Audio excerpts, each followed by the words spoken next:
What is going on, everybody? And welcome back to the Hangout spot where you already know. It's Real Talk Boxing Talk live from my man cave. It's your boy Johnny, a.k.a. Santa Claus, the best hairline on these motherfucking YouTube streets. And we're about to go live with another episode of the Hangout Spot Live. This time it's Tuesday night. It is Christmas Eve, baby. Let's get it popping. Let's get ready to rumble!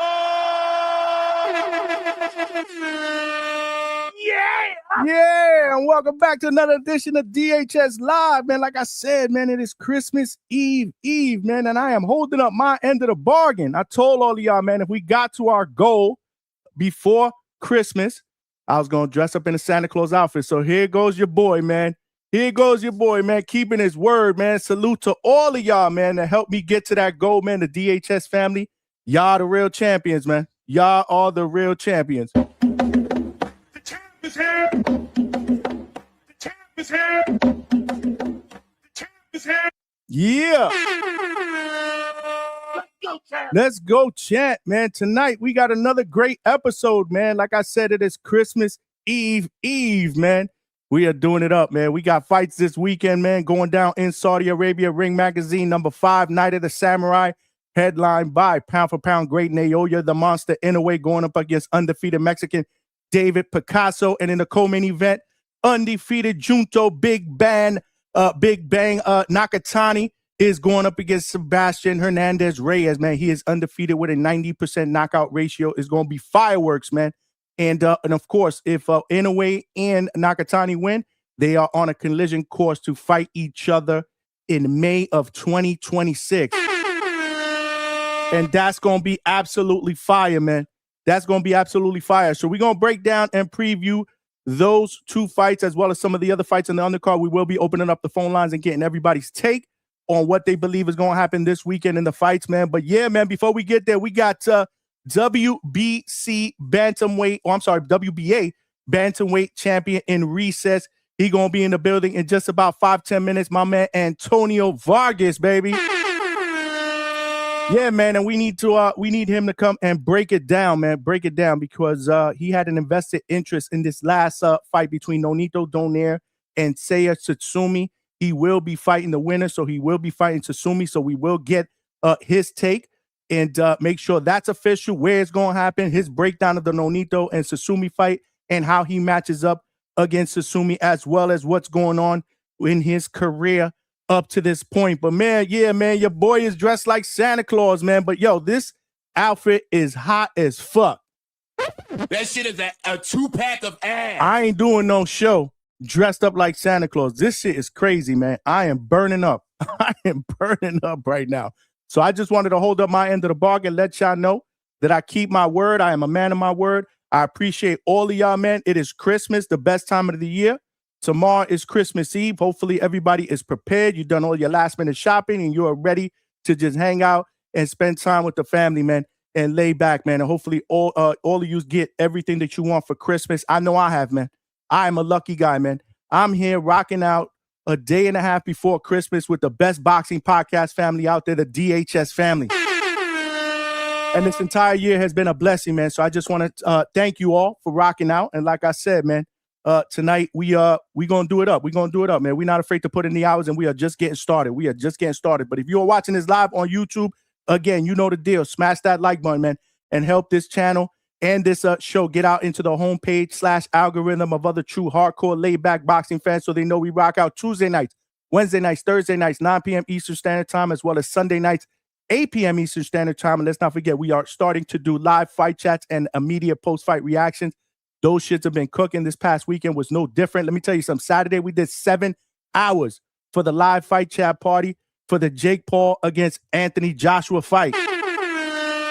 And we did hella views, man. Over 2.1K views, total views on YouTube, and over 6.7K views on X.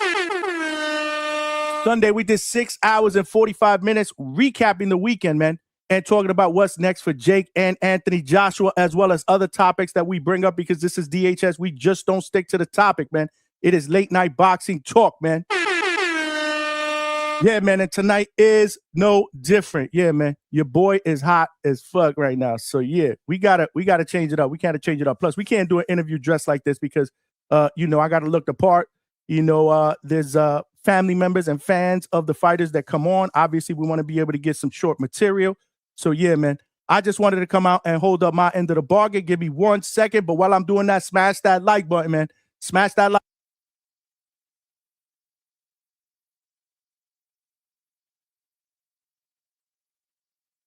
Lord have mercy, this shit is hot.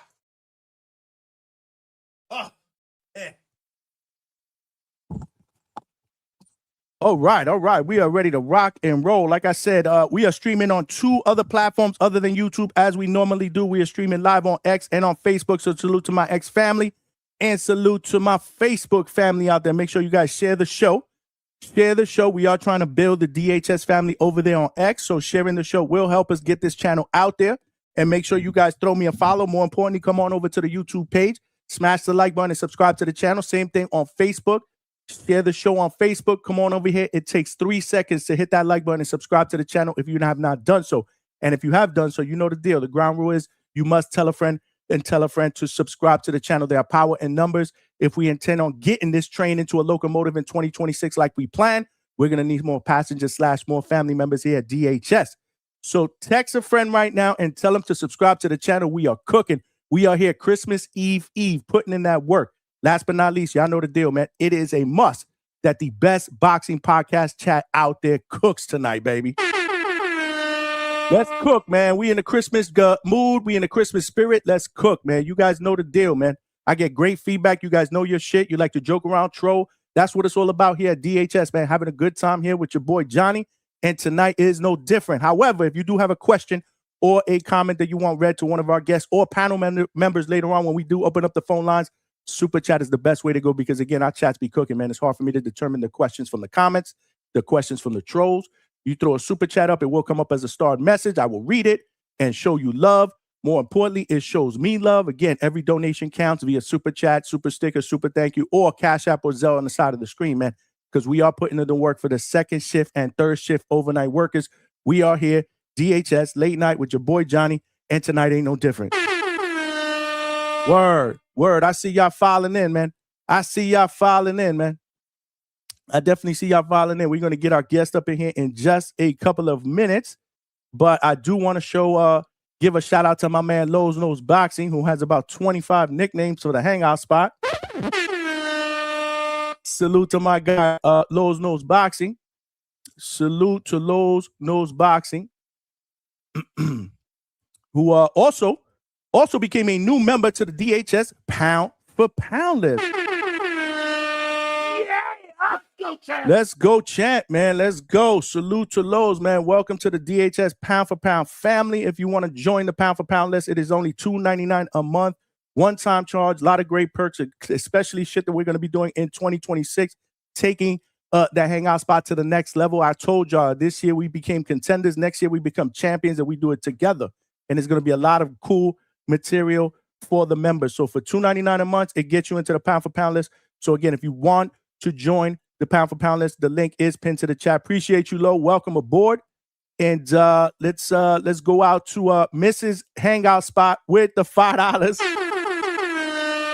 Getting us started early with the super chats.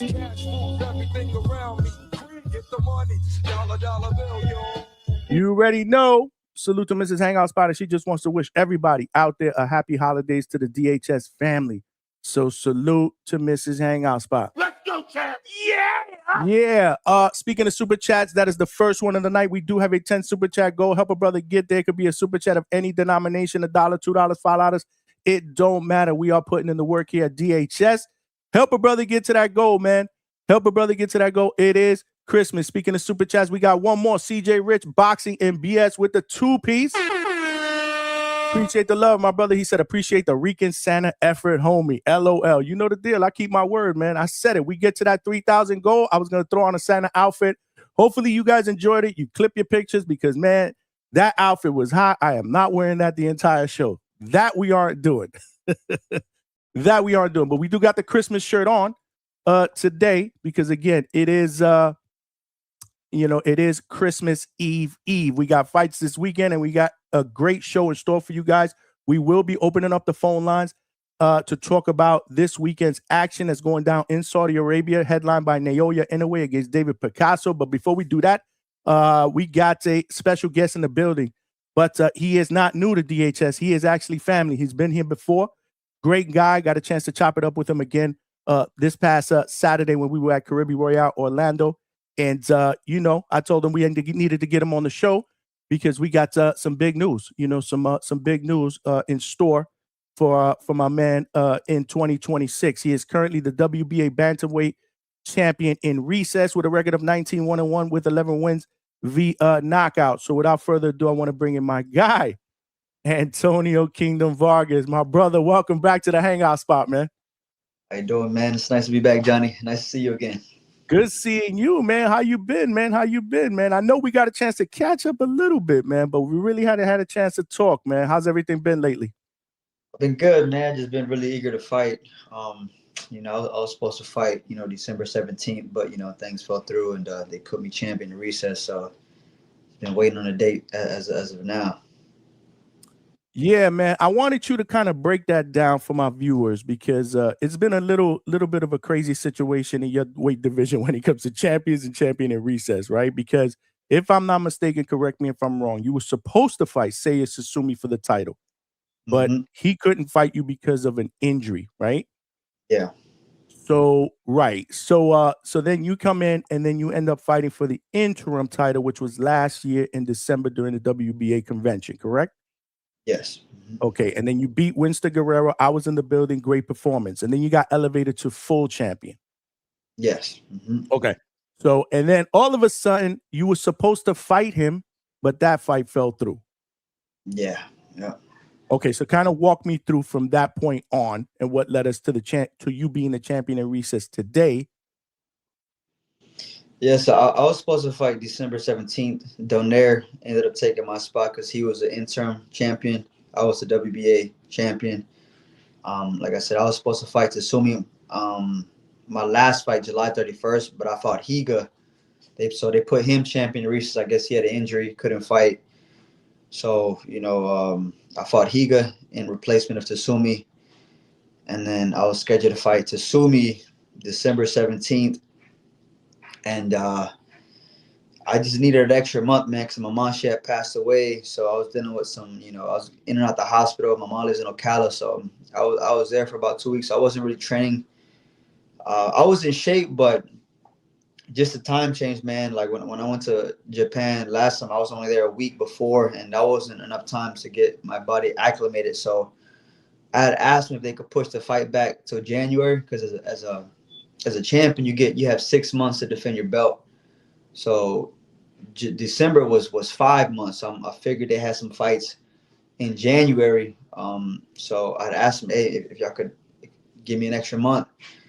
And I'm just waiting back to hear back from them. And if they would have said no, they took the fight December 17th. But for some reason, they just put me champion in recess. They didn't even give me the option to say yes or no. So it was a little confusing. But that is what it is. But the winner of the Tsutsumi Donaire fight, Tsutsumi won. So I was kind of hoping I was gonna fight him, man, because I said I was supposed to fight him my last fight. He got injured, put him champion in recess, and they put me champion in recess. So I'm scheduled to fight him sometime next year, mid next year. So finally, I'm just waiting for that time to happen. So it's funny how that works out, right? All roads kind of lead you guys back to where you started from at the beginning, where you were supposed to fight anyway. That's crazy, man. It's crazy how things happen that way, right? But yeah, okay, cool. Because again, me explaining it, you explaining it, I just wanted to make sure I got on my T's crossed and my I's dotted, because I've had my viewers asking like, champion in recess, but why? What happened? So thank you for breaking that down, and more importantly, man, my sincere condolences, man, to mom, man, and the family, champ. Thank you, man. Thank you. Yeah, absolutely, man, absolutely.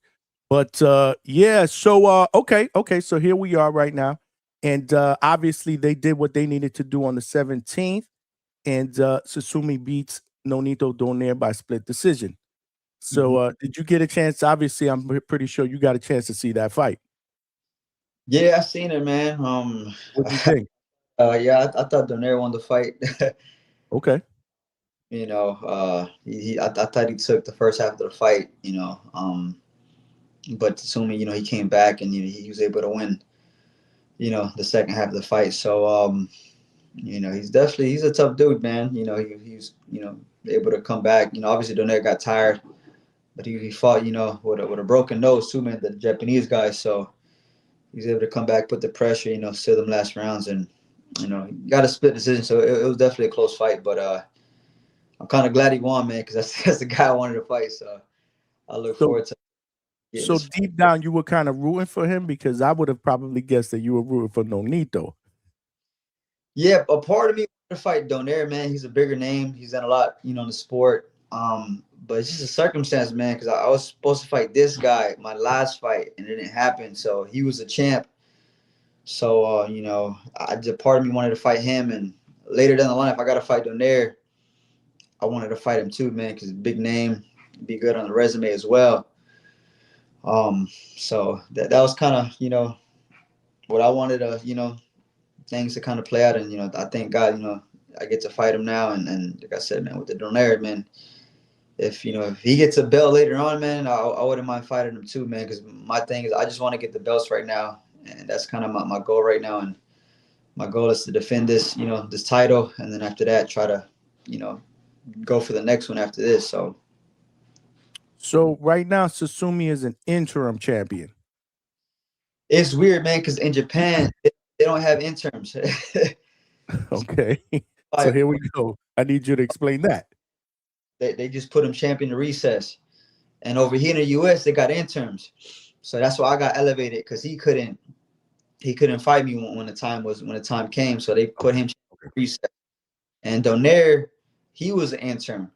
I was an interim, then elevated me champion, and then Donaire was interim, so that's why he got to fight Tsumi the last fight, and Donaire lost, so he's no longer interim champion. This guy he's a WBA champion now, but So now he's the WBA champion, and you're still at recess. yeah. So the way it works is, when I fight him, he's gonna be a champion, and I'm gonna be a champion. There's no interim, and we're just two champions fighting against each other. So it's a rare thing. It doesn't happen too often, but this will be one of the rare instances where we'll be both be champions, and then obviously the winner will claim the WBA. Will be the full champion. Okay, so that's exactly what I wanted you to break down, because it's confusing the way things works in Japan and the way things work here in the States. All right, I got it. Okay, I think I got it. Hopefully all my viewers got it. Make sure you guys smash that like button. We are here with WBA champion. I'm going to say WBA champion. My man Antonio Vargas is in the building. Y'all know the deal. He's family. Make sure y'all continue to show him love in the chat. Any questions? Again, super chat those, because our chat is absolutely cooking right now. There is CJ Rich Boxing and BS with the $5. Just wants to show you love. Say condolences, Antonio. Best of luck to you in the future. Stand-up guy. Thank you, bro. Thank you. Absolutely, man. We rock with you here. But yeah, okay, so cool. So is it true that if so what happens now? You're gonna have to fight him in Japan. You'd have to go back in Japan. Yep. Mm-hmm. Okay, so what if Nonito would have won? Would you have been fighting him here in the States? Yeah, that was the opposite. If I would have fought Donaire, it would have been on a matchroom card, since I'm co-signed with Box Lab and Matchroom right now. So they would have did it here in the States. Probably been at the Caribbean, man, because it's Box Lab, man. They got a lot of good things going, a lot of big fights going there too. So correct. There, sometime in the middle of the year. So, but now Japanese who won, so I'll be going back over there to to fight him and keep my title. Wow. Okay. I want to touch on that, but before we go there, number one, I want to give a shout out to Box Lab Promotions. They are family. Your promoters, man, real people. Amari, Eric, they're family over here. Mike. So salute to my Box Lab family. Thank you for always showing the Hangout spot love at Caribbean World again. Beautiful venue, and boxing is on fire in Florida. So you're absolutely right. That would have been a big fight. That was one of the reasons why, when I heard that was one of the reasons why I was also, I'm a Nonito Donaire fan. Rachel comes on the show quite often, but still, I wanted to see you fight him here, man. That should be dope. That would have been dope, man, for you and obviously for boxing in general. Again, Nonito's a legend. Just to see him in person one more time and cover the fights. But anyway, everything happens for a reason. Hopefully you guys you guys circle back and but you got business to handle with Tsutsumi next. But before we get to that, so this is gonna be your second fight in Japan because your last one obviously was in July on my birthday. It was July 30th. That's my birthday. And Wow. and you fought to a unanimous draw Mhm. against Diego Higa. So talk to me about that fight. Like what was going on with that performance? Did you feel you win? How was the travel going there? How long before the fight did you get there? I just want to break down that whole Japan trip experience and the Diego fight. Yeah, it was definitely experience, man. That was definitely one of my toughest fights. And just the acclimation at the time, man. I went there, like I said, it was about 7 days before. But I needed at least 2 weeks, man. My body wasn't fully acclimated to the time. And I do believe, that did kind of play a factor in my performance. I do remember getting a little tired the later rounds. Things were so much different, man. I tried something new. Training camp, I went to Vegas. Uh, I had had another guy, Coach K, very good dude, man, helped me out for this training Okay, camp. you talking about Kei Kamara? Yeah, K Kamara, yeah, he Okay. we added him to the team, to help, with adjustments and stuff like that. It was a good experience, man. I guess just they do things a lot different than the way I train. They kind of mix things together, and it was the last month and a half before I went to Japan, so it was different, man. I wanted that fight, in shape, man. Some of the things Coach K had to do out there was really good, man. But I think just the difference, man. Like I give you an example. Like usually, like the last month and a half, I'm focusing more like on sparring pads and really like on sparring. I kind of slowed down with the strength and conditioning. But they kind of mix it together. So I usually take like the first like 2 months and just to like really go hard with the conditioning, like build up little by little. Get at better times, beating records and stuff like that, like, running miles or hills, pool workouts, stuff like that. And then I kind of ease up on the conditioning. I focus more on the sparring technique, stuff like that. And I do about 4 month training camp, 2 months of conditioning, 2 months of, sparring pads, stuff like that. And I'm still doing conditioning, but it's light. And over there, they kind of mix it up. So that kind of threw me off. I had to adjust, different things.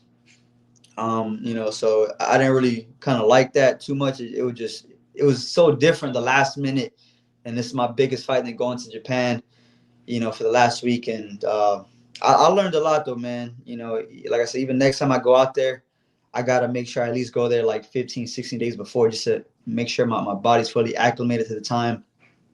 But as of stepping in the ring with Higa, man, he was definitely one of the most heavy-handed people I fought against, man. I remember from the first round, man, like his hands, they felt like little like hammers. So I've never fought somebody so heavy-handed, and I don't know if they, because they double stack over there. So they had asked me if I wanted to double stack, and I'm like, nah, I've never done that. And basically, what they do is they put tape on your hand first, and you just put layer after layer, wrap and layer. And they had asked me that you want to double stack, and the way they explained it to me was like, hey, you just put one, roll of tape, well, like one strap of tape around your hand, and then one on the wrist, and that's it.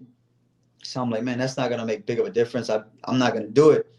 But then when Coach K goes to Higa's locker room to watch his hands get wrapped, he was like, bro, what they do over there, bro, that's illegal over here in the US. Like, that's like, wow, they put so much tape. They put like layers and layers of tape on the hand, on the wrist, and that's not what they told me. They're like, no, man, it's just one layer here and one layer there. And I'm Wow. like, so I believe that's probably why, man, his hands felt so heavy, because the double stacking. So I told my coach, hey, next time, let's practice, because if they do that, like I said, it made a difference, man. So I told my coach, next fight, hey, let's double stack. Let's start practicing here in the U.S. Let's go at least like 15, 16 days before, so I get better acclimate to the time. And, obviously training camp, I've been staying in shape and stuff like that. But like I said, 2 months before, I'm going to start really, going hard with the conditioning. And then the last 2 months, slow down, do more band exercises, calisthenics, and start focusing more on the sparring. So that's how I usually done my last 8 training camps, my last fights. And it was working for me. All my other fights, I don't remember getting tighter. I felt myself getting stronger as the rounds went by. But this was one of the first fights where, like, I remember that 10, going to 11th round, I kind of started feeling a little tired and stuff like that. So, good experience, man. I learned a lot from the fight, and the good things when I go back over it, I'll be able to make the adjustments that I need to make. Time change, even with the hand wraps, little things like that, just so I can have things work in my favor. And even with the fight, man, I thought it was close. I thought the knockdown won me the fight, though. I did have it close, but with the knockdown, I had me up by 1 round with the knockdown, and I did that's as like, well. I did as oh, well. that's what me like. Hey, man, that's his hometown. The judges, I'm like, okay, I know sometimes close rounds they give it to him, they could give it to me. So I'm like, there's some close rounds I gave it to him. Just being fair. But I thought the knockdown won me the fight. I didn't know I needed the knockdown to win, and I was watching the post conference after the fight with Higa, and his corner was like, "You're down. You have to win this round." And so they thought they were down. I thought it was close, but obviously, my coach said, "Hey, man, like, make sure you win this round as well." But it wasn't like as like, "Hey, man, like," but his corner like, "No, man, go out there and win this round. If you get a knockdown, try to, put him down to make sure because we're down." So, he ended up trying to come at me, and, he just fell into a right uppercut, man. And, it was kind of hard to see the shot, man. I don't even remember, like, it happened. I just remember him coming at me, and I threw a shot and just caught him clean. And, like, I don't remember what shot I threw, but when I looked at the replay, it was an uppercut. And his plan was to box me the whole fight. And, he did. I thought he was going to come at me. A little more. So I was planning to box a little bit more on the fight too, but man, this guy's he's not, he's on more on the back foot. He wants me to come, so let me put the pressure. Right. And I got dropped in the 4th round. I'm like, no, man, now I really gotta, I really gotta step to this guy, man, because sometimes when you box, you get hit, they get hit, and there'd be some close rounds. So I wasn't trying to leave no. Like, no, I wasn't trying to leave it to the judges, man. I was really trying to put them down and break them down. But, it ended up a draw. So I Hey, thought I won, listen, you, but you you left Japan with your title, and honestly, I had you winning the fight as well with the knockdown. The fact that you got a draw in his house kind of tells me it tells a lot of people what we need to know. Like you said, usually if it's close, they would give it to him. It looks like they found a way to just make it even. yeah, That's the way I'm looking at it. Wow, a lot of interesting stuff that you said there. But one thing I do want to touch on is that I do see you as a guy that usually gets stronger as the fight progresses. I've seen a lot of your fights. I've covered a lot of your fights. And the good thing, the best thing that I could say about you is you faced adversity before in the past and you always come through. You've been dropped and then it changes your whole. I remember I asked you that one time, the first time you went down in that fight, like, what was your whole mentality? You was like, damn, I can't believe I went down, but now I feel like I got to turn it up. Like, you've been in that position, so you don't panic. You know what I mean? Like, you don't panic. So that's a testament of who you are, and you've always done that. Like later in the fights too, like you get stronger. You did it against Guerrero. I was there, and then you broke his ass down. Like, it was crazy. So I definitely think that you won that fight. That whole stacking thing is interesting to me. It really is the way they do things a little bit differently out there. But yeah, you definitely got to prepare for that, man. Absolutely, man. Give yourself put yourself on a level playing field. Whose decision? Why didn't you go earlier? 2 weeks earlier. Like, why a week earlier? Because the reason why I asked you is because most fighters that I've talked to in the past, including Brian Norman Jr., who I'm very close with, before his fight with Sasaki, they went out there like 2 weeks and change, and they felt like that was enough. So why not go 2 weeks? What was the whole week deal? Yeah, I guess that was Coach K's recommendation. He told him because the plan was to take Linares with us because he's from Japan, and Right. He has Japanese. Yeah. I think he's lived out there, right? He used to live out there at one point. out there, yeah. And he Yeah. told Eric and Omar, hey, man, like 2 weeks is good, like do 2 weeks. So they're having things with, you know, the whole Trump situation where he wasn't allowing like immigrants, you know, with the visas like to travel. So the plan was for us to go, you know, with him 2 weeks before the fight, and then things happened and he wasn't allowed to go. So Amari had reached out to Coach K, and then, you know, he talked to Coach K and he asked him, hey man, like, what do you think? He's like, 8 days should be good. So I'm like, I didn't agree with that. I'm like, man, Linares Yeah, just that, hey man, like 2 weeks. Like, he's from there, and then, you know, Coach, absolutely. you know, eight days should be good, 7 days. So, you know, I guess they took his advice. You know, I'm like I said, I'm the first world champion. You know, first time, you know, first guy to go to Japan. So it was definitely a learning experience for all of us, man. Because I know Omar and Eric, man, they've been looking out for me, man. So as a promoter, man, they've done everything, you know, in my favor.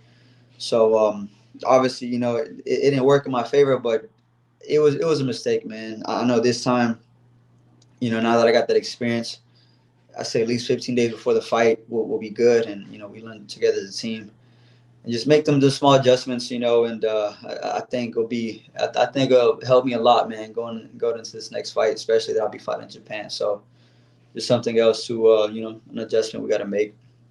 Absolutely, man. Everything happens for a reason. It's a learning experience. Absolutely. But the time difference had to been crazy. Like coming back, would it take you long to get reacclimated to the time difference? What is it, like 14, 15, 16 hours?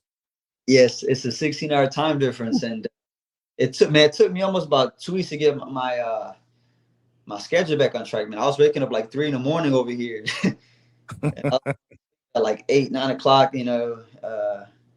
And it was weird, man. It was just, you know, it was weird. And out of all my fights, man, usually I'll take a week off after every fight, and my body's like back to normal. I'm all healed up, you know, the soreness is gone. But this one, man, this one took almost 2.5 weeks for my body to like fully recover, and you know, for me to get kind of my sleep schedule back on track. So definitely was really different, man, and I didn't really like that part. But hey, man, it comes with, you know, it comes with the job, traveling and stuff like that. So I definitely make sure to, you know, expect that, you know, coming back, you know, from this next fight from Japan. Yeah, definitely, man. It comes with the territory, man. But what was the experience like? You know, the culture out there, the people. One thing I noticed when that stands out for me, and it's something minute, but I'm a big crowd person, right? And it seems like the crowds aren't really that loud. They don't really yell, they clap out Mm-hmm. there, you know, the way I see it. So was that like how was that whole experience? Like the people, how did you get treated out there? How was Japan? How was fight night experience? No, the people over there, man, it's their culture, man, is a lot different. They respect a lot more, man. It's more over here, man. Especially, you know, with just our culture and just you know, I guess American dream and stuff like that. It's it's it's a lot cleaner out there. The people are more respectful. They're more polite.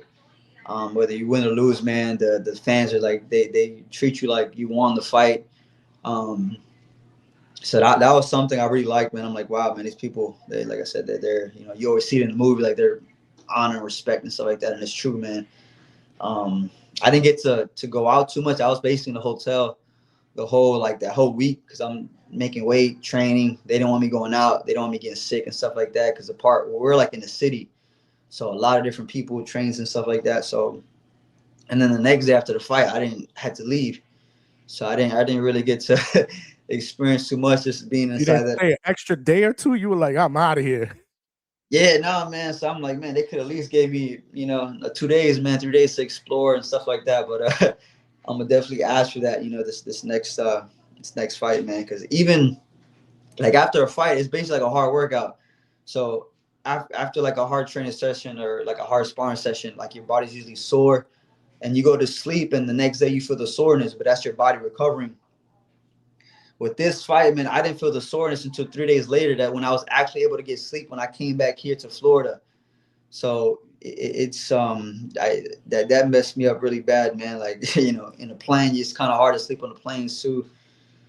Um, but yeah, man. So I'm like, hey, man, I need at least 3 days, man, so I can let my body like just, you know, from the soreness of fights, you know, the bruising on the heads, you know, from the hands and stuff like that. Just let me rest, get my sleep, and then all the traveling, man. It's hard on the body, man, especially after a hard fight like that. So those are some of my experience. Like I said, I experienced the people very honorable, respectful. I didn't get to travel, sightsee too much, but obviously the fight, I had that experience. I just really want to go back out there, man, because I didn't. The first experience, it wasn't really that good, and just getting the draw, I'm like, that's not satisfying, man. You go over there to get the win and make a statement. So I'm really looking forward to going back over there and making sure that I get the job done and beat the guy, come back home with the title, and then just go to the next bit after that. And I'll feel more satisfied. So I wasn't satisfied just coming back from. I thank God though. Like I said, I got the draw. I do believe, man, God helped me to keep the belt, man. Because like I said, I didn't know I needed that knockdown, and like I said, man, that was God's hand over me, man, like helping me. And like I said, my last 3 fights, I seen God's hand over my life, man. He gave me the knockdowns when I needed the knockdowns, and he picked me back up when I fell on the floor. And like I said, man, every fight, I just see God's hands in my life, man. I'm just like, man, thank you, Lord. I'll continue to serve you, honor you, be faithful to you, with my life, and just continue to do what God has called me to do, man, in the sport of boxing for the time that I have left. That's why I'm a big fan of yours, man. You're a great person. You're so humble, man, and you're a man of, of God. I mean, it's just incredible. You're a family man, so salute to you, and my best to the wife Yeah, and the children. Obviously, I've met the wife. She's phenomenal. So she didn't go with you to Japan? nah, she didn't go. I believe she didn't come with me for this one. Okay. It was, and just with the kids and stuff like that, just Yeah, a because you certain. got small children, right? Yeah, I got a 2-year-old and an Yep. 8-year-old.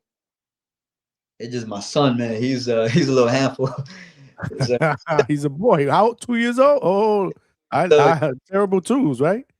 yeah, man, the terrible twos are real, man. He said they real. Yeah, that would have been crazy for that flight. I'm sure you probably. What did you do? You connected. You probably had connectors, right? That wasn't no. Yeah, man. I went from here to I went from here to Vegas, and from Vegas, I think to Cali, and then from Cali to Japan, which that was like 11 hours. But from here, from Florida, so I'm like, wow, that's that's too Oof. long, man. That's yeah. Especially for kids, 2 years. Oh yeah. No. I wouldn't recommend that. Yeah, I mean, no, no way. I Yeah, got you. So she goes with you. You leave the kids with family out here. I'm assuming. yeah. See, the in-laws, man, with my mother-in-law, because my coach, he's my father-in-law, so Yeah. so hoping my wife could come with me the next time, just leave the baby, with my mother-in-law that week of the fight, and have my wife come and help support me and stuff like that. So Awesome. Awesome. Well, my best to her, obviously. When are you looking at time frame wise? Like there won't be a fight between that. It's definitely you and him next. yeah, definitely, yeah. What did they tell you a time frame? Maybe spring, summer. Yeah, they told me sometime April or May. Okay. I'm not too sure on the fight date. They told me, hey, just be ready by April or May. So I'm like, okay. And then they'll probably call me like 2 months before the fight and give me an actual date and the contract and stuff like that. So yes, I'm just preparing, man. Because I said when I was supposed to fight Higa, I think that fight was supposed to be in June, and I'm getting ready for June, and then they switched it up last minute on me. Different date, different opponent, and I don't like that they did that, man, because like they knew that I wasn't gonna fight Tsumi, and they weren't being honest, man. They could have just told me, hey, like, he has an injury, and it was because of cutters. I had to go through surgery, and they waited last minute, and I said just trying to, I guess, play games and stuff like that, man. But they it was supposed to be like within the 6 months, and I think it was like 7 months or something like that, and they gave the guy extra months to get ready and stuff like that. So I didn't like that. So I'm hoping they don't do nothing like that for this fight. If I can't fight that guy, hey man, just at least give me a date, man, and give me an opponent where I could, because I was getting ready to fight the Sumi my last fight, but they switched it up last minute and stuff like that. So just trying to All be ready. good. Yeah, no, all good. You got this fight coming up, but what do you expect from him stylistically? What do you see from him? What do you expect from him? He's a pressure fighter, man. He's not too technical, man. He has a lot of openings, man, but he's a tough dude, and he comes very in shape. Like even when he fought Donaire, I said he was losing the first half of the fight, man. Bro, I think he got his nose broken like in the fifth or sixth round, and Donaire started getting tired, and he was able to come back, man, and just win them later rounds. So I'm looking, for him to just come punches and bunches, put pressure. So it's every fight I train two different ways. I train to box and I train to fight, and usually, like I said, most of my last couple fights, like I trained more to box, stuff like that. But I'm like, I had to fight him because he wanted to box.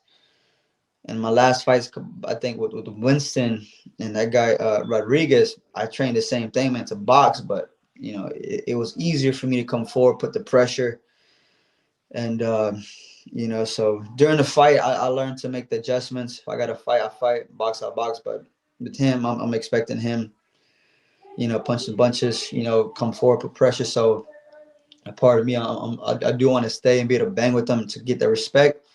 Fight when I got to fight, box when I got to box. And as the rounds go by, I'll know if I got to continue to put pressure, I'll press them. If not, if I got to hit and move, I'll hit and move. So that's I'm kind of expecting, like I said, just real sloppy, coming forward, so pressure. So that's what I'm getting ready for. Yeah, that's what's up. But we got a long way to go. Obviously, once you know the date or whatever, I'm sure I'll know about it. You probably tell me or Box Lab or somebody. So we'll talk about that as it gets close. I'm excited for you. I really am. It's come full circle. So, like we said earlier, I know there's a fight that you wanted, and it's finally here. So, congratulations on that. But I remember a while ago when I interviewed I mean, I've interviewed a bunch of times already, but I remember one of the first times I interviewed you told me that your goal was to go undisputed in bantamweight. Is that still the case? Yeah, that's still what I want to do. I want to, like I said, secure, defend this belt, and I would like to fight for the WBC. My next fight, man, it's guy Takuma. I was actually supposed to fight him In a way, right? Doesn't it? Yeah.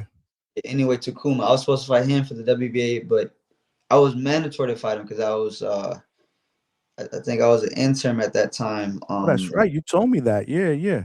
I think you Yeah, told me that a while ago. I was supposed to fight him, and they gave him his little tuna fight, and then after that, I was mandatory to fight him, and they're like, nah, they just switched last minute, like they fought somebody else. So that's when Omar was like, nah, man, like now let's fight you for the interim, and then we got like the WBA president of all, and they're like, no, man, we're gonna make it mandatory. We're gonna put the contracts in paper, and that's what happened. And when that happened, Tsumi had fought the guy new Takuma, and he beat him. So that's why that's why I'm fighting Tsumi now. But Right. I see the fight that guy Takuma, man, and just I feel like, man, like I said, hey, bro, like you're supposed to fight, man, like it's outside, and now he has a belt, so that even makes me want to fight him even more. So I'm hoping after this fight, I could go back to Japan if I got to, man, and take that WBC belt, man, and bring it back to the U.S. and start defending it over here, man, because there'll be two belts we have in America. So hopefully they come over here and start fighting. That's amazing, man. That'd be crazy, man. You'd be the road warrior, the ultimate road warrior, going to Japan, taking titles, bringing them back. That would be some dope. That would be really, really dope. That would be really dope. But you've been in bantamweight for a while, though, right? At least like what, 7 years? Yeah, it was uh, going on 9 years now. Ooh. How do you maintain your like what do you do as far as like dieting and like how do you maintain that's hard in a day and age where guys sometimes fight at one or two fights in one division and they're already moving up. I mean, you're talking about 9 years. Yeah, my first, I say like my first like 3 years, when I first went pro, I was international 118, man. I could have fought at 115. I would walk around like 125, 126. Now I walk around like 130, 131, 132. So now my body's more fully developed as a natural 118 pounders, because some of these guys, they walk around like 135, man. And so I like to stay around 130, man. I feel good, I feel strong, I make the weight, pretty easy. And like I said, I'm a natural 118 now, so I do believe maybe like 2 more years I'll be to hold it. And I'm hoping, within the 2 years I could unify, and become undisputed as well. And then from there, go up to 122, man, start challenging some of them guys, and, see if I can become undisputed in that weight class as well. So, but you said my goal, like I said, one step at a time, one belt is you got 3 different champions right now in my weight class. And I look forward, man, to, fighting these guys and taking their belts and, making the dream come true of the undisputed. And I just want to fight the best. I want to beat the best and just continue to go from there. Respect, man. Respect. I'm here with Antonio Vargas, the WBA Bantamweight champion. He's in the building. The chat is showing you love. Continue to show love. Smash that like button and tell a friend and subscribe to the channel. Yeah, man. Yeah. Listen, you answered my question. I was going to ask you, like, what choice would you want as far as if possible unifications, but you said WBC, which I think is a good choice. But I was going to ask you if it would be IBF or WBO, but I like that. I like the Inoue fight. And again, that will bring you full circle as well. Like you said, you were supposed to fight him at some point anyway. But yeah, man, one guy that I would always wanted to see you fight, man, and right now he's not a champion, is Estrada, man. Estrada, who's that? That's the guy 115? Is that Gallo Estrada, man? That's the guy that fought Bam? He fought Bam? Yeah, man. Yeah. Oh, yeah, he's 115. He's one of the smaller guys. Man, but I've always wanted to, I don't know. That one always interests me. Like, oh, damn, I could see that, man. That would be man, yeah. I think he's in your division. I think he moved up. He didn't move up. Estrada. Let me see. Let me just double check. Let me double check. Yeah, man. He's number 1 in the WBC. Juan Francisco Estrada. He's number 1 in the WBO in the rankings. I'm looking at 118. Yeah, man. He's up there. I believe he's up there. I don't know. That's just me as a fan. I was like, man, I would love what was that? What's that guy's record? That Estrada guy. Oh man, hold on. I gotta look it up, man. Smash that like button though. Let me see. I gotta look it up because I was just looking at the standings before the yeah, I think I'm confusing with somebody else, with another Estrada. Yeah, you might be. Yeah. I gotta look him up. Look him up. Where is it? Where is he? The Lord have mercy. We'll find it. Oh, there it is. Juan Francisco Estrada El Gallo. He's 45-4, man. Yeah, he's at Bantam now. He's he beat he lost to Bam, but he beat Chocolatito twice. Cuadras. You know who I'm talking about now, right? Yeah, okay. I didn't know he moved to 18. Yeah, Malcolm said he passed his prime, but nah, it's a good name, man. It's a good name. Yeah, man. Oh shit, Rachel's in the chat. She said Estrada is ordered to fight Eliminator versus Tenshin. Oh, wow. Yeah, man. I want to find these smaller weight classes, because they're coming up. If he's like a natural one, I wouldn't mind. But you want champions, man. Yeah, I want like, even with the Donaire fight, man. He's an older guy and stuff like that, So he's done a lot of good things in his sport. But I want to fight these young champions. I'm a young champion, man, and for sure. That's what I'm looking to do right now, man. Just fight these young champions, take these belts right now, and every guy in my weight class right now, and the champions, they're all young and hungry. So I feel like that'll bring the best out of me, and like I said, that's what I'm looking to do right now. So that makes sense. That makes sense. That's just me and my little fantasy little matchup. See you up in there with that dude. Again, great name to have on your resume. I do got a question from one of our DHS family members. We got Malcolm from New York City. He said, Fulton once said in an interview before that he had trouble hydrating for his fight in Japan because the foods are very lean, not as filling. How was the hydrating process from your last fight with Higa? Did it have any impact on your performance? Appreciate the question, Malcolm. Yeah, it was different, man. I remember man, before the fight, when I probably lost like 3 pounds just peeing, man. So it was, Really? yeah, no, I peed a lot after that fight, man. I probably lost like close to 3 pounds, man. So it was some truth to that, man. I don't remember feeling dehydrated, but I don't.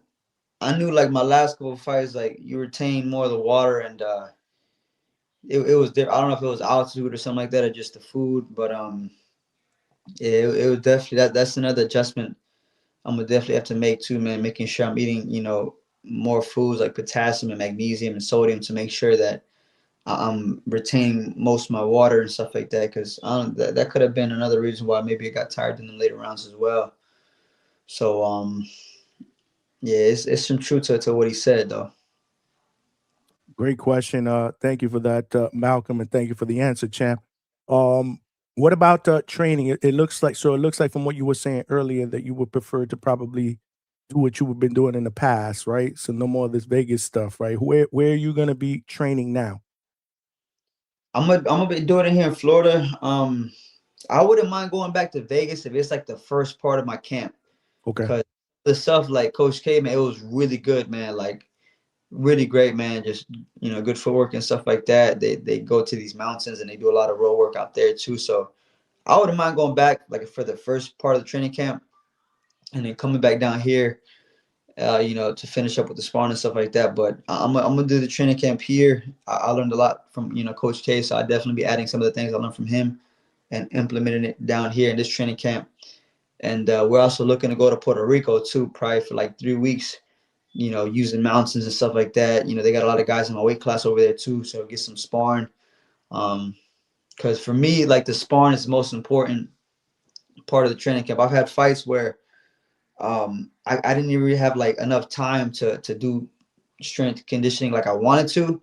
So I had to just focus on the sparring and get my rounds in. And once I'm able to get my rounds in, and it's a mental mentality that you have, just getting the rounds, the registering of that, then I'm fight ready. So I've had probably like 3 fights where I'm like not in shape like condition wise, but I'm in shape like sparring wise, and I was able to, like, when I fought Jonathan, I didn't have enough time, man, to do the full camp that I wanted, so I kind of had to like skip out on some of the conditioning workouts and just go straight into the sparring. And for that fight, man, I felt great, man, and that was a 12-round fight. And they told me I was gonna fight a 10-round fight. So I was sparring 10 rounds, and so I trained for a 10-round fight because they said they had 3 other 12s on that card. So they're like, nah, it's we're not gonna put you at 12. And I was a 4-12 round.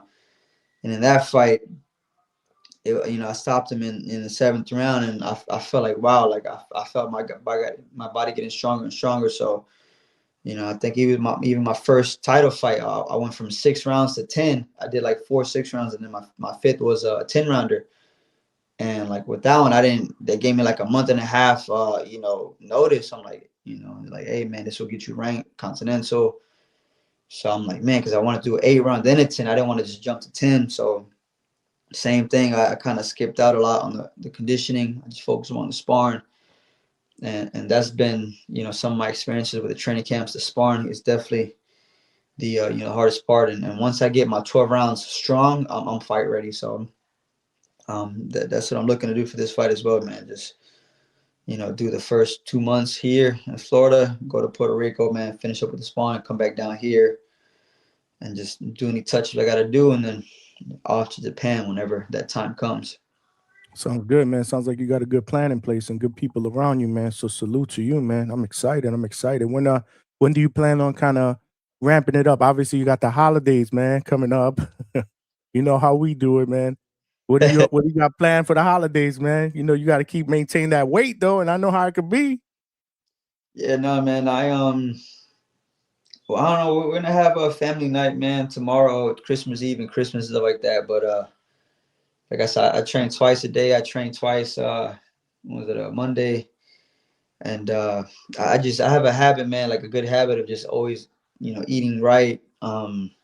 Just constantly training, man. Like last week, man, I was already doing 5 miles, sprints and everything. So like I'm in shape, but I'm just like keeping like, my levels there. So once I got to start increasing, it won't be hard. And then, you know, like I said, I'll definitely be a lot stronger for this fight. I just, with all the time I've had and just all the adjustments, all the learning I've done for my last couple of training camps, I feel good, man. You know, even, you know, with the food, I'm a picky eater, man. So if it makes me feel like, like, you know, I won't eat it. So I'm very clean what I eat, man, and that helps me out a lot. So So now I'm curious because you're picky and this is the holidays and I know you're Hispanic and I know how we do. So what is the meal menu look like in the Vargas household for Christmas Eve? Because you know how we do it up. I remember I used to go to my mom's, we had the rice, the pernil, the ham. What does the menu look like at the Vargas household for the holidays? no, yeah, because I got my in-laws, man. I think we're gonna do it at their house, and they got all that, the believe, you know, everything, the rice, and do this, I'm and telling you, I knew it. I knew it. yeah, that stuff, man. I'll probably eat me a little bit of rice, man. My favorite thing that my mother-in-law, man, she makes is the pasteles, man. Oh, Those are oh. like, I mean, they're healthy too, man. It's just you know, it's banana plant, so Mhm. I can eat like two of those, man. I'll be good. I don't want no rice, nothing else. I just give me that, and I'm good to go. So that's We probably what I look forward to at the dinner table, man, is them pasteles. And then, like I said, man, I'm good to go. I've actually had that twice for dinner in the past week because my wife brought some from another family member. You know, because they make them in bulk and they sell them. So she went and she bought a couple dozen, and we've been having those. Those are my favorites. Yeah, My no, favorites. I'm Uh, picky. Only one I eat is from my mother-in-law though, like, cause the way she makes them is I've tried other ones. I don't like them, man. Hers is the only one I like. So if it ain't hers, I'm not eating it. mm-hmm. Yeah, Well, I hear that. I yeah, hear that. But I knew it. I knew it because you're Hispanic. So they're gonna have the paneer. They're gonna have the rice. They're gonna have all of that stuff. Uh, yeah. and then you say you're picky. I'm like, hold on a second, because I mean that Even, stuff is there. I don't like pig, man. Like, I don't like Oh, pernil, man. oh man. The pig, man. Like I probably like some turkey, man. I think they did that last year for me. I'm like, I don't want no pig, man. Just give me some turkey. And they make turkey, so I'm like, all right, thank you. So yeah, What that's That's okay. That's good. I didn't know that. That's what's up. What's the hardest thing for you to cut out though that you love to eat that you can't eat while you're in camp? uh man, for me, man, like making weight is it's like I give myself like one snack is just chocolate. I eat chocolate. That's it. So like I can eat chocolate like a bar of chocolate, then I'm good. Like that'll kill my craving. I don't really do nothing else. And like I said, like my weight is pretty. It's like I'm not, you know, like I train hard, I eat right, so I can eat chocolate, and, you know, I just cut that all out. Maybe like 4 days before the fight when I'm, you know, making weight, and like I'm good. So Okay. Okay. So you eat it up until the 4 days. I get it. yeah, yeah, I get it. I get it. I think you had told me one time that that your wife was basically like she cooks for you, like she's your nutritionist yeah. type deal. So that's good. That's good that you have that. No, yeah, man. Like I said, she was a boxer too, national Mhm. champion, Puerto Rico team too. So she knows what it's like to make weight and, you know, stuff like that, to eat the right foods. So she's definitely, you know, helped me out. And man, I thank God, man, she's a really good cook. So I enjoy what I eat. And a lot of flavor, you know, the spices, man, the adobo and all that good stuff. Adobo, sazon, all that stuff. Yeah. Sofrito. I know the deal. I know the deal. I know the deal. And Organic too. Handmade. She makes her grandma taught her how to make that sofrito, you know, so by hand. So we get all the vegetables, all the things we need, and she'll mash it up, and that's it right there. I know the deal. Antonio Vargas is in the building. You know the deal, man. Continue to show love. We got hella people up in here. Smash that like button, man. Wow. Yeah, no, this has been dope. And you met her, and you met her. I think you told me met her like during Olympic trials or something like that, right? For the Olympic trials, I was actually I knew her since I was like 13 though. Okay. First time I sparred, I was like 13. She was 12. We were helping each other out, getting ready for a tournament and stuff like that. So I knew her and her father when I was young, man. We used to see each other at, you know, the like the Florida State PAL and Golden Gloves and regional and national tournaments, because she was always going to nationals as well. So we didn't start going out till like I think I was like 18 or 19 when I came back from the Pan American Games. At that time, I didn't have a coach. I was on the Olympic team. I had, I was staying out there for a couple months, and Doel had just, built a gym, and he bought a gym for his daughter. So I didn't have a coach. I went down there and asked him if he could help me out to train me, and he ended up getting ready for the Olympics and stuff like that. And then Melody, she was there training too, and started, a couple months later, man, we started talking, started going out, we started helping each other train and stuff like that. And one thing led to another. A year later, we got married, man, and we're family. Her family's my family's her family, and we're going on 9 years of marriage. Wow. December 1st, because we got married on New Year's Eve, so we're going into 9 years of marriage. God bless, man. That's awesome, man. Yeah, so together 10 years, married 9. So it's a blessing, man. I thank God for that. Absolutely. You have a beautiful family, beautiful children. I mean, like I said, man, salute to you, family man. I mean, yeah, man, definitely a role model. Um, yeah, I mean, there's not much more I can say, man. I mean, I'm looking forward to seeing your next fight, but more importantly, your career progression, man. I'm a fan of yours. And you family here. Are you gonna be watching the fights this weekend? There's fights near your weight class. Yeah, I'm looking at the fights, man. What do you It's, think, man? Talk to me. What do you think about the co-main and the main event? You got Junto, who's moving up. Obviously, he was at this one. He's moving up to 122 to fight Reyes. What Sebastian Reyes, and then you got Inoue and Picasso, man. What do you think about both those fights? no, yeah, really two interesting fights, man. And yeah, I'm kind of curious to see, man, this guy new, man. He's definitely one of the pound for pound greats, man. And for him to go up another weight class to fight this guy, man, he's a tough guy too, man. So, and then you said the Juto fight too, man. He's really good too, man. So, and then they're supposed to fight each other after they both win too. So I'm kind of curious to see how that's gonna go too, man. Because fighting tall guys is a little, it's a little different, man. Just tall southpaw, Junto. So I'm kind of curious to see how he's gonna do. First he has to get past this guy, but if all goes well, that definitely be interesting, man, to see how that goes, man. So I'm curious, man. I look forward to the fights, this weekend, and I'll definitely be tuning in and watching. For sure, man. For sure. I got one more question for you. What do you like to do when you're not boxing? Hobbies. What do you like to do in your spare time? Man, I'm a pretty simple guy, man. I just train, man, and I like to go out with the family, man. Like we in Florida, I go to Disney Springs, man. We went to the We go Gaylord. there all the time. We go there all the time. I'm surprised I never ran into you over there. We there all the time. We This- love it. I think it was yesterday I went over there. Oh, yeah. Man, we went to Gaylord. I think the last week before that, man. But man, my main thing, man, I like to study scripture, man, like the Bible. Like right now, man, I was reading my word before I called you, man. I'm on Romans 9 right now. So I just like to study scripture, man. That feeds my mind and it teaches me how to walk the walk, man. And I could say, man, that's what's helped my life, man. Like even I got married when I was 20, so it's the scripture, man, that's changed my life, and it's helped me to live a life where I'm like I don't have no issues with nobody. Nobody says any bad things about me. I have a good reputation.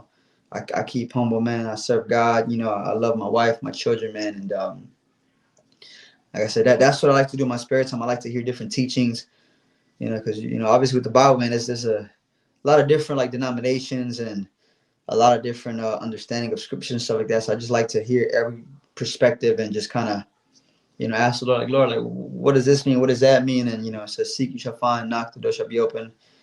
you know and so that's what I like to do in my spare time, man.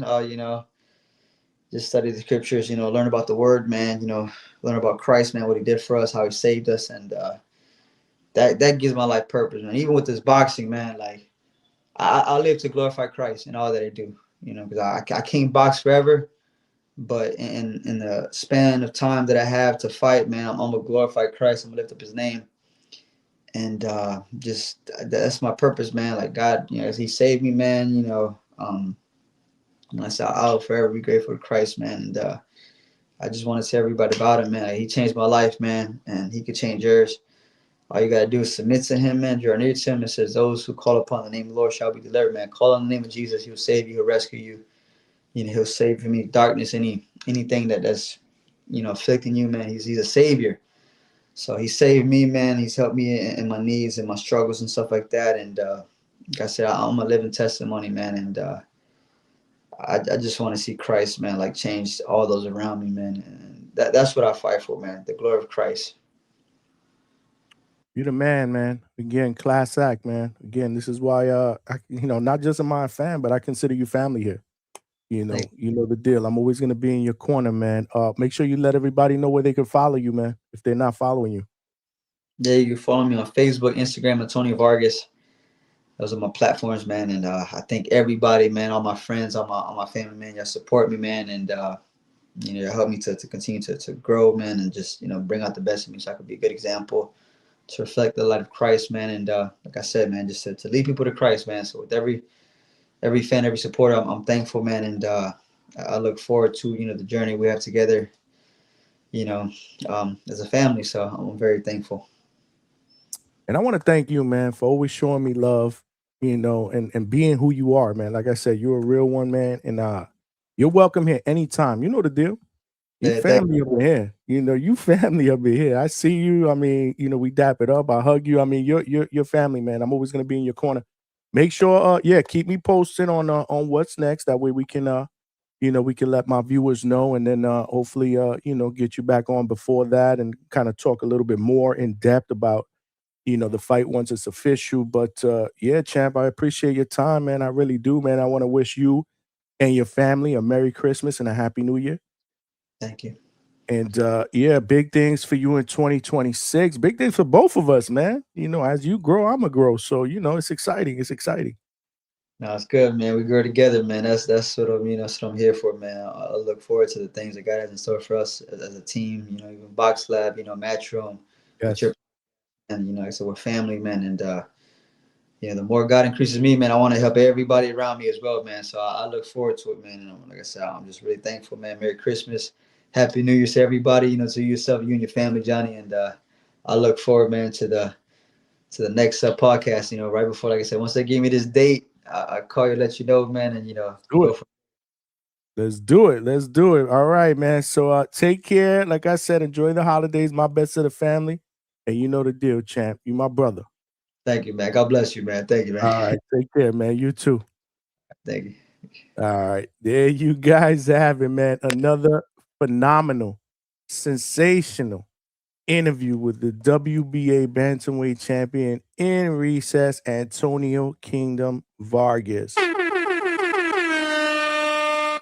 Yeah, man. He family, man. This isn't obviously the first time that we've had him here on the channel, but he's got a big fight coming up against Seiya Tsutsumi, who is just coming off a very, very close and narrow split decision victory over the great legend Nonito Donaire. Great fight, in a fight that he said he thought Nonito won. And there's a lot of people that feel like Nonito won that fight. He heard Tsutsumi, I believe, in the 4th round. If there would have been another minute in that round, Nonito would have been fighting Antonio Vargas. And it would have been here in the States, man, like we heard about it. But Nonito cracking, bro. Yeah, Malcolm, even at his age, he cracking, bro. He breaking noses. I mean, Nonito cracking. I saw Rachel Donaire, the queen, in the chat. Rachel, salute to you and salute to my guy, Nonito. Rachel, we got to get Nonito on the channel, so I will hit you up on DM. We will set something up after Christmas. That way we could get Nonito up on here, the legend. And, the DHS family could show him some love. Again, y'all family up in here. The Donairs are family. The Vargases are family. And it's Christmas. Y'all family. If y'all missed it, I started the show with the Santa Claus outfit, but the shit was hot as hell.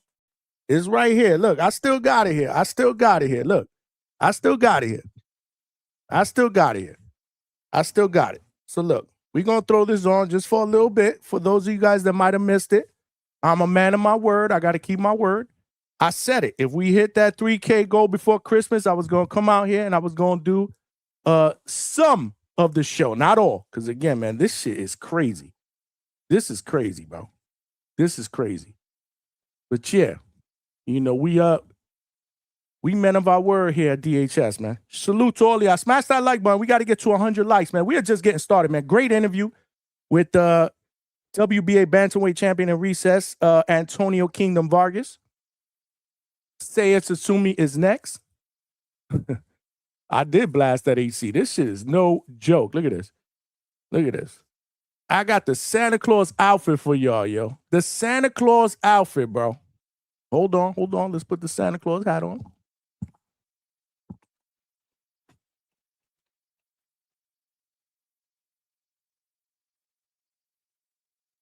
Where the beard at? Where the beard at? Look. I came fully equipped.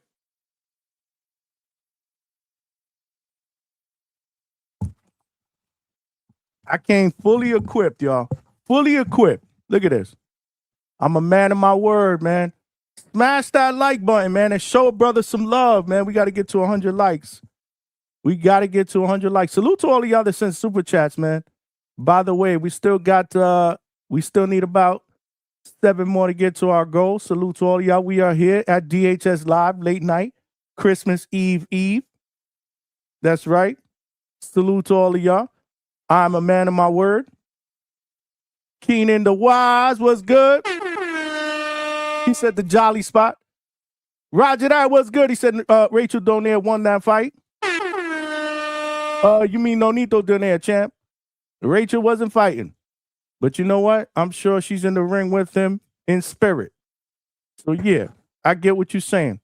Towers was good. Santa at the Hangout spot. Yeah. This shit is hot as hell. This outfit, Santana El Closet Polo Buck. Hey, I'm a man of my word. I said we hit that goal before Christmas. I come out here with a Santa outfit. I'm a man of my word. Malcolm said blast that AC. That shit is on. This shit is hot as fuck. Salute to all of y'all. We didn't do roll call because we started out with an interview, man. Salute to Malcolm. Salute to Keenan the Wise. Salute to Alberto. I saw you up in here. H-Town was good. You guys talking about tamales and all this other shit. Wow. Okay. Yeah.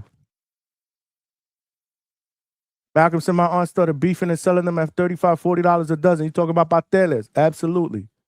We got some here at the crib. Salute. We got Alberto, who is a member of the DHS Pound for Pound list for 2 months.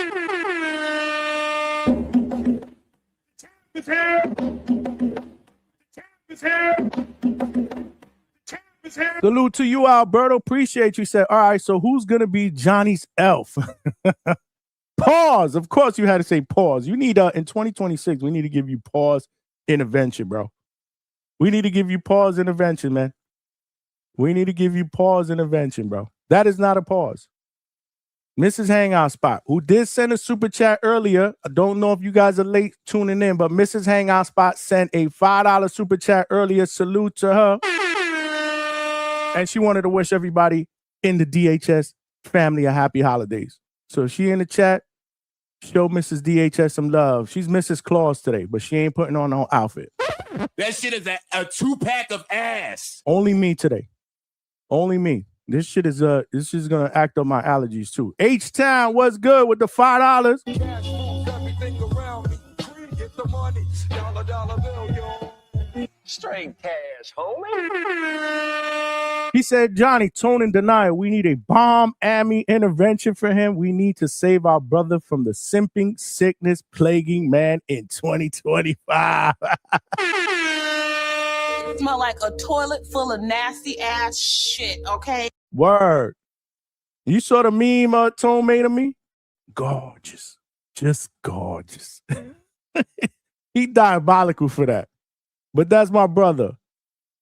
CJ Rich is a member for 2 months on the pound for pound list. My man said, I want a hairline like yours for Christmas, Johnny.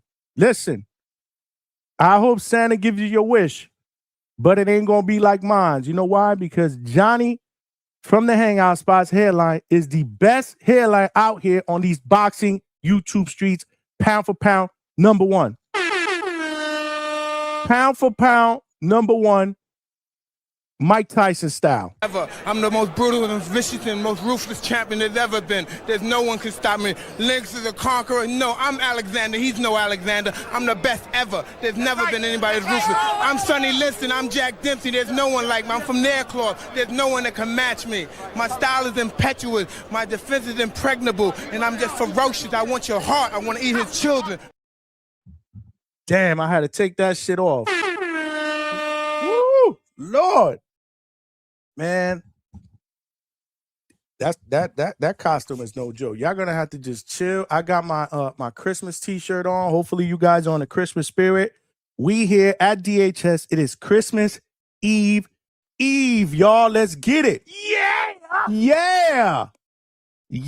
And we got boxing this weekend, man. We got some boxing. Even though it's in the middle of the night, we got some boxing. Malcolm, a member for 2 months on the pound for pound list.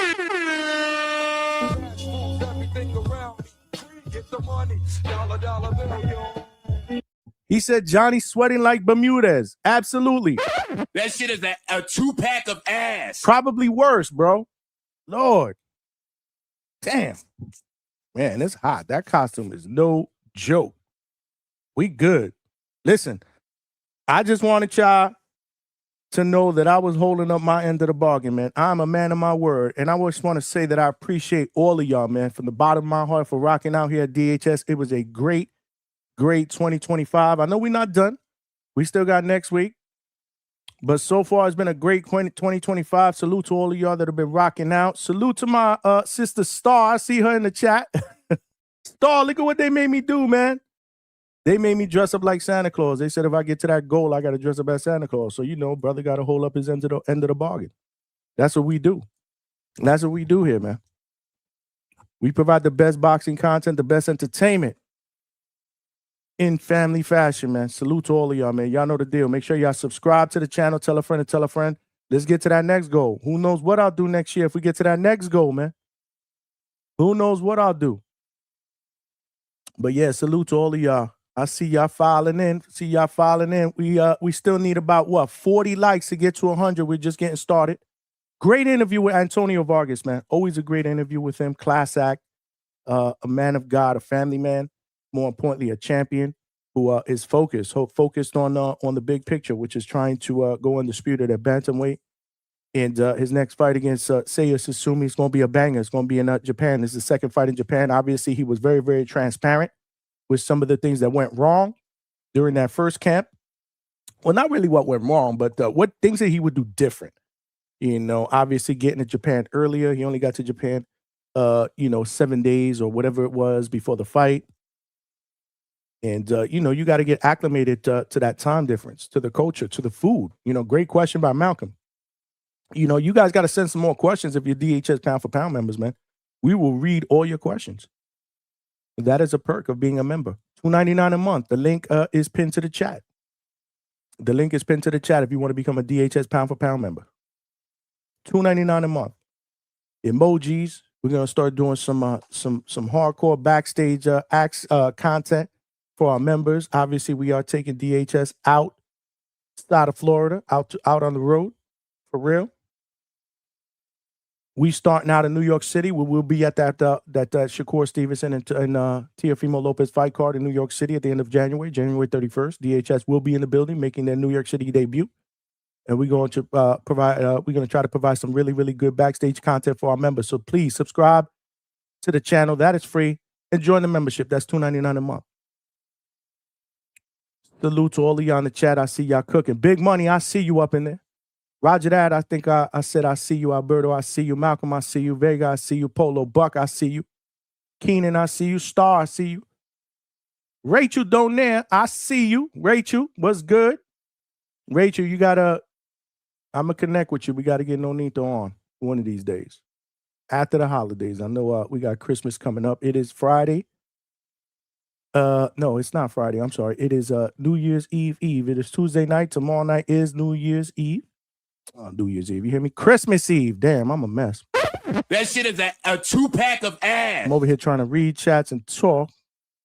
Tonight is Christmas Eve. Tomorrow is Christmas Eve. And then obviously Thursday is Christmas Day, man. I'm excited. Obviously, the schedule this week will be different. Tomorrow night I'll be with the family, with the wife. So we will not go live Christmas Day. Obviously, we doing our thing. So we'll see. Maybe we'll go live again on Friday. Let's see what happens. We'll play it by cue, but make sure you guys are following me on IG and on X. And obviously, if you are subscribed to the channel, hit your notifications. That way you know immediately when we go live. Star in the building. What's good, Star? Yeah, they made me play Santa for a little while. Make sure you say what's up to my guy, Caesar. Word. That's my brother too, man. Say what's up to the husband, man. Yeah. Johnny, I keep going in and out, but you know, Seiya confirmed what happened. Rachel talking about the fight with the Nonito. Yeah, that was a great fight. Nonito was about to finish him in the 4th round, bro. For real. But we do got boxing. I am going to put the link. Want to take some callers, talk about this weekend. We got pound for pound great. Depending on where you have him, he could be either 1, 2, or 3, or 4 on the pound for pound rankings. Now that Terrence Crawford is retired, somebody's gonna have to take that #1 spot. I think it will be Alexander Usyk, but there will be some people that lobby for Inoue to be in the conversation. He's fighting this weekend against undefeated Mexican David Picasso, and then you got Junto Nakatani against Sebastian Reyes. That's going to be a barn burner. I have a funny feeling that fight will steal the show based on styles. That is going down this Saturday. Vega did send me a post to give me times or estimated ring walk times. That was put out by the Ring Magazine. But the only thing that I will tell Vega is they be changing shit up.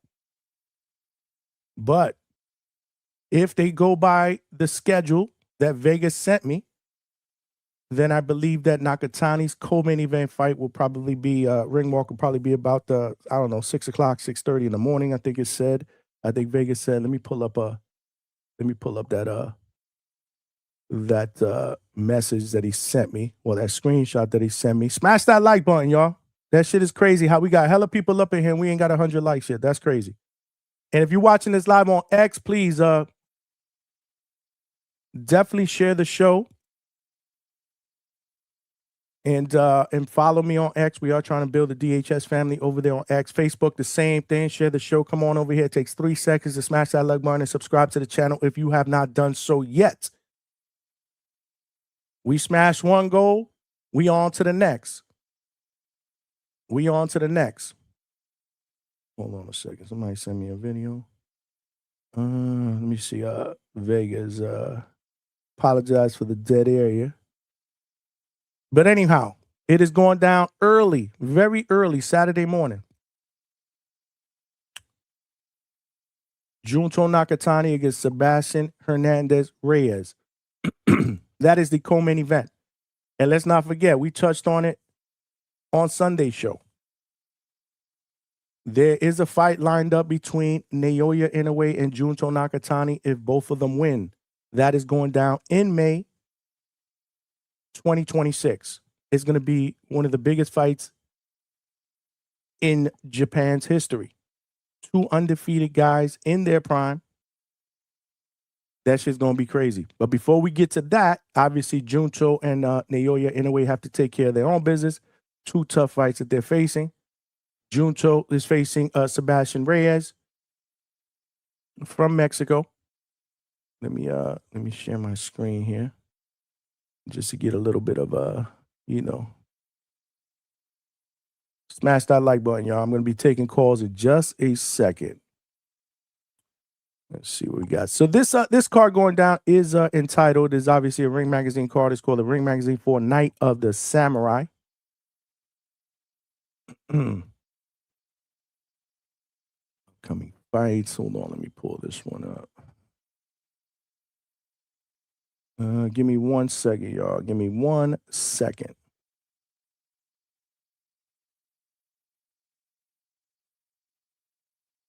Hopefully you guys enjoyed that interview, man. Hopefully you guys enjoyed that interview with Antonio Vargas. I enjoyed it. Let's get some chats up here. And let me put the link out there so we can start taking some calls. Need to get everybody's take on what they believe is going to go down this weekend. How excited are you? In the chat or on the YouTube page, I actually put a poll out there. And obviously, if both of them take care of business, man, we got a big super fight ahead of us. Like I said, in May 2026, Naoya Inoue against Junto Nakatani. Who y'all got? We got about 85 votes in. Again, y'all know the deal. I like to, check everybody's temperature months out. And again, this is hoping that we get this fight. Hoping that both guys take care of business. We've been down this road before when we got fights, scheduled down the road, but two fighters need to do what they need to do before that. And sometimes it doesn't happen because one of the fighters take a shit in the bed. That shit is a 2-pack of ass. And don't win. I hate when they do that because the other fighter gets paid as well. But hey, this is the way Turkey does business. But who y'all got, man? Preliminary, checking temperatures, man. Inoue or Nakatani by decision, or Inoue and Nakatani by either knockout or stoppage. Right now, 39% believe that Inoue will stop Junto Nakatani. That is the lead. 33% believe he'll win by decision. Only 14% believe Nakatani has a shot to be Inoue in the scorecards, and only 13% believe that Nakatani has an opportunity to or has a chance to KO Inoue, which is crazy. Crazy to think, right? Now, is that because Junto Nakatani is moving up a weight class? Let's not forget, both of these guys' records are almost identical. Inoue currently is 31-0 with 27 wins by knockout. That's almost an 87.1% knockout ratio. Junto is 31-0, 24 knockouts with almost a 78% knockout ratio. But he is moving up to 122 for this fight. This next fight. So yeah, we'll see how that goes. We'll definitely see how that goes. I just put the link in the chat if you guys want to call in. That's the fight poster, Ring Magazine 5. Night of the Samurai. That is going down in Saudi Arabia, presented to us by Riyadh Season, and that is early Saturday morning when all of us are sleeping. These dudes will be fighting. Well, at least the main card will start fighting when most of us are sleeping. Depending on how early you get up, it's believed that Inoue will probably fight about 7-ish in the morning. And that is according to the post that Alex Vega has sent me earlier in the day. But Ring Magazine be doing some crazy shit, man. They change times all the time, but yeah. So this first fight between Junto and Reyes. Junto's 27, Reyes is 25. Junto's a southpaw, and Reyes is an orthodox, slightly taller by 2 inches. But Junto has about 1.5 inches, close to 2-inch reach advantage. Junto's nickname is Big Bang because he can pop. He has explosive power. He's technical. He's precise. And that southpaw style allows him to control distance with sharp jabs and devastating hooks. Yeah. And he's been a champion in weight classes. So, again, he's been in there with some names, bro. At the smaller weight classes, right? I would say his strength over Reyes Hernandez is his experience in bigger fights. He has good footwork and the ability to adapt with some of the things that I've seen him fighting. But this is his first fight at 122. Reyes is a Mexican power puncher, orthodox, relentless pressure, and he can pop. He's 20-0 with 18 knockouts. That's a 90% KO ratio. If Nakatani gets crazy, he could get checked. We've seen it.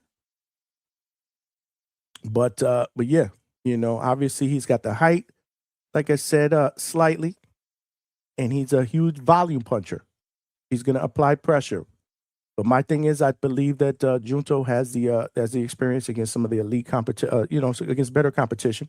He also has a shorter reach, so he's going to have to get into the inside. But Hernandez is definitely formidable. I will wait to make a pick.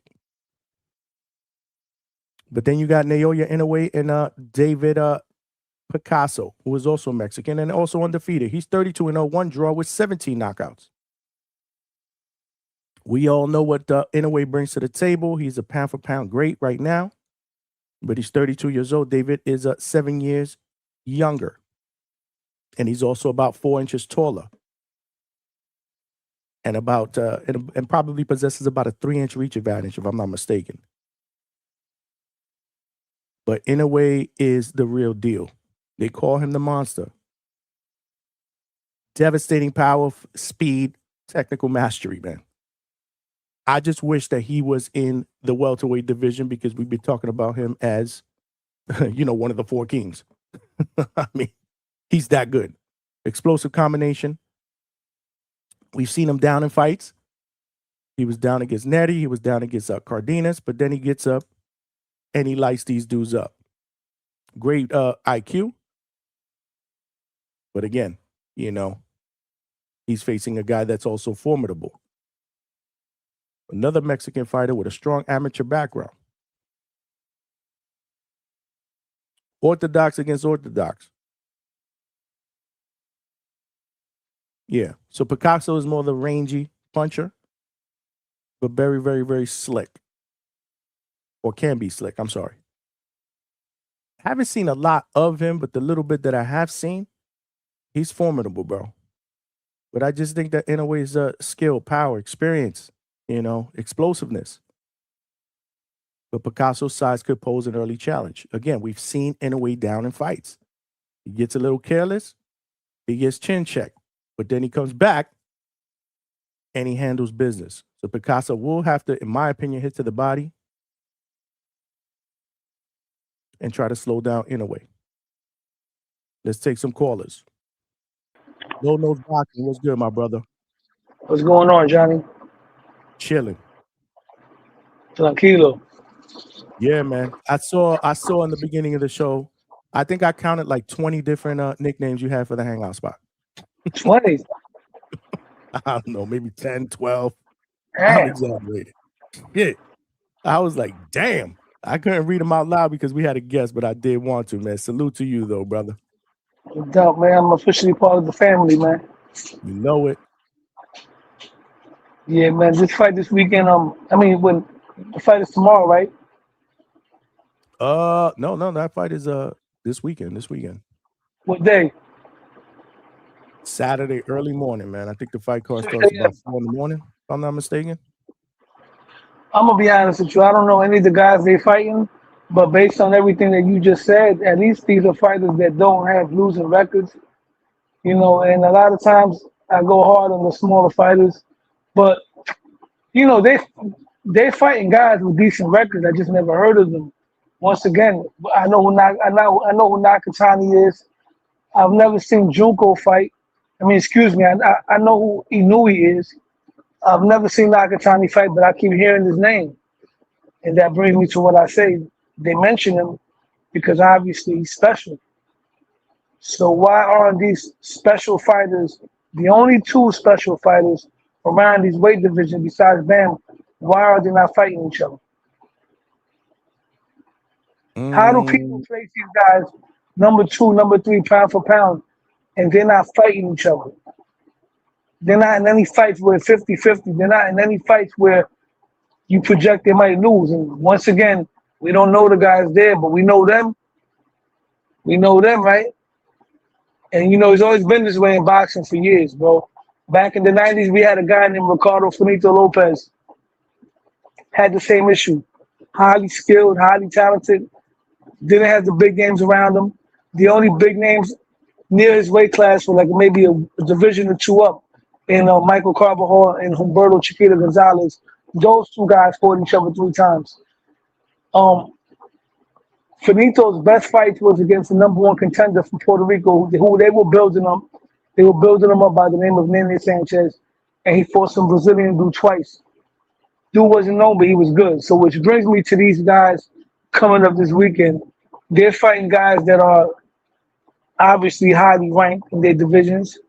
They got good records. Maybe these guys can punch their ticket and become known fighters in their weight classes. They could pull up an upset or at least put up a very tough fight. Because we got to see these guys challenge, man. We got to see them in challenges, in tough fights. Yeah. You know. So I'm But picking both of them for a knockout. you're picking both the favorites, and then obviously it sets up a big fight between both of them in May of 2026, is what they're saying in Japan. Yeah, man. You know, I seen them both fight each other today on YouTube in the video game. Are you a gamer? Nah, used to be back in the days. All right. Well, the fight night, they just came out with a fight night only on PC. They modified the game and they added today's fighters in the game. And they actually got Junko Nakatani and they got Inoue in the game as well. Nice. But I heard bad shit about that game. No. The bad shit is Undisputed is trash. Oh, Undisputed. You That's said the Fight Night. Okay, I got you. Yeah, Undisputed is trash. Fight Night came out in 2011, and it's crazy how a game from 2011 plays better than what's out right now. But they, you know, people that are really tech savvy, that are into coding, they modded the game, and they recreated the game and basically added today's fighters. They made the graphics better, but it can't come out in stores because it's illegal. It's not. It doesn't have. You know, it's not tied to EA Sports because it's a modified game. But I'm gonna buy me a gaming laptop sometime this month, God willing, just so I can play that game. And it's way better than Undisputed. But yeah, I'm picking both guys for the knockout. Salute. Lo, hold on. Let me let's let I know Malcolm, you were in here, but let's let Rachel cook because I don't know how long she's gonna be on here for. Rachel, what's good, Rachel? No, I got like 2 seconds. I wanted to tell you, I know you guys were like back and forth about it. So Seiya had a press conference after the press conference the next day or two after. Of course, it's all in Japanese, but he said that he went through a 4-hour surgery after Nonito's fight with him on his face. So I know we got a letter, both camps got a letter after the rules meeting from the WBA that states whoever the winner is has to fight within 120. Now, having a 4-hour surgery on your face, plus he had the eye surgery before that, which took him out of the Antonio Vargas fight. I mean, Antonio's just going to have to prepare for whoever they're going to, focus on Seiya, but it wouldn't surprise me if Seiya says he can fight, because the clearance is in 8 weeks for him to fight, but if it's 120 days, that means that's the halfway point. Like, what promoter is going to be like, okay, we're going to put you versus Antonio Vargas, only for something, God forbid, happen during sparring and his face isn't cleared to fight again. You know what I mean? Damn, that's good information. But obviously his people, Antonio's people, he never brought that up, so I don't think they know. It's in Japanese. He did a press. I'll send it to you on Instagram, and then if it'll translate. But there's different pictures from when he did the press conference right after the fight, and then there's a press conference that he did at his own gym, and he's not wearing sunglasses or anything. And he said that his doctors from the surgery said he can't because his nose is very sensitive because they just did a 4-hour surgery on his face, that he couldn't put any weight, even sunglasses, on the nose of the bridge of his nose. So all I'm saying is I looked at it again to see if it was just negotiation 120 days or they have to be in the ring within 120, and they have to be in the ring in 120 under 120 days. And Rachel Nonito cracking, yo. Yeah. What the fuck? Yeah, so man, that's my guy. You got people in the chat saying he was robbed. Yeah, man, he cracking, man. If he would have had another minute in that round, bro, dude would have been done. Yeah, I'm actually surprised it wasn't a 10-8 round, considering, but it is what it is. And I pulled the numbers, and people were like, oh well, Seiya's gonna out land you in the razor thin ones from 8 to 12. It only separated the two of them by 2 to 3 punches per round. It wasn't like it was wholly one way or wholly the other way. Like, I'm not mad at it because it was, but at the same time I'm like, like I said on my post, like, I'm a win's a fucking win. Like, everyone thought he was gonna get flattened in like 4 rounds. Nonito was gonna get flattened, and he couldn't keep up. But fuck, these kids, man, y'all better keep up because the bar's getting set higher. listen, look at all the older guys. Like we're not settling down because of the fact that we don't sit on it, right? Like still train, we don't get fat or anything like that. But yeah, so that was just my warning, not warning, but info update for Antonio if he's still listening. That I don't know if he's gonna fight Seiya just as much as it happened the last time to him, and it was his eyes. Now he had to have a 4-hour surgery on his face. I don't know. I'd be really careful if I was a fighter. I'd be like, nah, I'm going to take 6 months out because you don't know how that's going to heal. And then when you get hit, because you're going to have to spar, right? Like, Sure. what happens if it, gets dislodged or it doesn't take the pain the way that you're expecting it and you need more healing time, then that fight's going to get pushed again and all that other fun stuff. So I just I'll send it to you so you can read what it says. Yeah. But yeah, he says it from his mouth that it was a 4-hour surgery. Damn. Thank you for that information. You heard Vargas. Vargas thought that Nonito won that fight. No, I jumped on it. Like I said, we just landed and like the amount of bags because we went from here to Philippines to Japan. We had to send like 3 bags from Philippines back home. And then we still came home with, I think, 6 bags. So from Japan. So I'm just looking at my living room like, fuck me. you gotta get settled in. Plus you got the holidays here. That's crazy. Man, I give up on the holidays. I think we got enough gifts overseas. On their household, you got the children though. What you talking about? No, we're gonna cheat. We're gonna go to my mom's house. Oh, okay. I'm gonna set up all the Christmas stuff right now. And like, nah, we're just gonna hop over to my mom's house and enjoy her decorations and food and call it a day because that's just too much stress.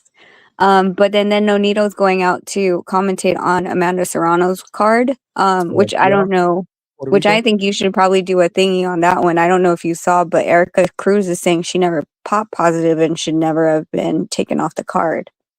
What? I'll send you that. She posted her VADA results and she's like, where does it say that I have an adverse result? Wow.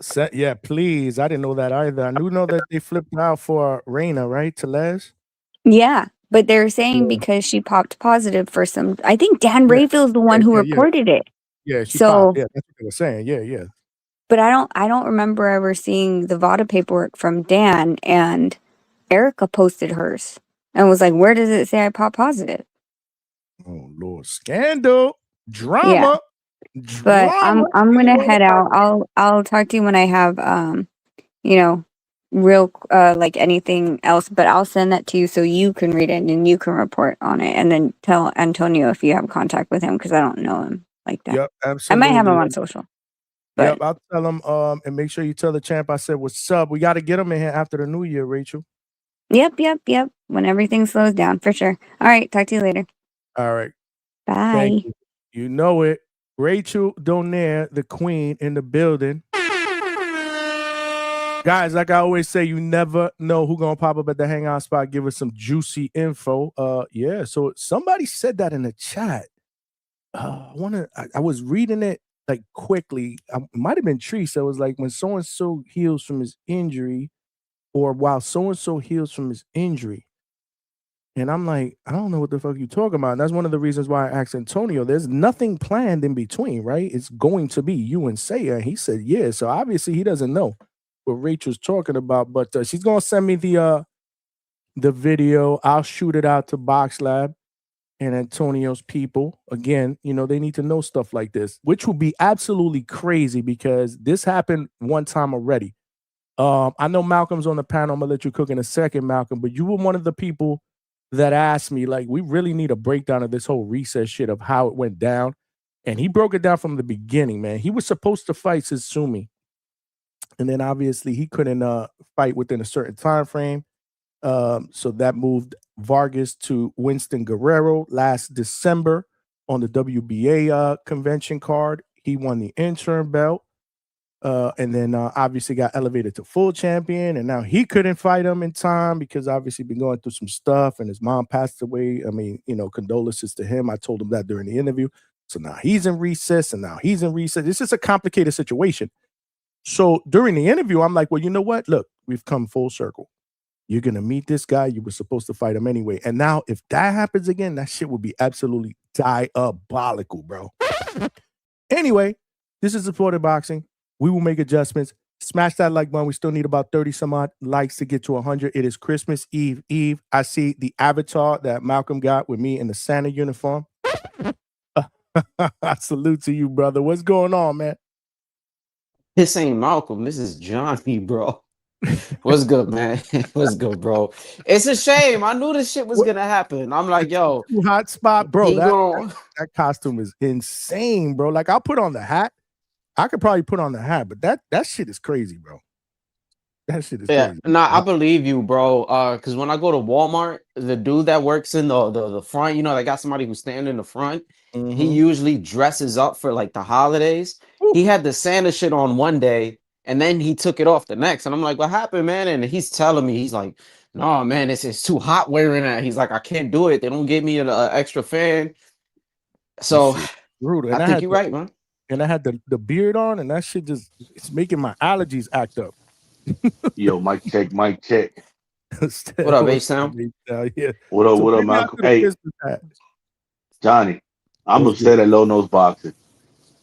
Why? How you gonna say that? There's no talent or whatever in the smaller divisions, or it's kind of entertaining, bro. You put Emmanuel Rodriguez, you put Maloney, you put Cool Boy, you pull Paul Butler, you put Tsutsumi, Nakatani, put them all at 140 and 147, and they're more talented than Devin, more talented than Ryan, more talented than Rowley. The whole 147, 140, bro. These guys got more skill, more talent than all those guys. They're just smaller guys, man. That's crazy to me, man. Like, you make them the same size as that, Nonito would be a nightmare at 147 for anybody, even right now. A nightmare. They keep Bud away from Nonito at 147. That man, this is crazy. I mean, they're smaller guys, I guess. You know what Vegas says? You need to watch more boxing. Because these guys they're a menace down there. It's a dangerous field. You could lose at any moment. These guys are real threats, real 50-50 fights. Hey, maybe 60-40 fights at the worst. You know what I mean? We can't get the so-called stars at 47 and 40 to get a 50-50 fight, and these guys out there leaving it all on the line. Some of these guys have died in the ring, Johnny, in the last 2 years in them weight classes. And it's crazy, man. It's crazy, man. Like, hey, this card is gonna be insane. If you like boxing, you're gonna get up and watch this card, and every fight's gonna be exciting. There's gonna be punches, counters, pull counters, whatever you want. You like feints, you like, footwork, anything. You like come forward action. It's all gonna be there, bro. It's all gonna be there in those weight classes. These are the technical weight classes. This is where you see all these Olympian boxers, the smaller guys end up at. You know what I mean? It's just, I don't know, man. It's just a push, bro. And I've always said it's that the lower weight classes is pretty dominated by Japanese. You see, there's a lot of Philippine guys. There's a lot of Mexican fighters still. It's that there's not. I personally say because there's not a lot of American fighters that are in those smaller weight classes, and they're not really that known. That's why, because they don't get that push, people don't really pay attention to that. But if there was somebody really notable, like you see, at least Bam's getting a crazy push, and he has a nice fan base. Yeah, he's kind of known, but with everybody else, it's not really. And a fun fact: when people complain about these fights and people not throwing punches and action, brother, lower weight classes throw the most punches. They're forced to throw a lot more punches. It's very it's very fast paced. I don't get why the lower weight classes aren't as popular, bro. You right, bro. These motherfuckers be punching, bro. People like You want to see people like knockdowns? There's gonna be knockdowns. Yeah, this is what I don't understand, bro. But for some reason, maybe it's the name recognition. That's You what it know, is. It's just it's it's names, bro. yeah, it's the names, man. Which is why I said I wish Inoue, all these dudes, bam. I wish these dudes were welterweights, bro. How would we be talking about them today if these dudes Oh, it'd fought be in crazy, full man. divisions, bro? It'll be crazy. I've been saying that for the fucking longest, but so unfair that the lower weight classes have to what's the word that I'm looking for? Enmask, these guys greatness down there, man. It really does, man. Hold on a second before I let y'all cook. Terrence Bud Crawford is in the building, y'all. I mean, he's retired. He's got a lot of time. The best fighter in the world, pound for pound, is in the building. But they spelled his name wrong. It's supposed to be one R. So I don't know if that's the real one. Just saying. But I appreciate the super chat, my brother, whoever it is, or sister. Said Inoue, a hell of a fighter. Absolutely, bro. Inoue It's is Mike, bro. It's Mike. Is that who it is, Mike? Oh, Mike Wilson. That's not Mike, because Mike would have just texted Mike. I mean, he would have just super chatted Mike. Nah, he would have just super chatted just Bud. Or maybe just, he would have just said Bud. Mike, if you listening, Mike, help is on the way. We appreciate you, my brother. You know, your family up in here as well as everybody else. We are here Christmas Eve. Yeah, man. We talking that boxing shit. We just getting started, man. But yeah, man. Oh, I got a breakdown, man. You already know I got a breakdown for this shit. I was waiting for your breakdown. I was like, if Malcolm doesn't call in early for this breakdown, this is something not right. We got Alberto waiting. But go ahead, Malcolm, you were on first. Yeah. Nah, it was that H-Town jumped on, and then I was like, all right, I'll let him burn for a bit. I know he cut you off. Yeah, nah, it's all good, man. Yeah, I know he cut you off. Yeah, man. So just mainly the Nakatani fight. Like I'm gonna start off with that first. You feel me? With him and Reyes. First off, I just want to see how he looks. You know, there's a little disclaimer. I want to see how he looks with the extra 4 pounds.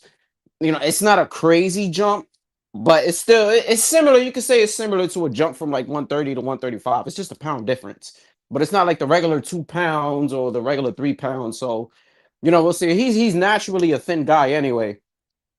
But Reyes, to be honest, he's just gonna come forward and he's just gonna press the action.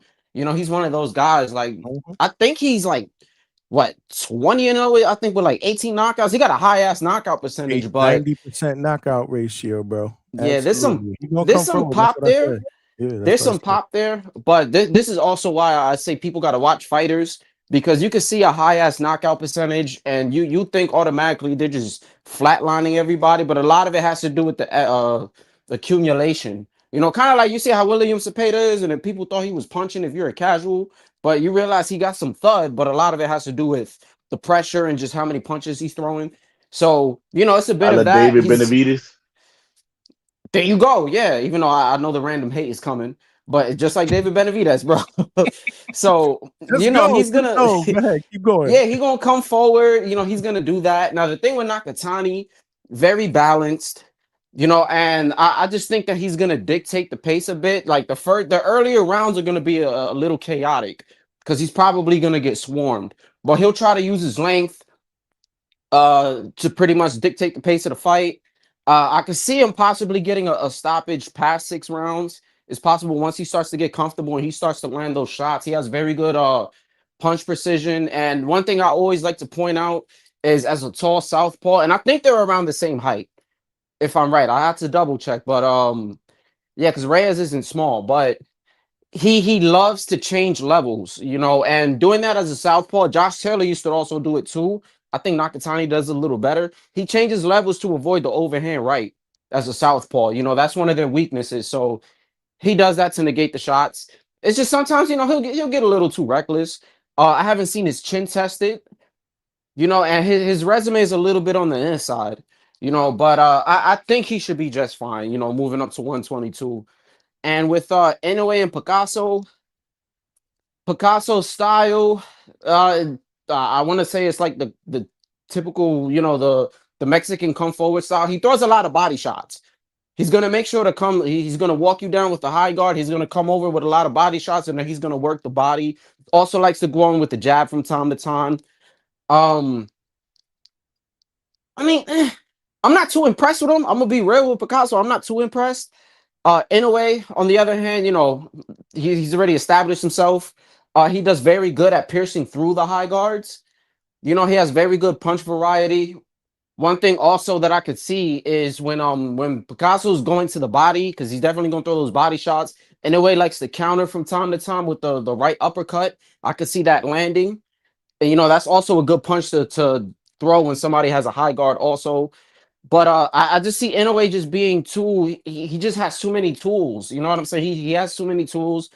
He's faster. He should be the stronger guy. And, I heard his coach talking, right? His coach was talking about something, and he was saying how he wants Inoue to be, I guess, to box a little more, to not that willingness to engage. Because if you watch his last fight with MJ wanted that kind of fight. And Inoue chose a different style of fighting. He moved a little bit more. He fought a little more safe, but he was still able to land his shots whenever he want. His biggest flaw, whenever he throws one punch, other hand drops. Sometimes he's willing to engage. Mexican fighters have a warrior. I mean, they got the heart, the warrior spirit, and the Japanese kind of got something similar. They go by the way of the samurai, so they're actually willing to engage.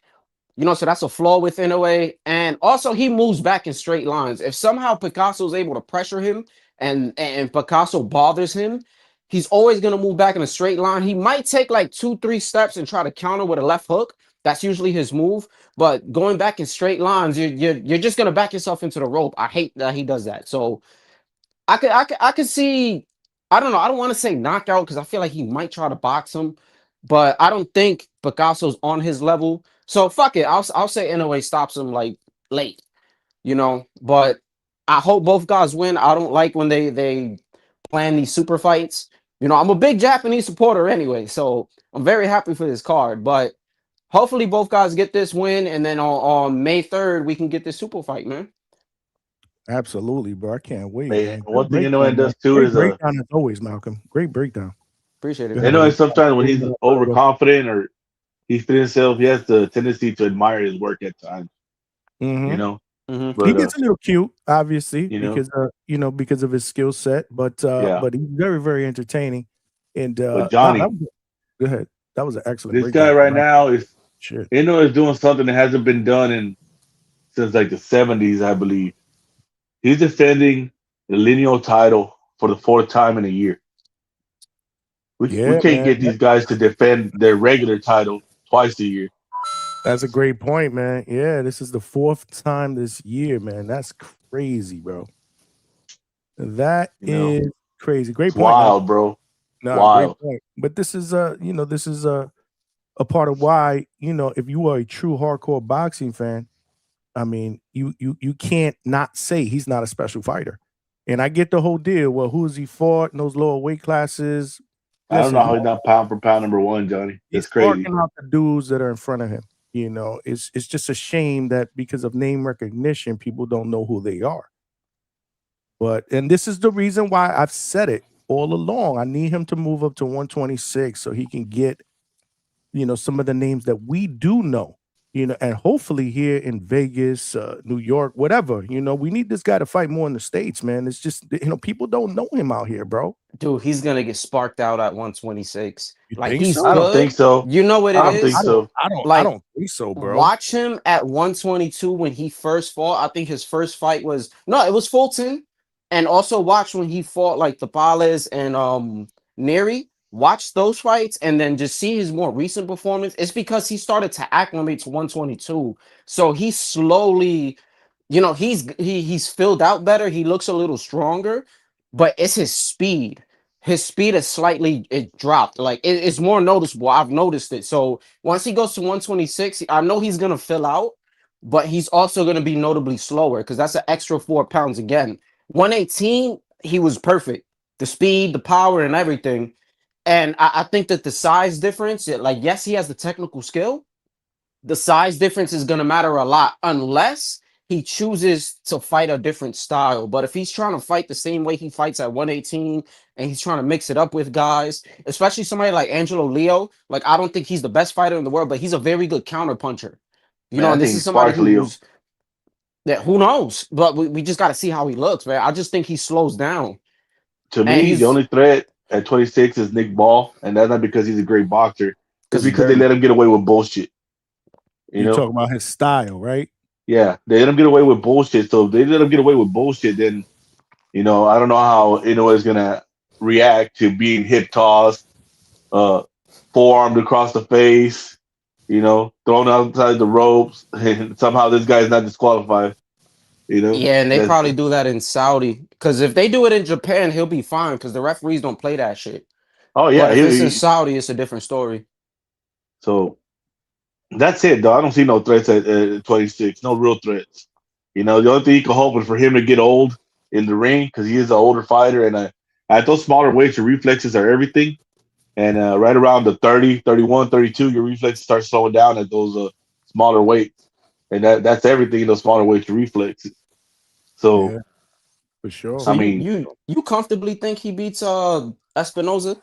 yeah, I mean, I don't see no problem, bro. I don't. I mean, hey, That you would want be to call tough. me? Dang, you And more confident than me. Yeah, Shit. yeah, that would be tough, H Town. I'll tell That's you the this: since only he beat, one that I would not favor in a way to beat. since Inoue beat Emmanuel Rodriguez, bro, I've been a fan, and I'm like, dude, this dude is special. And people keep talking about, oh, he fought Nonito twice. Dude, Nonito's a monster. What are you talking about? Like y'all acting like Nonito is just some regular guy. Look what he's doing at right now at his age. You know, he just put some dude in the hospital that might not fight again for the rest of next year. One of the best left hooks of all time. Yeah, man, like this is crazy, man. Hey, dog, I'm telling you, it's special, special, man. I've been a fan for a long time. I got the T-shirts. It's one of the only boxers I wear their T-shirts to. You know, One of and the only fighters I've ever woken up early in the morning to watch. 'Cause yeah, I'm not a man, morning and person at all, bro. But I'm gonna have to I've get been up and watch. I've been pushing it away for years. Yeah, Danny and Ness used to be like, we don't watch the girl weights. We don't watch the girl weights. I said, man, y'all stupid, bro. Yeah, they used to shit on me. They used to shit on me when I would bring up Inoue. it's all good. Listen, man, it's an acquired taste, obviously, and this is why we need to do a little, more promoting on this channel. Hopefully, more channels to shed some light, man. These guys are special. They produce great fights. I think this is gonna be a great card. Not crazy that it's $60. Not crazy that it's in the middle of the night, but we'll figure something out. We got Alberto that wants to get some shit in. I did put the Santa hat on. So for those of you guys that are asking about the outfit, that's not happening, man. That shit is Hey, too hot. In fact, guys, Mrs. Hangout Spot asked what happened to Santa. He left back to the North Pole because it's too damn hot here in Florida. He went back to the North Pole. He gone. He gone. hey, It's for you too go, bro. It was 80 degrees here today. He said $60. I think I saw a promotion that says you're gonna get Shakur and Tio and the Inoue fight all together for $60. Who said that? I think I got a promotion in one of my emails. Well, For the zone? You need to for the share zone. that. You need to share that. Look, she calling me whack. How the hell I'm whack? I put it on twice. Man, it's crazy. It's too hot in here. Alberto, tell everybody, bro. I kept my word. I started the show with the beard and everything. The beard made me itchy. I still feel itchy because of that damn beard. But whatever. What's up, Alberto? What you got, brother? Yeah, salute, Johnny. You definitely kept up your end of the bargain. Shout out to you for bringing that Christmas energy. It's Christmas Eve, y'all. What you Christmas guys Eve, got planned for bring tomorrow? that energy, man. Ho, ho, ho. And in Alberto's language, pause. Oh, yeah, nah, but what you guys got? Like, Johnny, what's like a Puerto Rican Christmas look like? Like, for us, we celebrate tomorrow. Is it the same for y'all, or is it the Yeah, 25th? we used to. So when I lived in the Northeast, it was always we used to go to my mother's house. She would cook this big meal. Yeah, it would be like a party. Then we would do gifts at midnight. It's different, It's So it was more of a Christmas Eve celebration. Really kind of hung low on Christmas Day, but Exactly. here it's just me and Mrs. DHS. So we just gonna cool out. She gonna cook. My daughter may come over. I'm not sure, but it's just gonna be me and her, just cooling out, man. Just bringing in Christmas together. Yeah, nice and quiet. But yeah, to answer your question, New Year's Eve and Christmas Eve is usually the day that we party and eat. And then Three Kings. That I didn't really celebrate because I wasn't really. I'm not from the island. Are you religious, Johnny? I mean, I believe in God, but I don't go to church. It all depends on But what you say, religious, Yeah. No, I absolutely, think I that's believe in usually God, but I'm not, I don't go to church like that. But yeah, no, we believe in God. I grew up in a Catholic household. yes, sir. Um, no, shout out to y'all, man. I love this time of the year, and then we got New Year's like right Word, around I the love corner, it. so I it all love this hits you time at of the year. once. I absolutely love this time of the year. The only thing about this time of the year, though, is there usually really isn't boxing on. It kind of slows up, like, right? I mean, yeah, we For got this sure. card or whatever, but it kind of, kind of slows up, and then it doesn't usually pick up until late January. This January is actually going to be pretty good because we got cards in the beginning, in the middle, and the end of January. So I think 2026 is going to be dope. But we got this one, man. And to H Town's point, I think this is going to be a really, really good, entertaining card, man. You're gonna see scraps on this card, but for your casuals, you're not gonna really know anybody on this card. I think Johnny, the reason why these lower weight classes don't get a lot of love is just because, like, from a casual perspective, it's like a guy that's 5'5" and weighs 110 can't theoretically beat me up. Like, we kind of revere like boxers as superheroes. So when you see him like smaller like that, I think the casuals tend to think, man, these guys are tiny. This ain't no real. They can't really do it in real life. But little do they know, right? Like Inoue could probably fuck me up in real life, definitely. So, but I You wanted said to speak on. probably. You said Inoue could No, yeah, probably fuck you up. Johnny, I'm Did a this man man? at the end Did of the this day. man just say Inoue could probably fuck him up in real life? Johnny, I'm a man at the end of the day. I'm not just gonna The say another man disrespect. could dominate Yeah, me. I'm a man. I'm a man too. Well, then I'm not just gonna straight up just say that, another man could like, walk over me and shit like that. So that's why I said probably, Okay. but then I cleaned it Okay. up at the end. Um, Okay. but nah, man, Johnny, I'm excited for this card, man. I put it in the Discord. I don't know if you got a chance to see. I see something. I saw Let that. me, yeah, let me What say do you? this, You need right? to tell us what you see. Right. Okay, watch this. So when Canelo, what was prime Canelo? Would y'all say it's like during COVID when he went undisputed, and like his keystone moment of that run was the plant knockout, right? Would y'all agree? I say Prime Canelo was 160. Mm. No, I would say it's when he got undisputed at 68 and he was knocking Joe Sanders. He broke his orbital bone and then he knocked out Kid. I say that was his absolute best. Like he was damn near like pound for pound top It three was at the yeah, it time. was Hmm. he was up there. Yeah. I would say So around that that time frame. Why not? so I say that to say this. I think we've seen Prime Inui when he in 2023 and his keystone victory was when he beat up on Filton. That was like a masterclass damn near, right? That was. So I think that Inui's best years are behind him.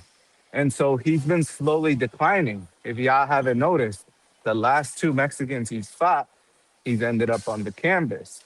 And so I think the style that beats Inui, Picasso possesses. We haven't seen Picasso with that level of fighter yet, but I think he has all the intangibles.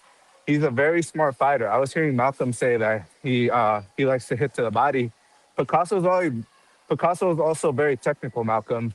He likes to really sit down with that stick and he doesn't get overzealous. He has a really good IQ. I think that if he can keep his IQ up the whole night against Inoue, I think he could outbox him. If he can withstand Inoue's pressure, because we know Inoue, like Johnny says, you don't get paid for overtime. Inoue, that's his MO. He does not like to go 12. He'll like to get you out of there if he can. Once he smells blood, it's over. So I think if Picasso can, keep that distance, because he is the longer guy, pause, and he does have the height advantage, reach advantage, he can really take Inoue into the deep waters. And I don't know, and it is in Saudi Arabia, so he will get a fair shake. Um, Inoue, I think he's declining, Johnny. Y'all are gonna be surprised, but I don't know. he has a lot of wear and tear. He's on the wrong side of 33, Johnny. It, it, there's a lot of ifs in what you were saying, bro. If you can withstand this, if that, bro. That's a dangerous game to play. Who's banging a Damn, hammer? who is that? The Oh, is hell? that I have no Asia? idea. Is that My bad, H10? dog. My bad. That's a He's on the speed bag. My typewriter. bad. Feedback. It looks like somebody beating you over the head with a hammer, bro. With a brick. Lord have mercy. It's Christmas, bro. Cut that shit out. It's a season of giving, not giving hammers upside the Hey, head. Johnny, them people want that money. Lord. Gee. Yeah. Keenan the Wise said his best years are behind him. Burrow's last fight was amazing. Well, Johnny, what y'all saying his last fights are amazing, but he keeps up ending up on the floor and eating a lot more shots. Like, okay, I'll say this, Johnny. Inoue has a tendency when he rips that left hook, that right hand comes down.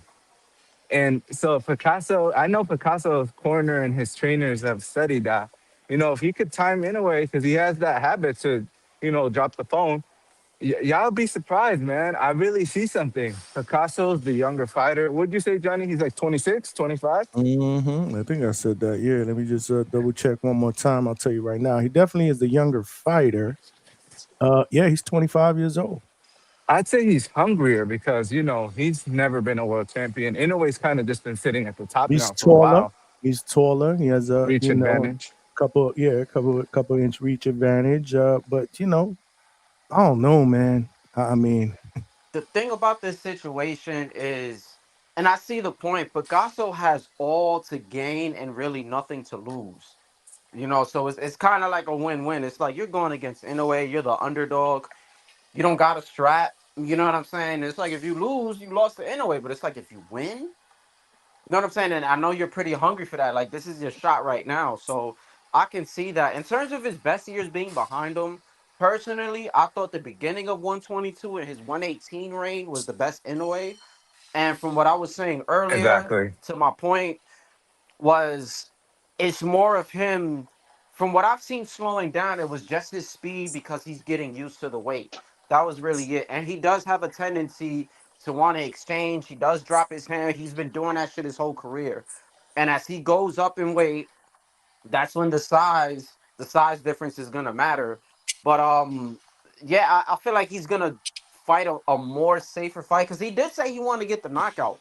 But his trainer and this is why I brought it up. His trainer was just saying like he doesn't want him to make certain mistakes. Like he's touched the canvas for sure, and it's off the same fucking shot all the time. It's always a left hook. It's the same Mm-hmm. shot that broke his orbital bone. Orbitable. Nonito Donaire No, broke him. Nito. Yeah, Hmm. with the left hook, it's the same shit. And in the MJ fight, we thought it was gonna be dangerous, and he fought completely different. He 12 older man boxing. So it's possible with Picasso, and I think everybody has a chance. He could possibly drop him, but Inoue has showed that he's calm. He could he could sit for like 8 seconds, gather himself, come back, and then he usually fixes the mistake he makes. So I'm not worried too much about it. I think he does a good job. I think he should pack him up. But I know I can see the decline. Like I'm not too mad, but I think he's still the goods. Like Inoue to me personally is still the goods. My thing is, if you're hoping a fighter to get old in the ring is your best defense of hoping to beat him, then you're already losing. No, I didn't say that, H Town. I said I see something in a way. He has these bad habits, like Malcolm just said, of dropping, the right hand. And I think that he really struggles with guys that present. I wouldn't say it was power. I don't think he's scared of like punching power because a lot of dudes were saying, oh, Picasso has no knockouts. Like, Inoue is going to run over him. I don't think it's that. I think Inoue struggles with guys with IQ and movement. Yeah, Picasso freezes up a lot too, bro. Like he not this crazy counter puncher. There's been a because I've been watching some film. There's times where he's at that high guard and then you're just like punching him and he kind of just freezes up in between the shots when he's not active and he's not really doing too much. So I think that's gonna pose a problem. But ultimately, I think that high guard is gonna get broken down. Anyway, he's very good at it. He's gonna break down that fucking high guard and I don't know, man, but I don't think Picasso's winning at all. One thing I will say, and it's just again, we're just throwing out stats here, is that his last 11 fights, Picasso's last 11 fights, 8 of them have been by stoppage. Johnny, I'll say this. If Picasso can withstand the early onslaught, like, because I feel like Inoue is going to come out strong, man. If he can, like, withstand those first 3, 4 rounds and, like, those middle rounds, he can get into a groove. kind of keep that distance and that sweet spot for him, I could see it playing out differently. That's all I'm saying, y'all. I'm not saying Inoue is not the favorite. I'm just That's saying I fair. see something. No, that's fair. Nah, you're Listen, not wrong. yeah, no, you're not wrong. If that's how you feel, absolutely. Listen, I don't think it's gonna be on the walk or a walk in the park either, to be honest with you. But I like stylistically, I can't pick against in a way against this guy. I just can't. I But just can't. yo, Johnny, I'm gonna end up jumping off right now. I gotta get ready for work and shit. I kind of got a lot of shit to do in the crib. But Okay. yo, shout outs to everybody on the panel. Berto, I think who the fuck just jumped on? Oh, The Boxing boxing H outcome. Outcome. Town. Yeah, H Town, shout outs to you. I think I said shout outs Johnny already, but yeah, shout out to you. Shout out to the whole community, man. Happy holidays. Enjoy your time with your family. You know, if you got kids, enjoy your time with your kids. For those who lost anybody throughout the years, condolences, keep your head up. But yeah, this is the time, man. Just celebrate, have fun, drink your coquito or whatever else y'all drink. Eat your tamales, pasteles, whatever the fuck it is. Have some fun, man. And I'll catch y'all on the next one. And Boxing Maniac, wherever you are, I need you to jump on here, man, because you a Nakatani guy, I'm an Inoue guy, man. I want the smoke. That's all I'm Mhm. saying, Where man. he been So, at? Where he been at? yeah, I haven't Yeah, seen him in a while, I man. I haven't know he seen a him in busy like 2 guy. weeks or a week or some shit. he's been around. So I He's still he's still in mourning.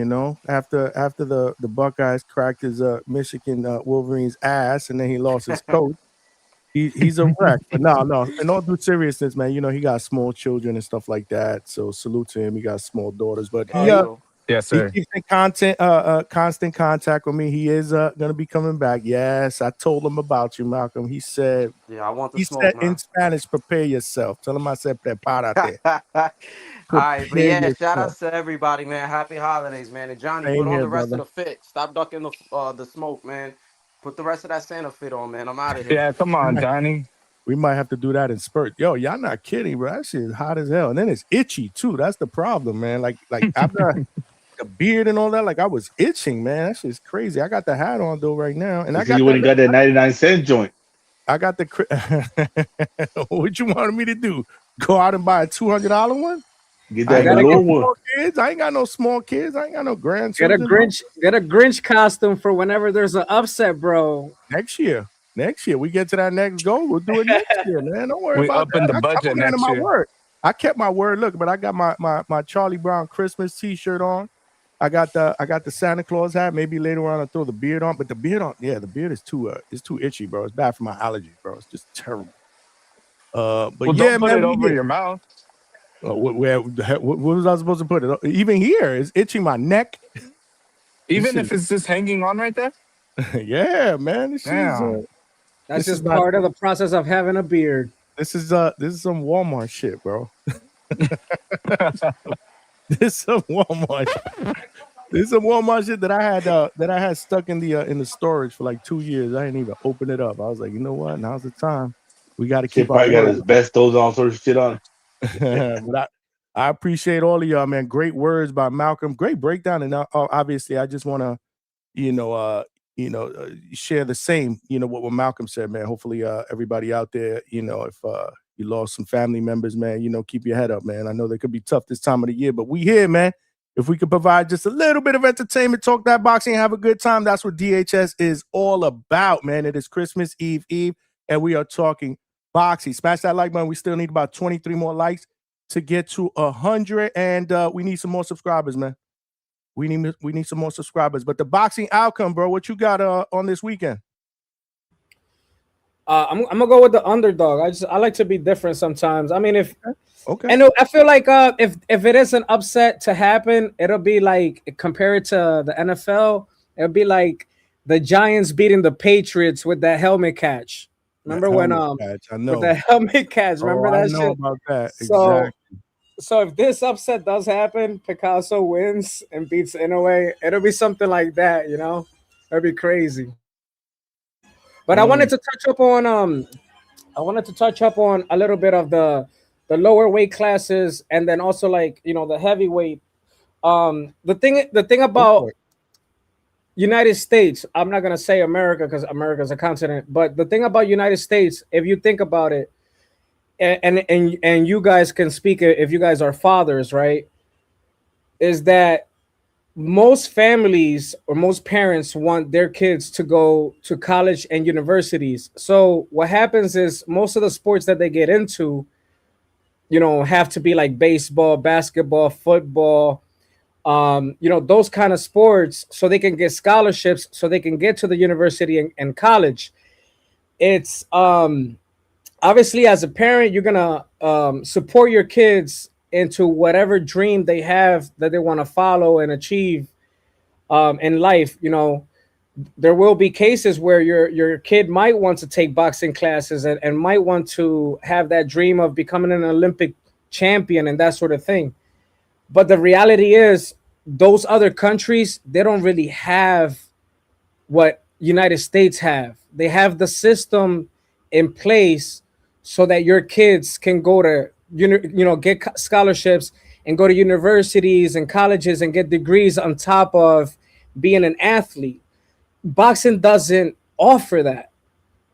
And so I think that the focus in United States within families is go out there and if you are doing sports and try to get a scholarship so your school's paid for and you become successful in life and that sort of thing. So I just feel that way because a lot of other countries, they're pretty much fighting for other reasons to survive, or there's different situations in life. Everybody has a different situation, but I just feel like when it comes down to that, that's the thing in United States. I mean, would you agree, or what do you think about it? Like, how would you, if you had kids, wouldn't you sort of do the same thing? You guys want to jump in there first? I mean, as far as us as a country, we've become a lot more feminized, as in what men used to do. Because when I was a kid, we'd get the gloves and just fight each other in the backyard for fun, just to see who won. And we're still friends afterwards. Nobody was getting I shot. did a lot of that growing up. Yep. It was fun. Everybody laughed. Even if you got knocked out, everybody laughed. But it's not like that no more. Not only that, there's a real big thing with a lot of parents and CTE. Even football's gone down. A lot of contact sports have gone down ever since all those studies came out. And these studies, they're not as widespread in other countries. So they're still cool with all the head trauma. And then our bigger athletes, they go for basketball and football because there's more money there. There's no money in boxing for them. That's why we don't have no heavyweights and no cruiserweights anymore in boxing. These guys are playing football, basketball, and with all the nutrition that people get over here, so we got these big old monster dudes. So that's why you got a lot of 5'2" guys, 130 pounds. Hell, anyone I know that's been 5'4" been at least 150, and that's not 150 of fat. That's like 150 in shape. These other countries, there's just smaller frame people because they don't have all them goddamn additives in their food that makes them bigger. And to your point on that too, it's a lot harder. Like boxing is, you have to be very disciplined, right? You have to make weight. You either have to cut or gain weight.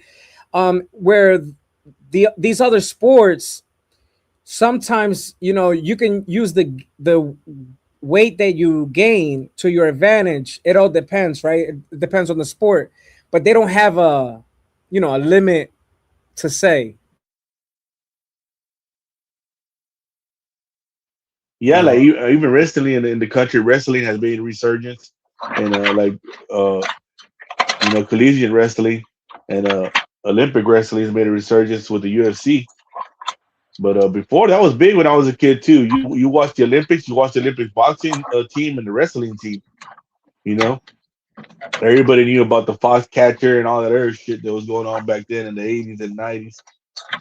It's not like that no more. I mean, we knew the Olympic boxing team, man. We knew Floyd, Vernon Forrest. We knew everybody on the damn team. Now it's like nobody even know who the Olympic boxers are. They don't get pushed either, man, like it used to. Like you have Olympic training, tryouts, and everything on TV. But I don't know, man. It's not what it used to be, man. Like I said, people are against violence in this today's society. You know, It's definitely a different world that we live in, man. It's definitely a different world that we live in today. In boxing, if you really, really look at it, like what H Town said earlier, I mean, the money's in the other sports, right? Boxing is a very, very tough and shady business as well.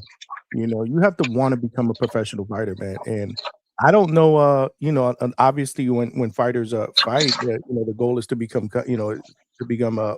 compensated and to be, to be able to benefit financially. But it's a grind, bro. Not all of these fighters today are going to be, Floyd Mayweather's, man. Not in this business of boxing. It's tough. It's tough. Who's that background? You got a lot of background. Somebody, man. My fault. I'm over here opening cans right now because I'm making some coquito for tomorrow. So I got the can opener. My fault. I forgot to mute, man. All good. Yeah, Lo is back, man. What's good, Lo? I want to touch on one of the guys said something about Canelo's prime. For me, Canelo's prime, the best Canelo was the run that he had from 160 from when he beat Triple G the second time, when he beat him with Mexican style, when he beat him definitively. From that run all the way to the Cater Plant win, that was the best. That was the absolute best Canelo. That was Canelo where he was considered number one pound for pound. And then after that, he stopped throwing combinations. He became just throwing one punch at a time. He stopped walking people down with head movement and things of that nature. And I say that because main man touched on Inoue, saying that Inoue might have slowed down.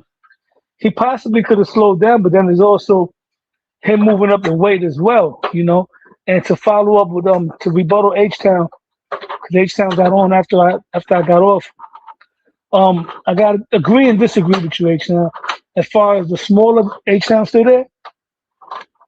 Yeah, he's still there. Yeah. H-Town, what's up, man? Salute to you. God bless you and your family. But yeah, like I said, maybe Inoue. Noise, Lo. I got you. Maybe Inoue and Nakatani will be competitive in those weight classes of 140, 135, but I got to disagree with you with Stephen Fulton and Jason Maloney. Those guys are not on the level of guys like Shakur Stevenson, Richardson Hitchens, Teofimo Lopez, Devin Haney, even Javante Davis. And we've seen, Cool Boy get wiped out and get thoroughly outboxed by Oshaki Foster. So I got to disagree with those guys being competitive if they were 140 or 135. But Inoue the pound. That's why he's a pound for pound fighter, because you got to have fantasy matchups with him and guys in other weight classes. But I still stick with what I said. There's not enough guys that are equal or close to that level in those weight classes. It's Nakatani and it's Inoue, and then the level difference is a big drop. You know what I'm saying? They're not really that close in level with the other guys. They're too much above the other guys in level, man.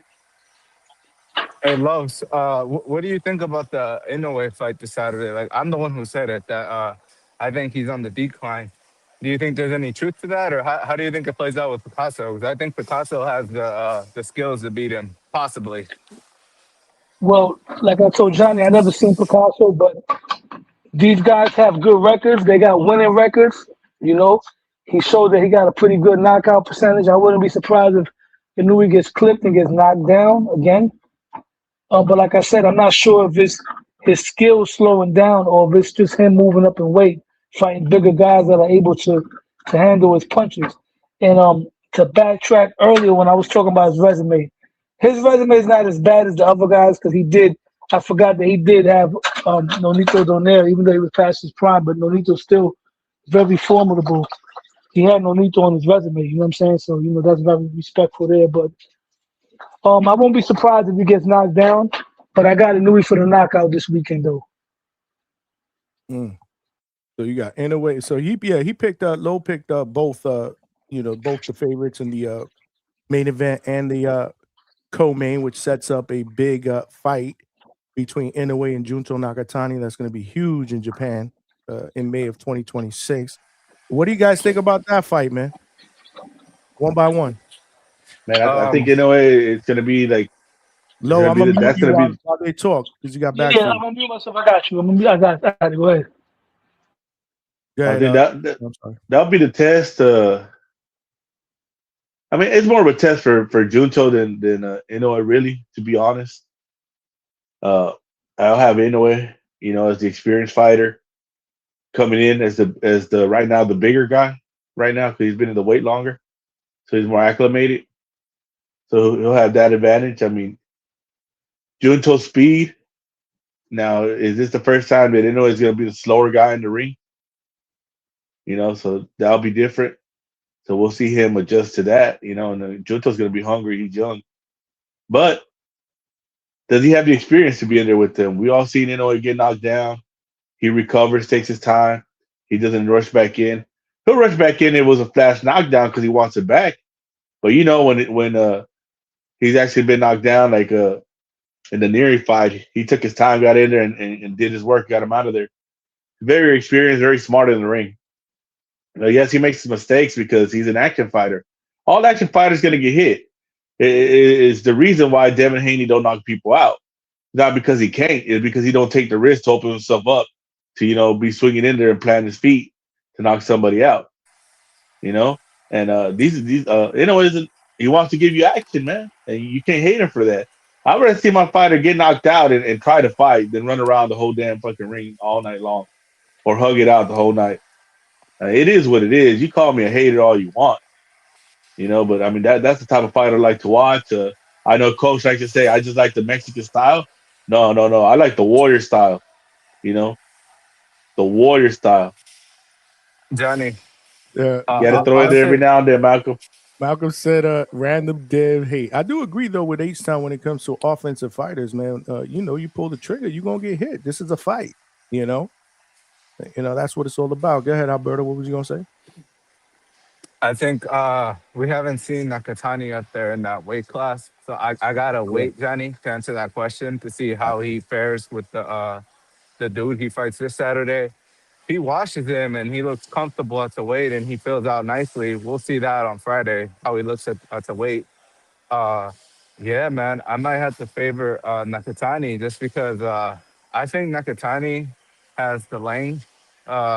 I really like Nakatani's corner, so I know they would have the right game plan. I don't know if you guys know, Nakatani is trained by Rudy Fernandez out here in LA, and that's a really smart, like one of those old school boxing guys, man. And I think, like I said, man, I stand on that. Uh, I think Inoue is on the decline, man. So I think if anything too, because I don't know if you guys saw, they kind of asked Inoue if he wants that Bam fight. He said, yeah, we can get it cracking next year. So honestly, I would have to favor Bam going into that fight. I think Bam has more IQ, better footwork. Speed-wise, they're pretty even, but, I would have to give the advantages to Bam. And I think Bud Crawford showed y'all size doesn't win fights. Hey, I Bam, think Bam's Bam. also willing to get hit, Alberto. So Nah, that how's he gonna? dude. Did you guys see how he destroyed Puma? He was Yeah. smiling as he knocked him out. That shit was diabolical. Yeah, man. Um, But man, respectfully, Inoue ain't no Puma. and I mean, You talking about yeah, yeah. generational talent. Like, Okay, that's my point. Look, to me, it was like the run of the little guys. At first, it was Chocolatito, right? He had the torch, and then it got passed to Inoue. I think Bam is the future of these little guys. I think it's his era. And wait. Don't leave Nonito out of there, dog. No, Nonito had his time, oh bro. yeah, no, Nito Oh, did his thing for sure. Him and then or you could say him or Chocolatito. They were like around the same era. Um, and then it went to Inoue, obviously, and now I think it's going to Bam. Uh, I would have to favor Bam, Johnny. I think the skills pay the bills. He be moving in there like Lomachenko. The footwork is just beautiful. It's like art. And yeah, I think by the time they fight, Inoue will be like 34, 35. I think and it'll also be a Bam is timing the thing. naturally bigger fighter. Bam is the naturally bigger fighter. Yo, Well, H they Town. both started at 108. I don't know Yeah, but about that, Bam H-Town. cuts down a lot of weight, bro. Nah, I don't Yo, think he balloons up, does he? Yeah, man. They walked around like 140. Damn. yo, H Town. Dropped away to 118. That's crazy. H Town. That's Let a me ask lot you of a weight. question.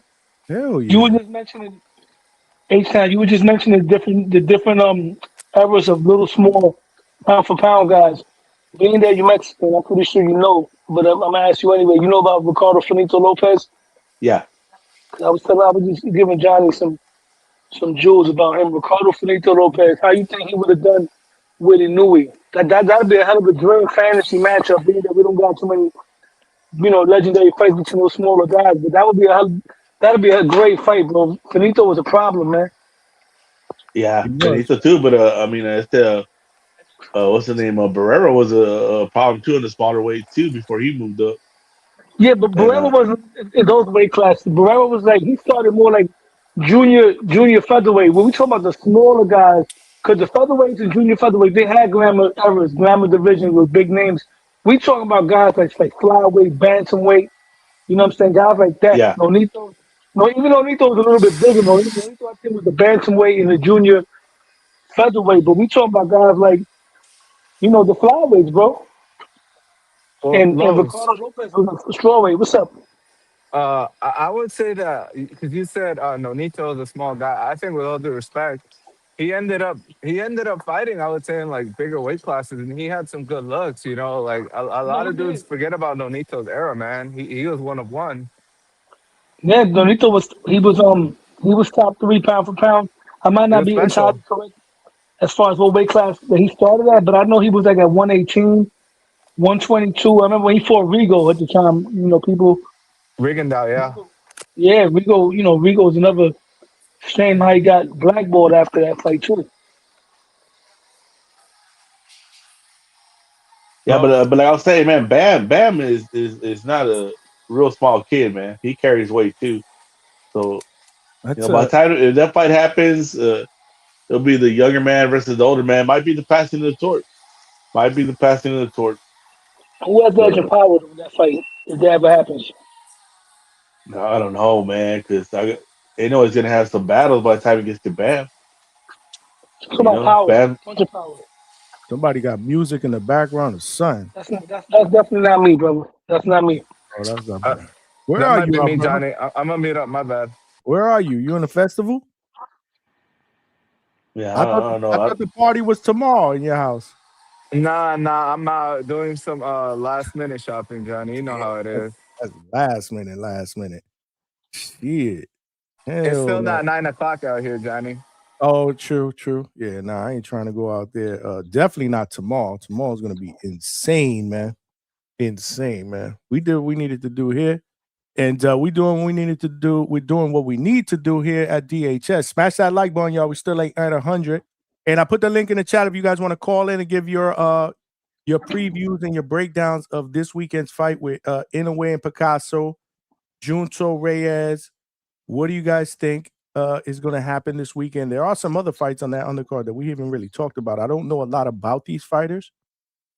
Let me see. Hold on. We got this with IBF champion is defending his title, Garcia against Kenshiro Taraji. I think that'll be a good fight. But I don't really know a lot about any of the other fighters other than the other Tsutsumi, right? Is that the younger brother of Seiya Tsutsumi that's fighting opening up the main card? Do anyone of y'all know? Rado Tsutsumi? I believe so. I I think believe so, they're right? related. Yeah. The ring ambassador, right? Yeah. Yeah. Yeah, Yeah. I think he's opening it up. Yep. So I think it's going to be a great card. Like I said, I think it's going to be very, very entertaining. The fights will be really, really good. The problem is, again, it's more of a hardcore card than it obviously is a casual card. Um, And Johnny, the time, it'll be in the middle of the night. Go ahead, Alberto. my bad, Johnny. I just wanted to ask real quick. Do y'all know what time the card starts? Because I'm seriously keep seeing like different info. I just want to know because I want to wake up in time. I Is it heard is 4 it a.m. All right, 4 hold a.m.? on. We got that covered. I saw something earlier that salute to Alex Vega. He sent me something earlier. And then when I asked him a question about it, he told me to leave him alone. Nasty work. Okay. So estimated ring times. Let me you know what? I'll pull it up. I'm gonna pull it up on the screen. Smash that like button. Let me share my screen and we'll go over it here. And hopefully they don't pull what they pulled on that Brian Norman Devin Haney card when the times were all jacked up. They were all jacked up. This here. Okay, hold on.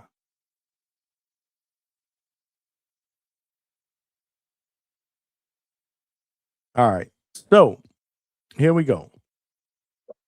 So the estimated ring walk for the first fight is 4:10 a.m. Eastern Standard Time.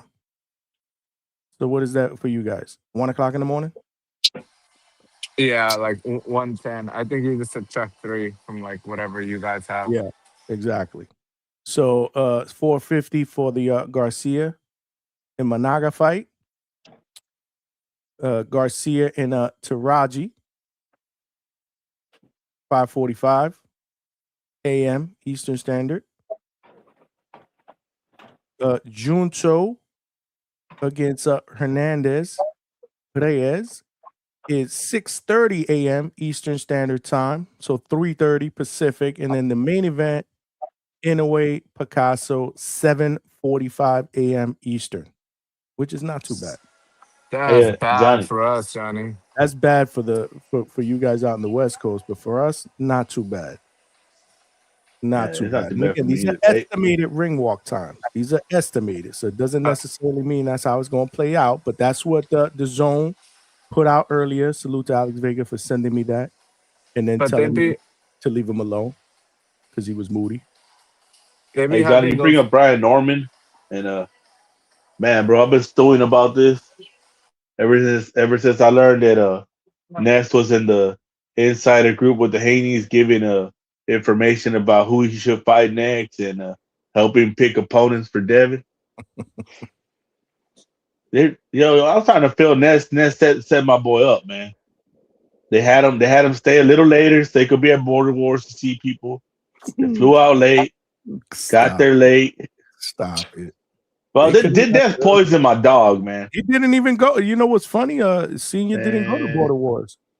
I don't know, man. He didn't. Ever since Haney said that, I was like, hold on, man. Why were you so adamant to have him there at the Border Wars? That's funny. You try to delay my dogs. Then we get there and we hear that out of Bill Haney's mouth that the Normans were not. Have you called in and told him that? Oh yeah, He just laughed. He just laughed. He just laughed. Yeah, I say, hey, come on, man. Out of Bill Haney's mouth that the Normans were not acclimated to the time that he looked sleepy. Man, I don't want to use that as an excuse, bro. Man, I just we got set up, Johnny. They hit us with the okie doke. This how we were confident. This how we're brash and young. Yeah, too much. Set us up, dog. The old banana in the tailpipe. Bro, that was a difference in skill set, and that was a difference in experience, man. Like I said, when I got caught up with the knockouts, Brian Norman was performing great, and then I was looking at Devin Haney, how he looked like he had PTSD against Jose Ramirez, but then when I saw the Norman versus Quentin Randall fight, man, I was gonna change my pick when I seen that, but then something told me, when a fighter becomes a champion, they get better by 30%. Oh, you gonna pull a Malcolm? Huh? You gonna pull a Malcolm and jump off the ship? Yeah, lost. That's a nasty word. He's jumping off the ship. He's jumping off the ship. I'm not off the ship. I'm giving Devin credit. Devin Haney, he's one of those guys that was able to bounce back, bro. Because had this fight been without the Ryan situation going on, without the Ramirez fight, if that would have been Devin coming off of the Regis Price jumping to 147, I would have picked Devin. You know what I mean? Remember, Devin is one of the kings. He's one of the kings for a reason. That means you're better than everybody else. Those are the 4 guys that's going to clean up all the divisions in boxing up to 147. And like I said, man, I went based off how Norman looked, but then I went how Devin looked. I'm not off the Norman train. I still think Norman beats a lot of guys at 147. I think this is this 147 is a weak division right now. There's guys. You got Devin beating Tio? Absolutely not. Tio is better than Devin in every aspect. The only advantage Devin has. We all know the answer. The only advantage Devin has in Tio is height. Tio's faster than Devin. He's more athletic than Devin. He's slicker than Devin. He got more power than Devin. He got better defense than Devin. He got a better chin than Devin. And he already knocked Devin out in sparring before. You know what I'm saying? But that's sparring. Wait, is that true, Love? Yeah, Bill Haney said it himself on Punch years ago, bro. They sparred twice. The first time they sparred, Devin was giving him a boxing lesson. The second time they sparred, Tio told Senior, watch how I'm gonna take his jab away. Tio slipped the jab, caught him with a right uppercut, and put him on Bambi legs, and just started letting off punch after punch after punch after punch until the round was over. Why Teal And turned down 11 million? well, You know he what? already said it, man. Oh. Let me tell you why, because Nestor Gibbs got all y'all brainwashed. First of Ryan all, from the six is asking the same question that we're all Ryan, asking. Ryan Why is he Ryan. ducked Devin, bro. Ryan You said admitted he ducked Devin. You that's the admitted same that Ryan. shit. That's the same Let him Ryan that answer. said Let that him Devin answer. I beats. want to hear. I want to Not hear. that I All want right, to let hear. me tell you. All right, first of all, Teal wasn't offered 11 million for Devin, right? The deal was this: when he made the Turkey deal, it was supposed to be a tournament. Teal was supposed to Come fight on, Jerron Los. Boots. Let me tell you, Let him Teal was finish. Let him supposed to finish. fight Let him Jerron finish. Ennis next, right? Let me tell you, he was going to get 11 million for Jerron Ennis. Jerron Ennis avoided that fight. He said yes on Friday. He said no on Saturday. So then Turkey said, you know what? We'll give you the Devin Haney fight, but we're not going to pay you 11. We're going to pay you 8. And I know people are going to say Teal was never got that kind of money before, but it's principle. At the end of the day, if you go for a Yeah, job and they he tell you ain't we're going to lying. pay you, He ain't lying, bro. if they That's the tell you truth. if they tell you we're gonna pay you $30 an hour, then you go to the interview and they tell you now we're gonna pay you $27 an hour. You're gonna be mad. So and then on top of that, Teal's the kind of person that he gets up for big fights. Let's be realistic. Devin looked like dog shit going into that fight. So we can't call him a duck because he's fighting a better fighter than Shakur Stevenson, who's never got an ass whooping before. So that's the reason why Teal turned it down. Did it look like a duck? Yes. Was it a duck? Yes. But Yes. was it a duck out of fear? No, not out of fear. Because Los. Teal said I wouldn't say it was out of fear, but it was a duck, no. bro. Yeah, it was a So, duck, and I admit it. It was a so duck, but if it wasn't Turkey to be scared. LSG spins the I block, and wouldn't say he was so if scared. Turkey LSG spins the block and offers him 9 million after he beats Shakur, is Teal taking the fight or no? Oh Nope. yeah, I don't he's know. taking a I, fight. I, I He don't know said what they're he's getting offered. He might be getting 10 for this fight for all I know. So it might be Los. more. via Teal. He wants to fight Devin Where's this year punch? coming up at Where's 47. punch? We need answers. Los, I got a question for Los real quick, Johnny. Yeah. The reason why the it wasn't the same purse is because you tried to make the analogy that if they offer you the job at 30 an hour and then they offer you 25 an hour, you shouldn't take it. But that's because it's a different position. Maybe they were gonna bring you Yeah. on. Boots is not the same, doesn't pose the same danger as Devin Haney. So No, I think that was Boost more than poses more fair. danger. Boost poses more danger No, than but that's Devin why he Haney. was gonna get a bigger purse, Los. Yeah. That's why he got Boots 8 had million for momentum. Devin. Remember, Boots had momentum. Boots had just came off of making a guy quit on the stool. Devin Haney, if Devin would have came off a great performance, if the Ryan thing wouldn't have happened, I'm sure it would have been a better offer. But Devin, let's be realistic. Devin Haney, and he stunk up Manhattan that night. He stunk up Manhattan that night. Between him and Ryan Garcia, they took a crap in Manhattan. One took a crap on 34th Street, the other took a crap on 42nd Street. T.O. had to clean up their mess. So because of that, their stock was gone. How can T.O. duck Devin when T.O. was trying to fight a fucking murderer and Jerron Boots body bag Ennis? And I'm gonna keep it real. I don't think T.O. beats Jerron Ennis. I'm not one of those delusional fans that thinks T.O. beats everybody. I got him beating Wow. everybody from You 135 to never know though, bro. 147 You now. never know because, like you One said, by Teal one, does yeah. get up for the big fights, No, and Teal exactly. is a Ring Magazine champion slayer. He took the ring belt from Lomachenko, like he took the ring belt from George Josh Taylor. Taylor. Yeah. He might have taken that ring belt from Jerron Boots Ennis. That would be a hard fight because, like I said, once again, when you move up and weight and you beat bigger guys, it's usually somebody that like Bud came up there and beat a slower, flat-footed, come forward Canelo Alvarez style fighter. When you move up in weight and you beat a slick black fighter that's bigger than you, like Duran did to Leather, that's a different level. Now with Teal and Boots and Teal is almost a mirror of each other in a way. Boots is very flashy, very athletic, very fast, a lot of power.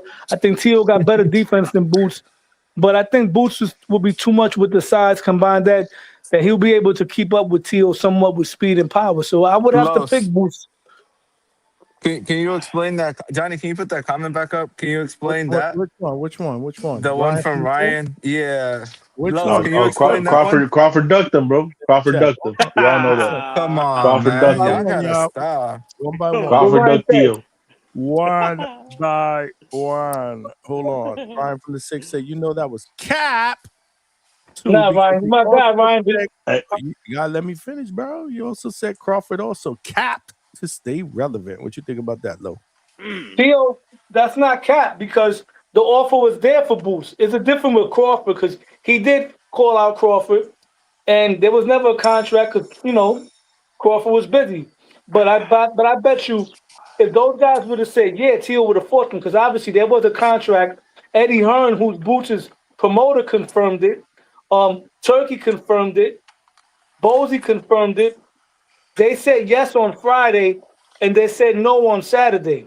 And then Devin wanted to jump on the train and said, "Let me offer Boots a contract also." Like just like he did when Teal was the only one to call out Subaru and Matias, and then Matias went and said he had a broken hand, right? And said, "No mas, I know ready," right? He didn't want to fight Teal then, right?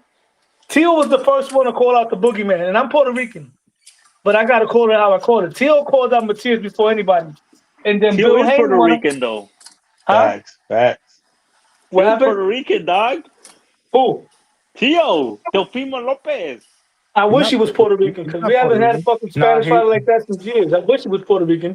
he's If you Guatemalan, ask right? me, Nah, I'll he's take a. Honduran. He's Honduran, bro. If you Honduran. El ask me, Catracho. I would take a package of Edgar Berlanga, Josue Vargas, and I would trade them all Jose for Vargas. Teofimo Lopez. Jose Vargas. Damn. You got it Where that straight, come huh, from? Johnny? Where did that come from?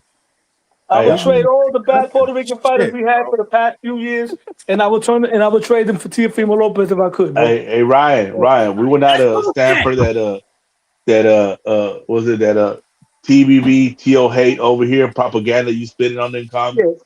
yeah. You know, Ryan's my boy. Ryan said Devin Haney beat Sugar Ray Robinson, so I can't. Ryan's my guy. man, Who Stop, said That man. that? Don't Ryan's say Ryan's that. on dope, Hold bro. Oh on a second. man. Who said that? Wow. Put the record Ryan, scratch. Do the record scratch. YN from the six, aka your favorite legend trash. Man. So Ryan you did it. can't Ryan take Ryan. said that? Ryan Yeah, didn't say Ryan that. said that. Ryan, Yeah. he agreed with Shakur Stevenson when he said that the legend is trash. Why he knows that. That's why I call him YN. That's my nigga, but I call him YN from the six, Yeah, aka YN your Ryan, favorite bro. legend is trash. YN? AKA YN. That means young nigga. You know what I'm saying? That's a street term, and AKA Oh, your favorite legend is YN. trash. Okay. Not YN. Ryan. Okay. YN from the six. I thought you said, okay, I got you. Yeah, man, Ryan was tripping, bro. He's talking about that they Ryan, were trash. we need Let me tell you answers, something. Ryan. Look, he said you capping on his name, bro. Ryan, where you at, bro? Get the link up in here, bro. And then he Never doubled cap. back. He doubled back and said he was just baiting. He was just baiting after Lowe's everybody knows was cooking him. boxing. Lowe's knows Never, boxing. How's that card looking though? How's that card looking for the Teofimo Lopez versus Shakur Stevenson that's a undercard? good How's that card, man. looking? It's taping up. It's We taping got up. We talked about it the other we day. got Richardson Hitchens, a hell of a fighter, a champion at 140, slick, highly skilled fighter, undefeated from Brooklyn. He's taking on another highly skilled fighter who Teal also beat, who we chased him all over the ring and turned him into William Skull and Jermaine Ortiz. That's gonna be a good fight there. God. And He's then we're going gonna straight on my man Jermaine. All right. Jermaine Who else? Ortiz. Doc, who else? Who else? Who else?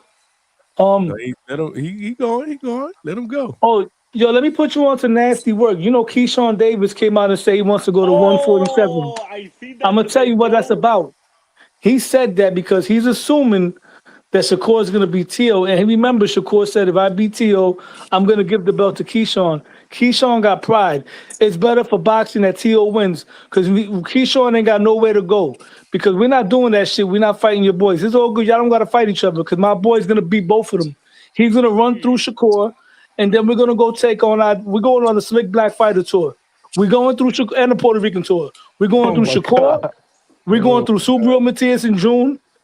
And then after that, we're gonna chase down Keyshawn Davis or Richardson Hitchens before we go to 147. We're gonna let Debo take all the belts there, and then when we go to 147, we're gonna take all the belts from Debo too. That's how we carry it. Low. Oh, Can I ask Lowe's a question? Hold on. Ryan from the six said, bro, I literally said Duran beat Shakur. LOL. After Ness picked Shakur to beat Duran. Bro, nah, bro. You said I agree with Shakur. Them old school guys is ass. That's what you said, bro.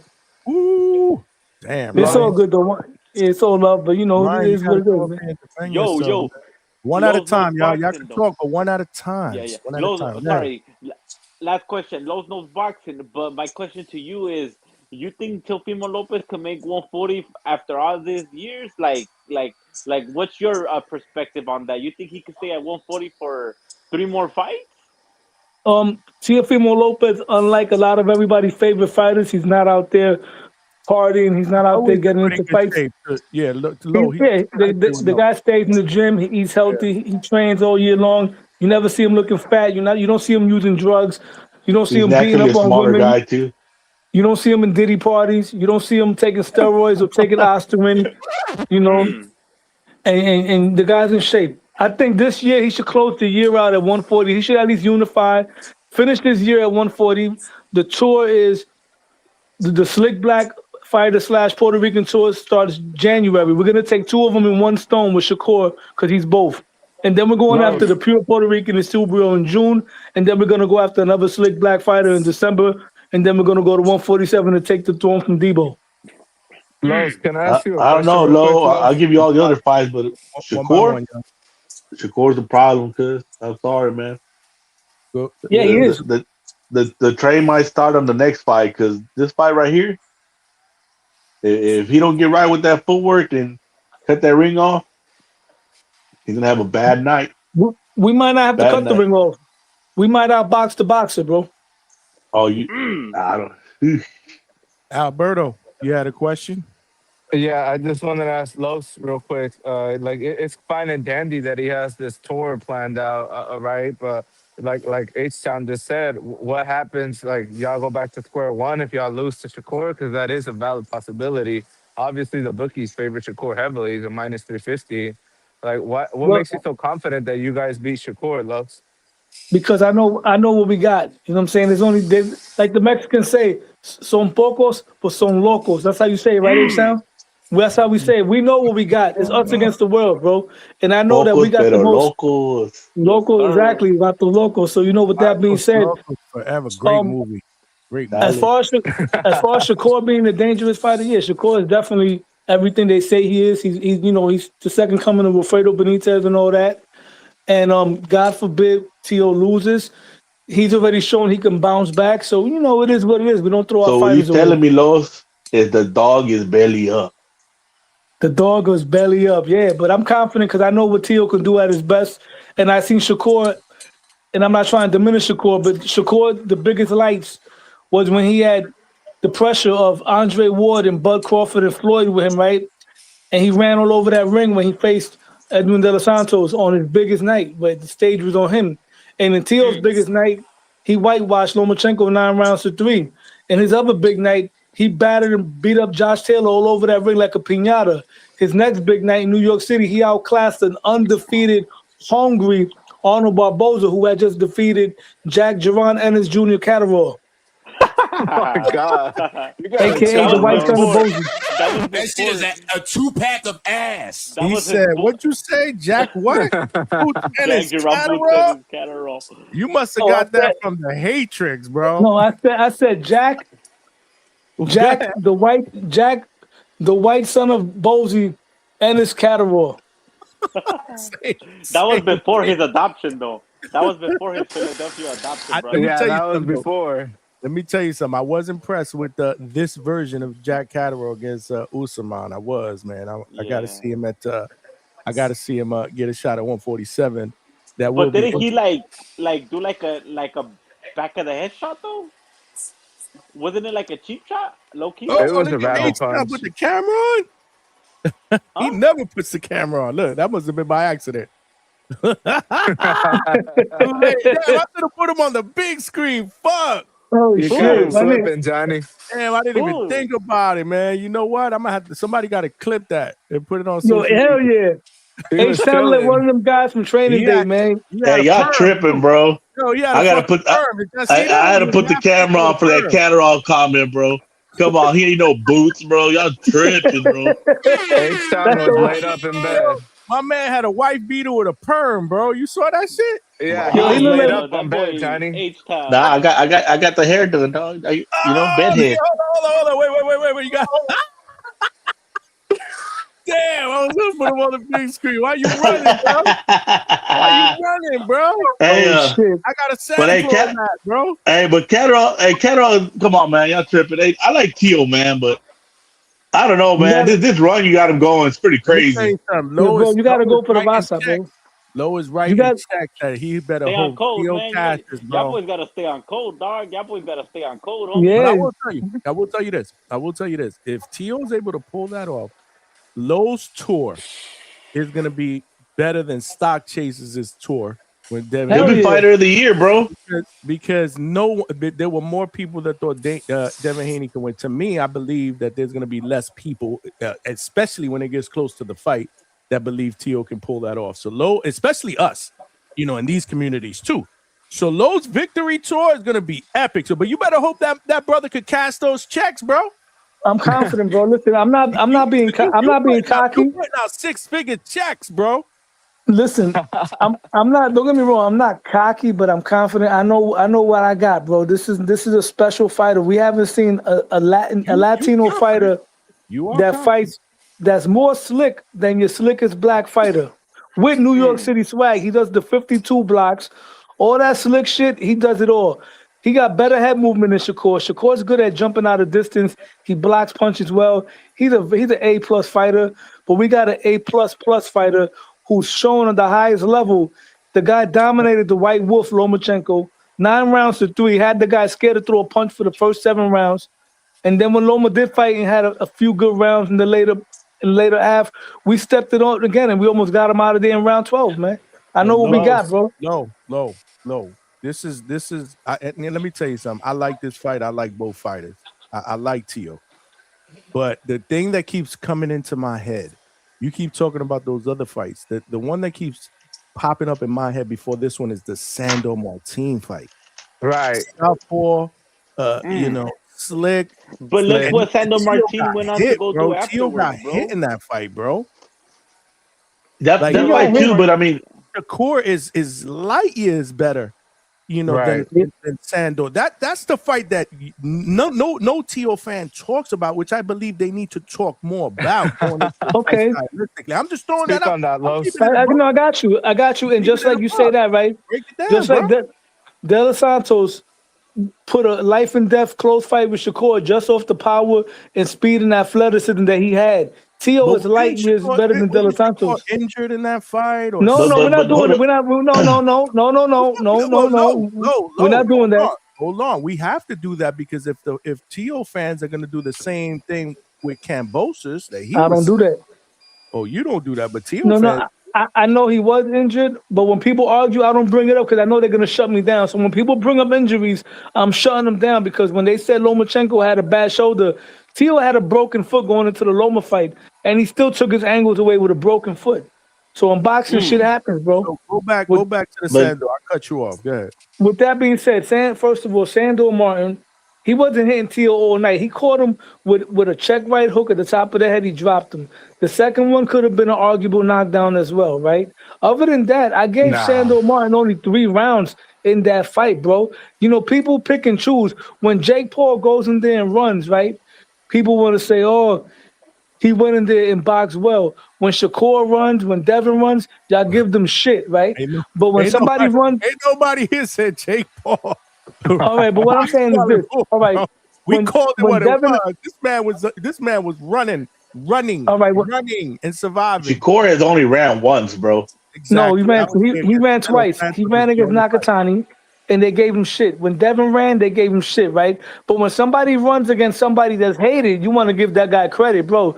Jermaine Ortiz went in there and did a William Scholes. In fact, William Scholes did better than Jermaine Ortiz. Because Jermaine Ortiz wasn't even hitting Teo. He was just running, making a miss. Sandor put a better effort, but I'm not going by the triangle theory. Teo's been in there with 2 of those types of styles. So I'm pretty sure by now he should know what to do with that type of style. He's been in there. He's the only one out of the young kings that fought slick movers. Everybody fought. Go ahead. But what makes Shakur special is he could just stand in front of you and look casual. Like people are like, background is bad for somebody. Yeah. Shakur never looks pressed, man. Then Teo has proven not to be a murderous puncher up in these higher weights like he was at a 135 or whatever. You know, he doesn't have the same power at 140. But he fought You know, guys that were so bigger than him, though. H-Town. He fought guys that yeah, were but bigger than him. Shakur's naturally a bigger guy too. But Shakur's also a guy that cuts a lot of weight. You know, these guys are not small guys. Like Teofimo's a smaller guy, smaller frame, everything. But You know, Shakur's coming up in look weight. how he looked Shakur against doesn't like Barboza. It power. didn't even look like they were in the same weight class. No, but Barboza's much bigger than Shakur. Remember, and these guys that we're talking about, they've been in the division for a while.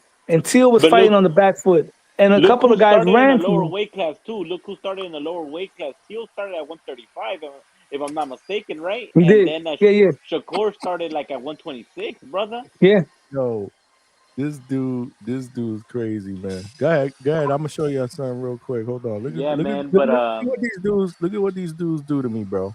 But hey, yo, what's up with that one fight though? Carlos Adame. Oh, Look at what these dudes do to me, bro. I keep my word, right? And this is what they do. Hit the like button. Yo, shit. Salute to Man. Polo Buck.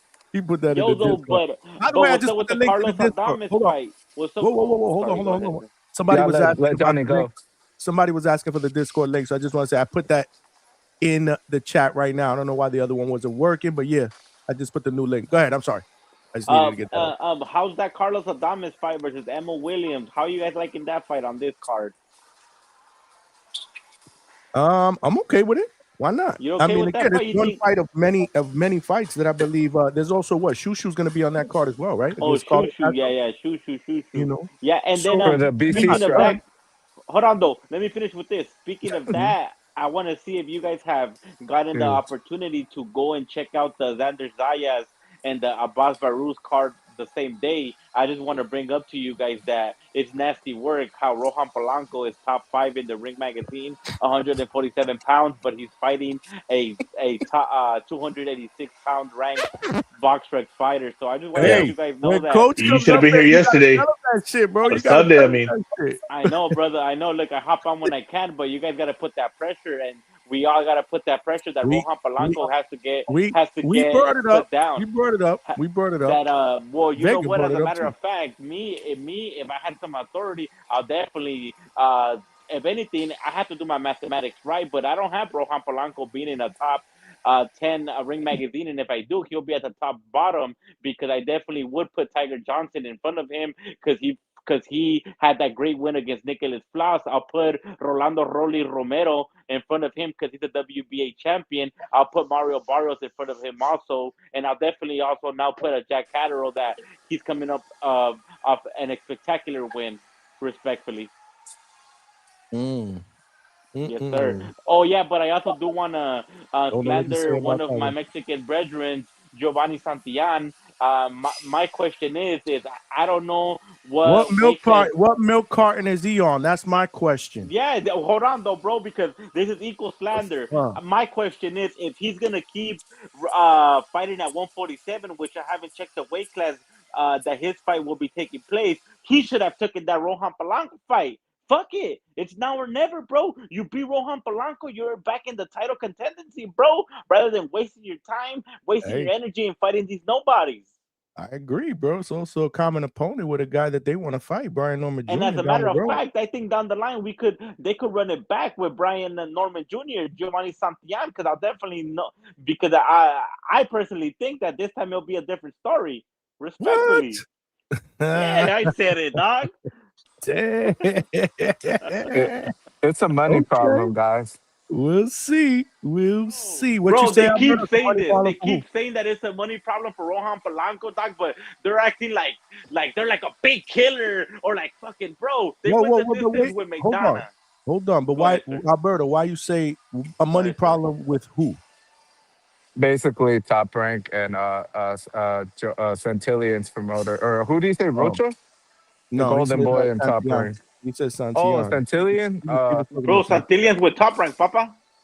Oh, then. But isn't he moving? Well, yeah. Isn't he moving up to 154? Let me go check that box rec because he has that None title. of these guys should want to fight Brian Norman Jr. next. He was everybody. he would get cooked again. Bro, He would listen, there was a look, I rumor was that he was rocking going with to the fight Norman. Xander I was Zayas. rocking with the Norman, but from my perspective, Brian Here we Norman go. Jr. Somebody else jumped off the bandwagon. No, relax, bro. I'm still riding with the storm. But from my personal opinion, he won't be back till second quarter of 26, bro. Let's cut the shit. He's not gonna be back in January, February, bro. He's gonna be back mid next year. Who are you Mark talking my about? words. Brian Norman, brother. Come on, bro. Who you talking to, bro? Well, I don't know. Next guy Junior fights, Junior's gonna murder him, bro. It's gonna be a devastating knockout. He's gonna come in there trying to prove a point. I believe that he didn't acclimate well to the time. I just believe he was in there with no legs, no sleep, probably with a foggy mind. And this Junior's he's gonna fuck somebody up, man. Well, the Respectfully. Haney's were That saying get back is gonna be epic. I'm telling you that right now, man. Well, the Haney's were saying that he was too stiff, that in the stare down he was too stiff, in the walk down he was too stiff, and that's when they knew that they had him because he was just too stiff. You guys remember Devin Debo, the Dream Haney, was bouncy in the weigh-in. I mean, I'm sorry, in the final The press conference face-off. he was bouncy, and then in the fight in his walkout he was bouncy too. So he was warmed up. Well, Respectfully. Juice, Bill said that Junior was sleepy before the fight. He could see him and that he was sleepy. Fuck? Yeah, that he could tell that he didn't acclimate well. That was out of Bill Haney's mouth. Well, H-Town, it could be true, Bob, because if you remember, I think they took off a week before, didn't they? A week before Bad or background. was it 2 weeks? With Alberto. It was a week because Border Wars was the week before. Hello? Yeah, no, you good. That was Alberto with the back feet, but he jumped off. But yeah, it was a week. They were there like a week, and they should have been there like 2-3 weeks earlier. It just I don't know, man. It was a bad move. I still believe that Junior wasn't acclimated and he was in there half asleep in the ring because they had a fight at 4 a.m. Yeah, pretty much. I think it was like It's just crazy, man. I don't know. I'm gonna stick to that, bro, because I never seen Junior look like that. He looked like just like he didn't have his legs. He looked like he wasn't there. Tone said lights too bright, stage too big, but I don't believe that, man. I don't believe that either. Again, boxing, it is what it is. You don't have the luxury of a 7-game series like baseball, basketball. I mean, it's one night. Sometimes you're gonna have it, sometimes you're not. Sometimes you got to give credit to the other guy. It was his night. It's just I don't know, man. Again, I've played that fight over and over hundreds of times. I really don't want to revisit it, but I still think there's going to be a lot of good that's going to come from this fight for Brian Norman than anything else. I mean, we've seen this before, right? Young fighters, they take this as a lesson and they get better from it. I think they'll be fine. I think they'll be absolutely fine. I think he works his way back up, and I think he will be avoided next. I don't think they're going to want to fight him. I think he'll win another title.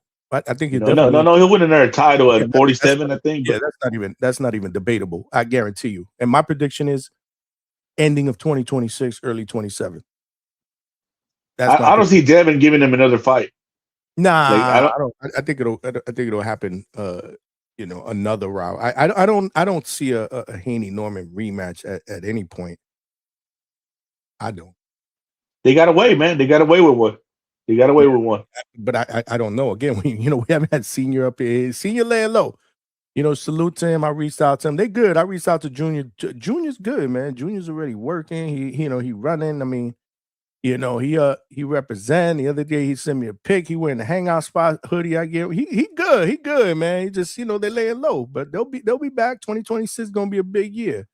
And it ain't gonna be the ending of 26. I don't know. Somebody, I think it was Hugo that said that you won't see him back to the latter part. Nah, I doubt that, brother. Well, no. The thing I said is that, like, I'm not expecting for Norman Jr. to be back in the first quarter, bro. I'm expecting him to be back towards the second quarter. So the first quarter is April. Yeah. No. The first quarter is like January, February, March type of April. Oh, March. Yeah. Okay. Yeah. 3, 6, 9, 12. Yep. Yeah, Okay. yeah. January, February, March. Yeah. So I see him coming back around April, May. I don't. I see it sooner. I think he'd be back by February.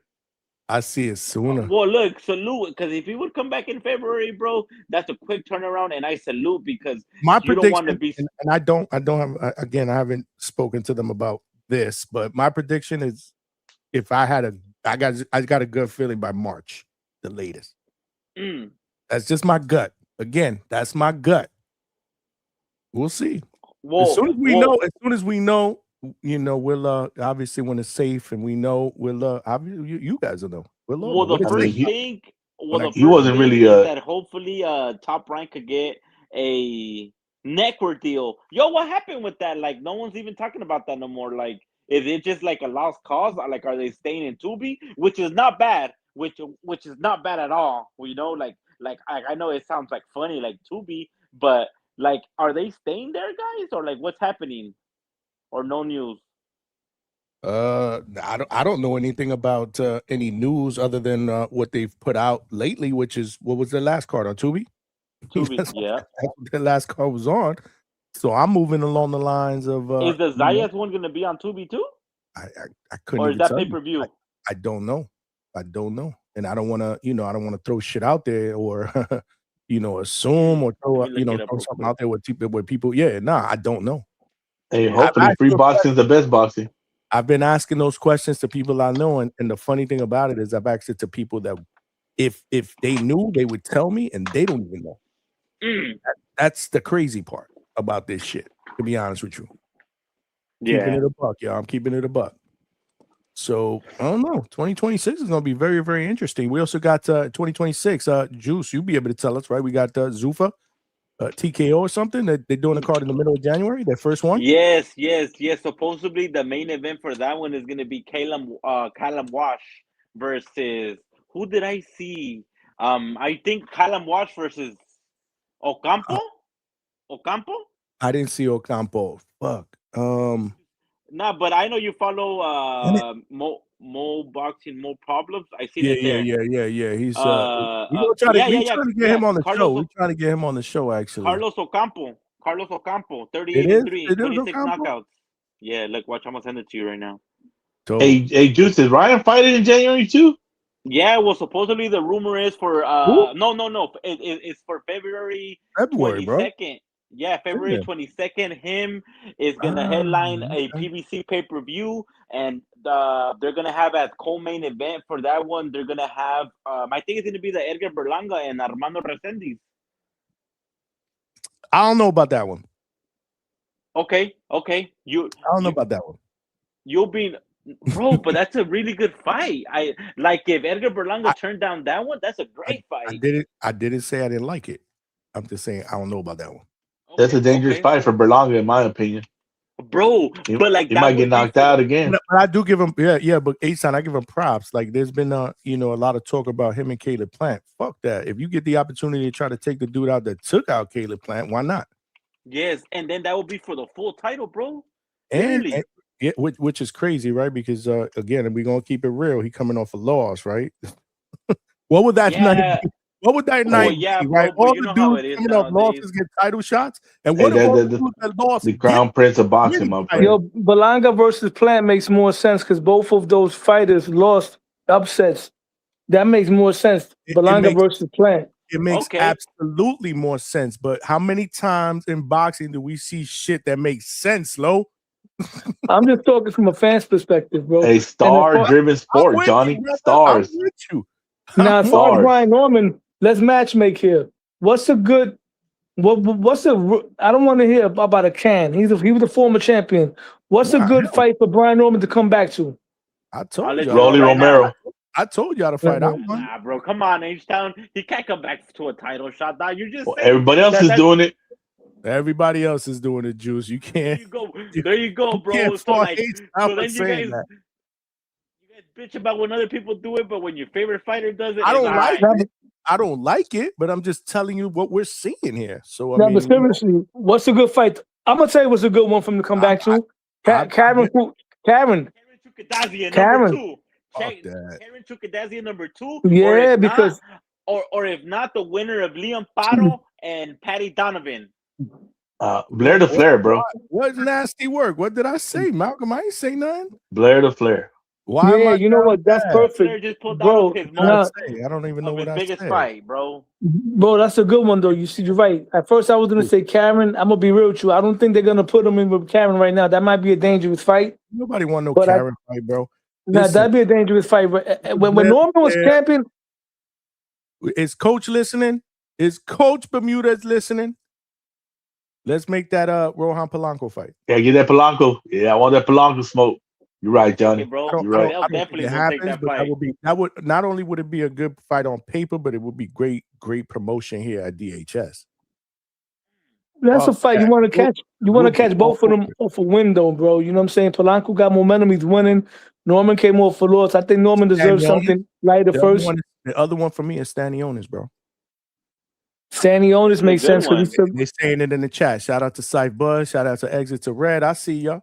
And I feel y'all. You're right. I'm That's a feeling good fight. So then you guys want to move him the WBA route.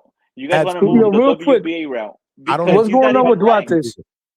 What's going on with Oscar Duartes? Who is he fighting? He's at 140 right now. Big Doc. He's waiting for that. No, I know. I'm saying, but phone call. Who is he looking to fight? Is he fighting Regis? Who is he fighting? So right now he's in Oscar Duarte is in the top 3 for the WBA. Hey, Keyshawn's at 140. Ooh, Polo. Nah, bro. Run Keyshawn's it. at 147. Keyshawn's at 147. He just spoke today that he's gonna be moving up to 147 because his best friend is gonna be at 140 and he doesn't want to compete with his best friend. Yeah, his best friend's about to get sent back down to 135. Keyshawn can stay at 140. But didn't Duarte? Let me ask you a question. What's up? How did Duarte beat Kenny Sims? I didn't see that fight. Did he knock him out? Nah, it was a majority. It was a UD. It was a UD and Chicago. He stopped him? He ain't stop him. Unanimous decision, my brother. So he's top 3 right now in the WBA. Huh? Duarte's been on a roll. Imagine a fight with Duarte if he moves up to 147 and Norman. That's a good one. But I think Oscar Duarte right now he's finalizing versus Regis Prograis, ex-world champion, his first ex-world champion. It'll be a test for him, bro, and we'll see how he does. That'll be a second second former champion, not his first. He beat Jojo Diaz. Oh, correct. Yeah, you're right. He stopped him. You're right, brother. You're right. He stopped him. Yeah. You're right, brother. He stopped Jojo Diaz. He's the only one to stop him. Who, Duarte?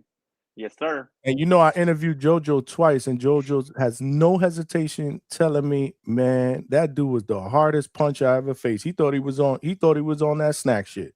Oh, word? Ryan said he punched hard too, bro. He was like, that motherfucker punching. And Jojo could take a punch, bro. Word. There's a reason people avoid him. Chin, bro. He's been in there. Huh? What happened? There's a reason people avoid him. Yeah, no, he said Duarte cracks, bro. He said Duarte be cracking, bro. He said, man, I thought I ain't trying to throw shit out there. It was on an interview I did with him. I think I did it live. He said, I thought that motherfucker was on some shit. For real. Yeah, Duarte's good punch. Remember, he fought Ryan Garcia. Ryan Garcia said it himself. Yeah, bro. Ryan said he thought he was on some shit too. Ryan said the same shit. I didn't hear that. Yeah, he said the same shit. I'm not surprised, bro. I'm telling you, man. That motherfucker. Well, that motherfucker be looking like a little action figure in there. I know. You know, this Duarte and Matias would be a good fight. What was that? Duarte and Matias would be a good fight. Ooh. Oh man, I think that's a great. Bro, I think that's a hell of a fight for Oscar Duarte. And Super Matias, bro, that's a hell of a fight right there. But that's Puerto Rico versus Mexico right there. And believe it or not, I give the edge to Duarte in power because Matias is not really. Even though Matias stops a lot of dudes, Matias got to hit you 1,000 times to wear you out. He's more of an accumulation, right? He's like an Antonio Margarito. He kind of reminds me of an Antonio Margarito. So y'all okay with niggas getting title shots off of a loss because it's your favorite fighter? Malcolm, you sound bad, Malcolm. You sound underwater, my nigga. I know, but y'all okay with niggas getting title shots off of losses because it's your favorite fighter and everybody doing it? That's what you're saying? No, that's not what we said at all. I heard that about Norman. I heard everybody's doing it, so hey, why not? I What's his didn't name say did that. it? I didn't say Gary that I Anton wanted Russell Norman to did get a it. title shot. You wrong, brother. I said Polanco. I said Stanionis. I didn't say a title shot. When did I say that? I could have swore that's what I heard. From Somebody me? was saying it. Hey, Rolly don't got an opponent, bro. Oh, It is what it said, is. bro. Oh, H-Town said Rolly. Yeah, H-Town said Rolly. Nah, not Rolly don't got an Go back. opponent, I'll man. find the clip, but that's nasty if I heard that. I'm gonna go back and find the clip. Yeah, that was me. I said he could fight Rolly. It was H-Town that said he could fight Rolly. Yeah, he said it. All right, well, I'll go back and I'll look, and if I'm wrong, my bad. But Nah. I mean, I'm telling you, I said it. Malcolm, I'm gonna tell you right now, I'm not a fan. Fedora got a shot after the loss. But So hey, why can't Junior do it? I'm telling you what it is. It happened with Fedora, it happened with Gary Anton Russell. Didn't Gary Anton Russell get a title shot after a loss? It happened to O'Brien. This is the world. This is the world that we live in 2025. Like I don't condone it. But it's been like that though. It is to what an it extent, is. man. Since when? Yo, Johnny, it's Not been in like the that for 80s? years to an extent. Because let me tell you, not in the golden era of boxing when I was growing I'm up. gonna say this: when Zab fought Floyd, right? Even though Zab had a belt, Zab was coming off of a loss. He was undisputed. He lost, I think, one of his belts against Carlos Baldomir, and then he relinquished another one because he didn't want to pay sanctioning fees. And Zab just had one belt going into the Floyd fight, but he was coming off of a loss and fought Floyd. But he had a belt. He was still considered. Yeah, you're right. Yeah, you're right. He was all right. Another one, but he fought Miguel Cotto. I think when he fought Cotto. Like for example, Ryan. Come on, man. That was an embarrassing performance against Rolly, bro. How many Johnny, of us? the ranking systems are meaningless. Ryan, bro. And that was an embarrassing performance, and you get a title shot off that. Come on, it's apples and oranges, bro. Is that money, Johnny? When it comes to money, the ranking system don't mean shit. Hold on. The thing about it is that the thing about it, bro, is that the WBC knows for sure if Brian wins, he'll pay his sanctioning fees. So there's no Same thing problem happened to there. Rolly. You know, he'll pay the sanctioning fees, brother. Rolly got a title shot coming off the tank loss. Remember, Rolly became a champion against Barros for the vacant belt coming off of the tank loss. The old man. Listen, man, we could be here all day with how many times it's happened in the last couple of years, because this is the world Yeah, man. now with boxing. Off of losses, off of draws, it is what it is. I mean, it's happening far too often. It's almost it's almost like wow, none of us should even be upset about it. You know, I mean, this is what it is. It's like, you know, I tell people all the time, why does Jake Paul fights upset you? You know, and they're mad that Usyk. Temper your expectations, bro. And they're mad that Usyk wants to give Wilder a shot. Come on, man, let Wilder get his shot, man. It is what it is. You know, that's a name, that's a star. Wilder's a star. Let me tell you, if Wilder pulls it off and lands the right hand, the way he used to land that right hand and knocks Usyk out, that's going to be one of the biggest wins in heavyweight history, coming from against all odds. No, he needs to hang it up. If he does that shit, just drop if he him. lands it to the body, he'll stop him, bro. Can I ask you a question? Now that we brought up Wilder, I hate to, you know, I mean, we're flipping around, but it's okay. This is what DHS is all about. And first and foremost, we still need 9 more likes to get to 100. Smash that like button, subscribe to the channel, and I just want to wish everybody a happy Christmas Eve, because we are officially after midnight and we are here at Christmas Eve. We chilling, we doing it up here at DHS. One by one for the panel and in the chat. Deontay Wilder, a Hall of Famer when he retires? Yeah, he could get into. He's not going to go down as one of the all-time great heavyweights, but he'll go down in the Hall of Fame based on he made a lot of title defenses. He was popular. Once again, the Hall of Fame is called Hall of Fame, not Hall of Accolades. He also is going to go down because of his knockout ratio. He's going to be known as arguably the hardest puncher in heavyweight history. Yeah, I don't think he's going to be considered like an all-time great or even a great. He was a bronze medalist. Yeah, he'll get into the Hall of Fame by the skin of his teeth, but he'll get in. He's not going to sit in the table with Lennox Lewis and Evander, you know, but he'll get in. Good point. I want to circle back on something you said with Hall of Fame. But before we do that, so H-Town, you think he gets in? Yeah, man. I don't see why not, man. I mean, we're gonna go by generations. He was a name on the generation. He's a bronze medalist. He's a man popular beyond belief at his height. You know, like they had him beating everybody. You know, at one point They said nobody could mess with Wilder. Nobody. You know that's why everybody wanted AJ to fight him because they said AJ was the only one that had a shot. You know, and like I said, man, Usyk is a great champion, but situational champion. He came in and fought two guys that already had lost a lot of them. You know, Wilder had took a lot out of Fury already. You know, and then AJ already had got stopped multiple times. So I mean, it is what it is. This generation of heavyweights hasn't been like the greatest. So yeah, I mean, AJ's gonna be a Hall of Famer. Usyk's a Hall of Famer. Wilder's gonna be a Hall of Famer.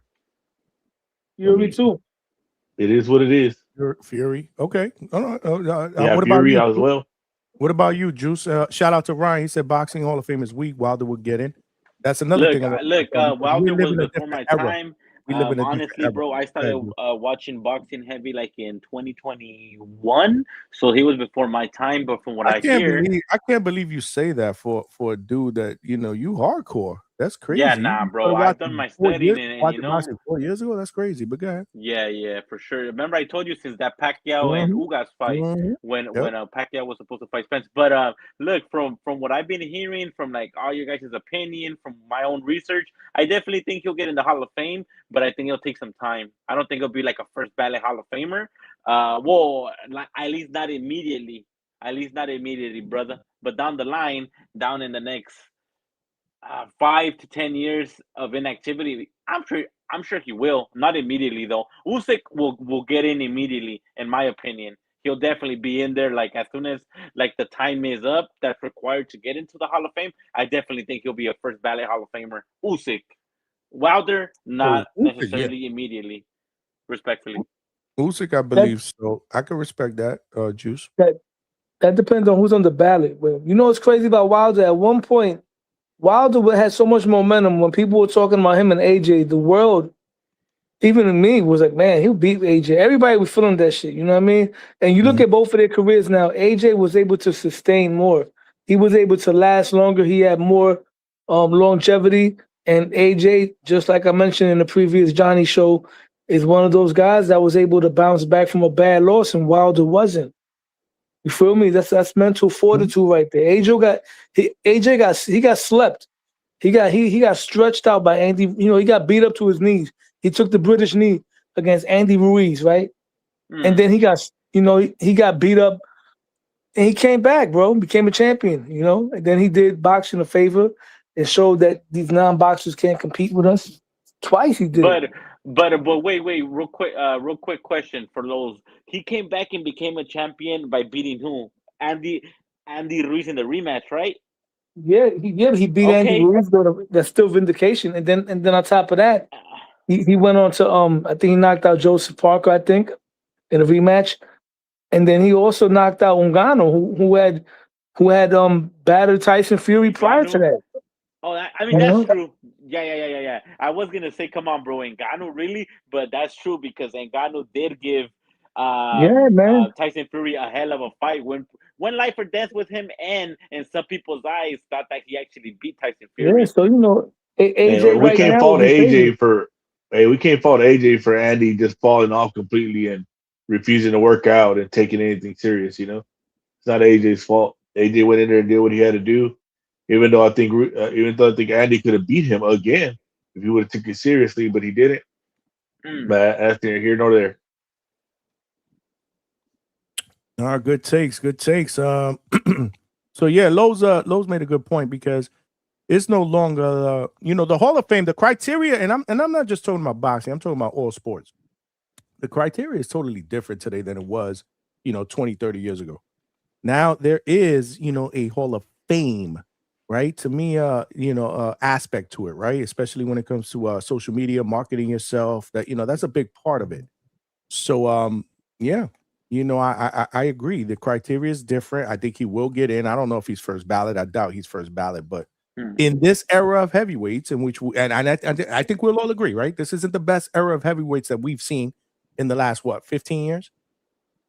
I don't know, 10, 15 years. It just hasn't been, right? Man, you could probably go 20 years, bro. Honestly. Probably 20 years, right? Absolutely, probably 20 years. The Klitschko's are the last two dominant heavyweights. And how long was that?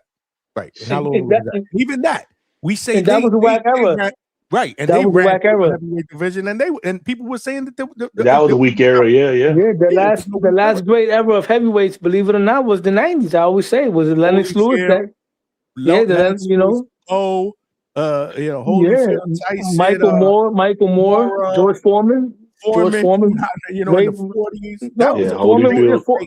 Foreman. Listen, that's why. I'm sorry, That's man.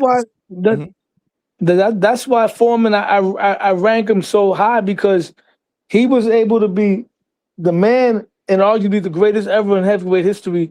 And then he came back to another era that was popping. It's not like he came back to a dead era. He came back to another great heavyweight era. He wasn't the top dog, but he was still a formidable guy that was able to get a title win in the '90s. Mm-hmm. Bro, it's not like he came back to a that whack was era. crazy. Think about it. The guys that we talk about the '90s, all these big names, right? They were all great fighters. I think I would love to see them fare against the heavyweights of today. It wouldn't even be close. But even the ones that weren't those top names, like those B level or the B minuses or whatever, like Tommy Morrison, Ray Mercer's, Tommy Morrison, hell yeah, David Tua, David Tua, dude, David Tua, Chris Bird. These were heavyweights that honestly any one of those guys in today's heavyweight division. Come on, man. Yeah, bro. Tua would have been a problem right now. Tua. Yep. Ray Mercer, man. Yeah, man. Even Razor Ruddock. Razor Ruddock. Good, very good one. Razor Ruddock in today's. Yeah. It's it's different. It's different. But listen, you can't help the era that you fight in. You know what it is, Johnny? That era back then, a lot of those guys, for one, they were big, but they weren't as big as the guys now physically. So they just, they had more mobility, athleticism. And a lot of those heavyweights back then, a lot of them had amateur pedigree. They had deep Olympic pedigree, amateur pedigree. So these guys were highly skilled. They weren't just guys that's just coming off of all due respect. Wilder came off of driving trucks to save his daughter to become a boxer. Yeah. You wasn't doing that back then. You feel me? You really had to have skills on top of that power. Yeah, AJ started boxing at 17, I think. Hell yeah. No, I get Usyk is the only one today that's a throwback to that era. Usyk, because he's a smaller heavyweight, Olympic pedigree. He got high level skills, and he was. And Usyk don't beat Holyfield, bro. No, I agree with you, but I'm glad. I agree with H-Town. That in hell no. No, he don't. I'm not sure he beats Michael Moore neither. Michael Moore came up from light heavyweight. Michael Moore at light heavyweight had 100% knockout ratio and moved to heavyweight. But Usyk, I'm glad he beat these guys because Ness brainwashed all of y'all into believing Tyson Fury was the greatest heavyweight of all time, right? A lot of people, the majority of TBV, just like everybody believes T.O.'s trash because of Ness, right? So with that being said, Ness programmed most. When I say I don't mean but most of the people on TBV, the callers, to believe Tyson Fury is the greatest heavyweight of all time. This is why I love my chat. My Throne 509 said Butterbean would KO Wilder. Oh man, I'm not gonna go that far. But Butterbean was a star, though. He was a fucking star. He was Jake Paul at that time, bro. He was a Jake.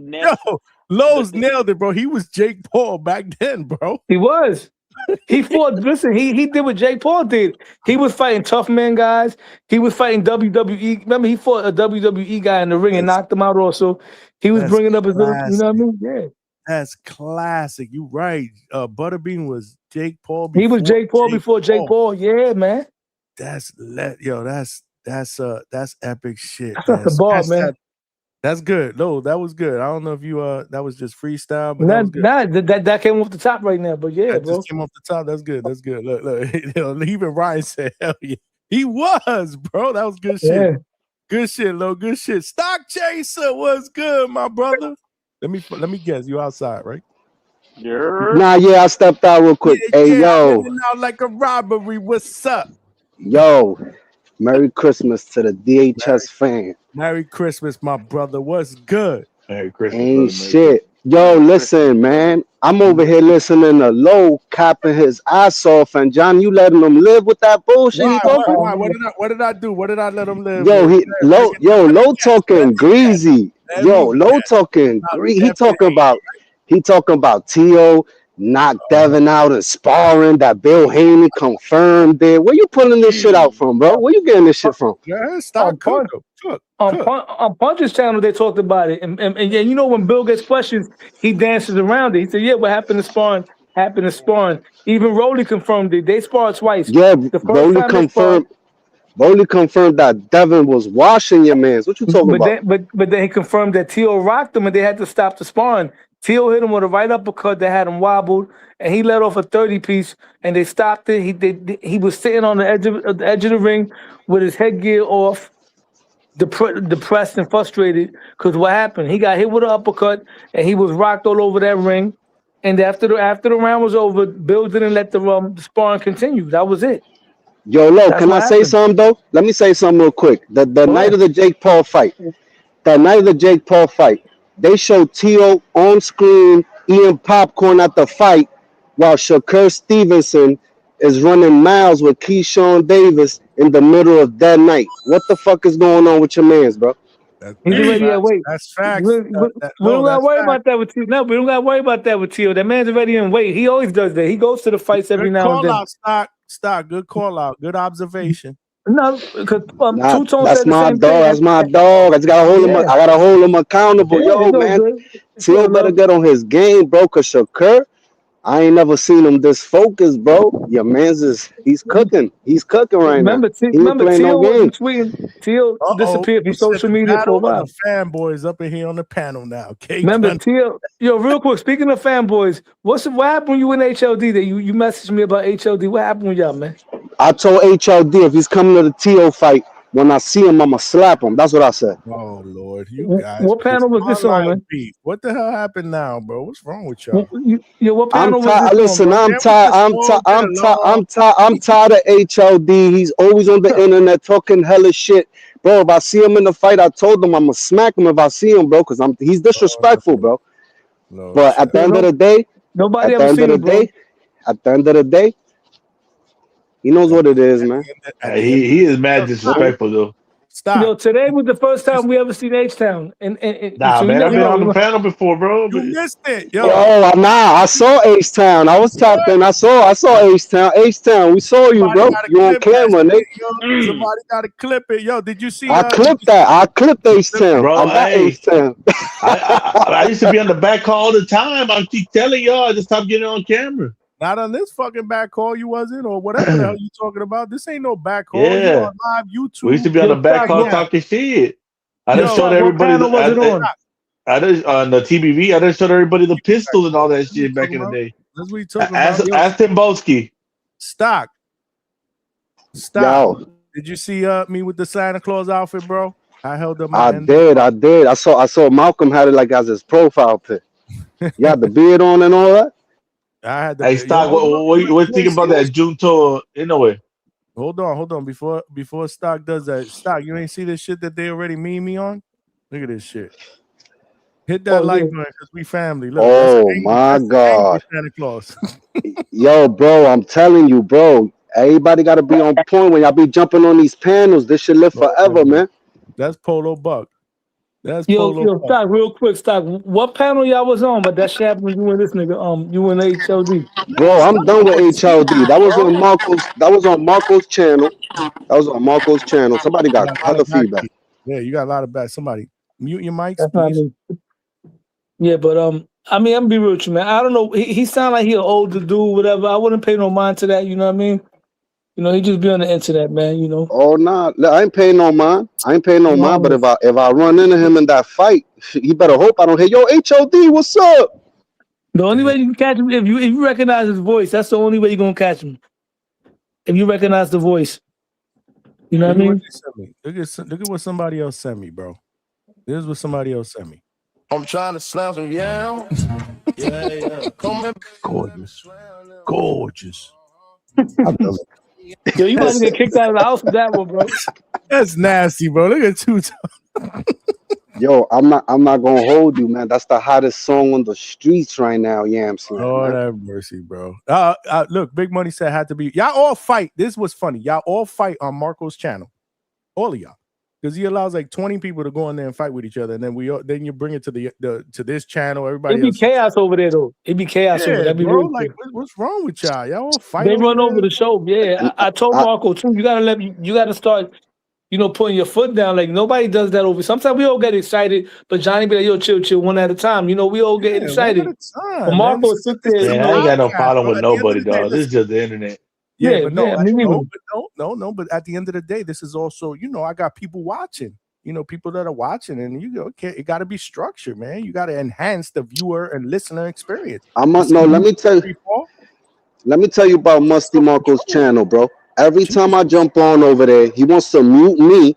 He wants to mute me while HLD is on there screaming a whole bunch of nonsense, disrespect. Bro, don't let him up here, man. Don't let HLD up here, bro. Way He's a too many cancer. people on the panel over there, bro. But again, that's his channel, bro. He could do what he want to do, man. But here's a little bit different. Even to me, this is a lot. But I'm trying to keep control. But everybody is pretty controlled when we up here. Yeah, there's no disrespect over. I don't engage in that. Bro, we family, bro. This is the mafia spot, right? Bro, in the beginning when I first started getting on social media in terms of Instagram, I ain't gonna lie to you, I was wild, and people used to go on comments, and I'm going back and forth, and then my people's telling me, "Yo, what are you doing that for? The internet's not even real. You're not even gonna see half these people." So now I don't even engage in that, man. Like whatever, man. Thank you for watching.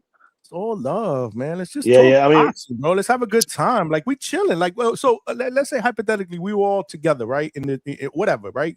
Lowe's is putting together this brunch shit. We were all together. Y'all gonna be fighting like this and fucking arguing with each other. We all chilling. We breaking bread. It's the same thing, man. Everybody here, we all get along with everybody that's going. The people, we all get along with each other anyway. It's not like we doing stock and HLD together. That's different. You know what I mean? All of us here, we talk boxing. See, the difference is, unlike this is why I respect our community here, right? We don't disrespect each other. We all got our favorite fighters. We all pop our shit here and there. You never see me and Stock going at it back and forth. We talk boxing. Me and anybody else from the panel that don't like certain fighters, we talk boxing. But when people take it personal, But you know what I'm proud of? You know what I'm proud of? We've had crash outs here, and it's gonna happen. This is boxing. Yeah. We're gonna have Yeah, man, we run some jokes, Johnny, but we don't know disrespectful like No, SMD and all this. Listen, hold up, H-Town. We have had crash outs where dudes is like, "Yo, meet me in the corner." Blah blah blah. Stock has had one with Trini. We've had crash outs, but you know what? You know what's crazy? The next show, dudes come up here. They're like, "Nah, man. I wasn't. Whatever. I apologize," and they kill it, bro. They killed it. Vega and whoever, Trini killed it. Like we've had those type of crash outs where I'm like, y'all gotta come on, man. What's wrong with y'all? And they kill it, bro. It's just and where's El Gajo BX? You tell you, Stock had a couple. Oh yeah, there's always the crash outs, man. There's always the crash outs, bro. Nobody had a crash out like round one. Round one was the greatest crash out in the history of YouTube boxing, bro.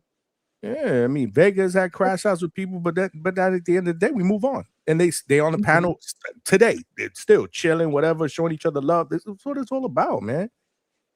But I ain't gonna lie, the fucking viewers love that shit because everybody loves that fucking crash out, the negative. They love that shit. They fucking car love crashes. It.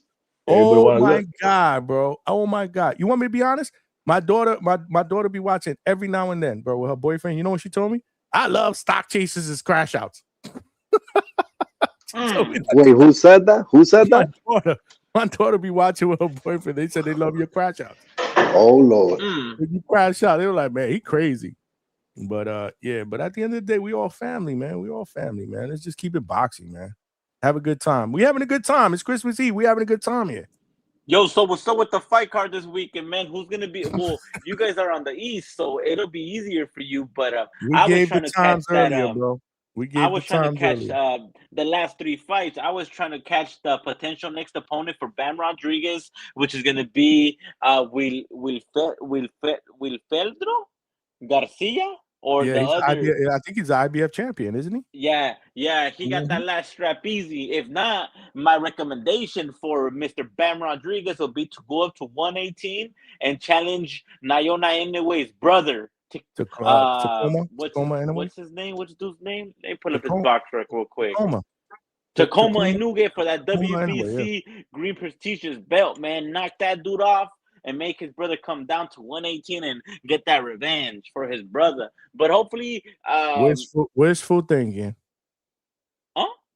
Wishful thinking. I don't think Inoue comes down to 118 to fight him, bro. Yeah, man, nah. he He'd coming have back to down go to to 18, bro. 122, bro. He'd have to go up to 122 to fight Inoue. You know what I was telling round one the other day. I said, look, man, anyway, that's the fight to make. Anyway, Tank, feel me? They got the same reach, same height, bro. Like Tank. just a Damn, little that's a smaller, good but one. that's a At hell of a 130, fight if but they Tank can gotta make have a that. rehydration cost. That boy Tank How? He was the nasty. smaller guy moving up. Yo, on Inoue, that's nasty. No. Tank has to have on himself. Oh, Tank. well, yeah. I mean, So it obviously. could be an even fight, bro. How many weight classes Inoue would have to move up? Two, three weight Three, classes? bro. That's why I said on the Boxing Voice one time we were talking about that. I was on the panel. I was like, that's more of a fantasy matchup, bro. That's not realistic. I mean, it can happen. All right. It's the only way it would be fair, but he All drops right. down to 30 and he has a rehydration clause because he's gonna be way big. He's gonna be way big because I think the biggest Inoue could get probably maybe even fully hydrated, like 135. You know, fully hydrated, fully hydrated, 150 Tank, 150 pounds. Yeah, What if he comes in at 135 and he rehydrates close to 150? I would say, yeah. Close to 150, you think so? Yeah, man. I mean, they call him Tank for a reason. Yeah. I Yo, mean, 135, 145, 147. H-Town though. Right, coming as a H-Town, bro. welterweight. What's up with you saying that little Bam Rodriguez walks around like at 150? You think he walks around that big? I heard he does. I heard that. Damn. I heard he that. does, bro. That dude just looks like a small dude, bro. Like for that's San Antonio food, bro. I forgot where I heard that, but yeah, San I Antonio heard the food, same huh? thing. He balloons. Where you? Yeah, man. Oh no, you're in Houston. Never mind. Not Yeah, San I mean, same Antonio. thing, bro. I mean, you could get fat down here easily, bro. Yeah, Man, you can word, get fat word, anywhere, word. anywhere where it's a warm weather state, bro. Because again, you barbecue a year fucking round, you could do shit. Like that's the only thing about Florida, man. You know, I remember, when I lived in the Northeast, you kind of hibernate in the winters because it's cold. You know, you watch movies, you stay home, you hibernate. I mean, here it's you doing shit all the time, outdoors, eating out, barbecues, cookouts, festivals. It's crazy. At least me, man. Because when I'm not home, that's the problem. See, I work from home and then I do the shows. So, like, when I don't do anything on the weekends, we're out. I'm not trying to stay home. So, again, we're eating out. We're doing all that stuff, man. It's hard to kind of maintain a diet or whatever. But anyway, that's my excuse. Let's see what 2026 brings. Trini is in here. Let Trini talk a little bit. Yo, real quick, I'm gonna head out. I'm gonna head out. Y'all enjoy y'all holidays. Y'all be safe. El Gallo BX salute. Everybody enjoy y'all Christmas with y'all family. Y'all be easy. I appreciate you, Salute. Saludos. What's good, Trini? Where you at, bro? You walking the streets of BX or you working, bro? No, I'm working, but I'm outside. I'm gonna take a little smoke break. Okay. But yeah, man. I gotta work tomorrow, which is the first Christmas Eve I'm gonna miss out on. So I'm trying to keep it real with the real job, with the new job and shit. But I'll leave a little early and they'll be video chatting me and shit. I got the best gifts, so they gotta wait for me to pull up before they open them. So they already know. Let's get it. Yeah, man. But yeah, man, we a family here. We crash out. And you know the funny thing is, you remember the stock station shit. That was my first time with the crash out shit with Coach. That was the first crash out, bro. So then, like, we reviewing my drunk shit, and then my sister recognized Stock. And I'm telling Stock, yo, we gotta link up. My sister's like, look, his best friend now. Like, you know what I'm saying? Like, it be like that, bro. It's all good, man. Especially here, we all respect each other's boxing minds, man. That's what it's about. That's what brings us together. You know what I mean? And it's therapy, man. That shit freed up a lot of shit. I'm dealing with brother-in-laws and fucking nephews that's yapping crazy in front of my mom's door. I'm like, yo, take that shit down the block and, that kind of shit. Holiday shit, Yeah, that's a true Trini. A lot of people don't understand that these podcasts, Johnny, like the Hangout Spot and TBV, is escape for a lot of us. A lot of us, all we do is work and then hang with the family. Like, we don't got that same circle of friends we used to because everybody married, everybody got their own shit. You know what's going crazy? on. You know what's crazy? My wife told me that the other day, like when I did the fight chat, I was like, you know what? I enjoyed it because usually I just watch fights alone, right? It felt like I was watching, doing the live fight chats, the chat people going, like I'm watching, a fight with all my boys together. This shit is crazy. It's fucking amazing. I love this shit. And And RIP Spider Rico, man, because man, if I knew my boy Spider was going through what he was going, man, I could have slid him a couple, a hundo, 2-3 hundo, we all feel like none of us have met each other, but it's almost like I know all of y'all for years. It's crazy. That was the issue with me and my little man. I'm trying to explain to him. It's not the same as like his little internet shit that he be doing. But I looked at crazy because like I'm a big enforcer. Yo, there's no internet friends out here. And then this. So it's like I broke it down. I'm like, yo, it's different. It's a common interest. You know what I mean? Motherfuckers' faces and shit like that. And it's not the rah-rah shit. You know what I'm saying? You're right. You're I right get it, because I get it. you're we right. we kicking it. We kicking it. We all here for each other. Like the other It's day. the you're same right. thing like It what is- H-Town said. Like what H-Town said with us throwing hands back in the days. We was active kids. We was playing manhunt and shit like that. You take one of these kids that's on the phone all day on their couch, they go from there's no creativity because they're never bored. And I'm a big, in my house we play board games still. So I look like the oddball. When you go to school, your father look like a fucking corny oddball. But when you throw hands against that kid that's laying in the couch, you're gonna wash him. He got thrown. All my kids got thrown in the same gym that I got beat up in Puerto Rico. Just to be able to hold your own. And it's like I'm going against the grain of the world. But you can't do nothing for me now. You can't pay a phone bill. When life hits you, you know what I'm saying? You'd be like, yo, Pops was right. That's when you could turn around and buy me a ticket to a cruise. Buy me and your mother a ticket to a cruise. You can't do shit for me right now, little nigga. Yeah, no, I get it, man. And we're all here for each other. Like I said, a couple weeks ago, what's his name? CJ lost his mom, but and I reached out to him like, you know what? I know what you're going through, but yo, if you want, man, just for a little bit, come on, man. See if we could just get your mind on shit for a little bit. We talk some boxing. Yeah, man. This is That's what we here for. You know what I'm saying? He was like, nah, I appreciate that. And that's what a I like fact. to do. Like AB said, grown man spot. Big facts. Sock Chasers said big fat shit was crazy. Y'all really my guys. Yo, I've known dudes for years and years, decades, bro, and they don't be showing me love like my DHS family shows. Like that's crazy, bro. Like y'all, Yo, that's real shit. y'all my Yeah, people. And we I know these respect- dudes for decades, and they don't fuck with my shit. They don't even watch my shit. Facts, yo. That's It's crazy. like real, That's real crazy. men man. shit. You respect real men shit. Like That's my mom crazy never to left me. the hood. Right now, I'm sacrificing being in the city just to hold her down. I could be upstate chilling. That's a sacrifice, but it's not respected in my circle. You know what I'm saying? A lot of people got cut off and shit, but like it is what it is. I know I'm doing real man shit. You know what I'm saying? That shit counts for something in my world. Yeah, Trini, man. A lot of people ain't willing to do that, man. I'm in a similar situation where I lived my pretty much my career, dog. I was making big figures, living it up. Had a girl here, had a girl there. So I went and had a kid, got custody of my kid when he was 4 weeks old, and I had to leave my job because I couldn't travel no more. And I've been doing that for 23 years. So that shit was a shock to my system. Salute. That's You know real what's shit, crazy? though. You know what I mean? That's real right there. You know He's what's telling crazy? respect to that. You know Yeah. what's crazy? We were like, we were always talking like, yo, where H-Town? We miss him because you're a part of this shit. So when we didn't hear from you with that, we were like, yo, what's going on? Everything all right? Is he going through? Like, it's crazy how everybody.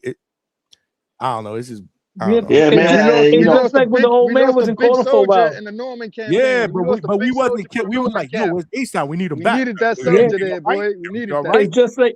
It's just like when the old man, I forgot his name, that caused him the Oh, TBV yeah. all the time. He Jay Swift, yeah, man. Jay Swift I was was in dead corner worried. I for a was worried while. about Jay. Yeah. of But course. Jay, sometimes people take breaks, whatever. There's been times where I didn't call him for a while, but I'm always listening though. I'm always Which is listening fine, to TBV. but we just want to know good, So Yeah. that's what I'm saying. This is what we're building here. Like, Exactly. It may sound corny, man. I don't care if it sounds corny because it comes from here, bro. I keep it a buck. I just want us to be like a fucking family, bro. This is dope. Like I said, live fight chat was dope. It felt like I was watching the fights, calling it with my brothers, man. It You was felt like you was crazy. in a fight party, bro. It's true because the internet, man. bro. Sometimes, What better way? yeah, man. I enjoyed it. I fucking You enjoyed meet it. people, and when I first got into the YouTube community, it wasn't like that because I met a lot of people that turned out to be corny. You know what I'm saying? But y'all one of the first that I've been on, and everybody's good money. You feel me? Like people get upset once again. Like I said before, they act like gangbangers over fighters, man. Fighters that won't even spit to turn you off. And another thing that we do, this is a good hobby because like a lot of times I hear women say things like, "Oh, where all the good men at? Where can I find good men?" Good men are listening to podcasts, working, going to the fights. That's what we're doing. We're not outside doing things that we shouldn't be doing. This is what we're doing. So if a woman meets a good man that's doing what we're doing, she lucky. We hanging out. We chilling in the hangout spot. We not outside in the street. Yeah, we You know what I home. mean? Yeah. These guys that are outside, they working, bro. They working. You know, Trini. Yeah, I ain't gonna lie to you, man. I feel some type of way when I hear the podcast for a couple of days. I'll be like, man, I ain't heard the podcast in a couple of days. I don't even watch regular TV anymore. Like I I do this, don't, me neither. but like when I want to watch something, I'd rather tune into a podcast that I like. Yeah. Yep. You know, and just yeah, man. This is like the new talk radio to me, you know. 'Cause I used to listen to talk radio like crazy, you know. I did like too. When I lived in the Northeast and I was doing a lot of driving when I was a regional, that's all I did was listen to you know, on the sports shows. You know what I mean? Yes, that's yeah. all When I did, drive, bro, it's funny because before doing baseball season, if I'm having a road trip, whoever was in the car with me will be annoyed because they're like, "Yo, turn that shit off, turn it off," because I'll be listening to New York Mets radio right when I'm driving along on a road trip. Now, when I'm on a road trip, what are y'all doing, man? I'm listening to TBV when I'm driving. I'm listening to shows, shit that I listen to. Fuck the music. I listen to music sometimes, whatever, depending on what kind of vibe where I'm going to. But for the most part, bro, I'm listening to a podcast. When I'm at work, I got an earpiece on, listening to a podcast. It makes my day go by when I'm at work, and it makes my drive go by fast when I'm on a road trip. Facts. Well, listen to this.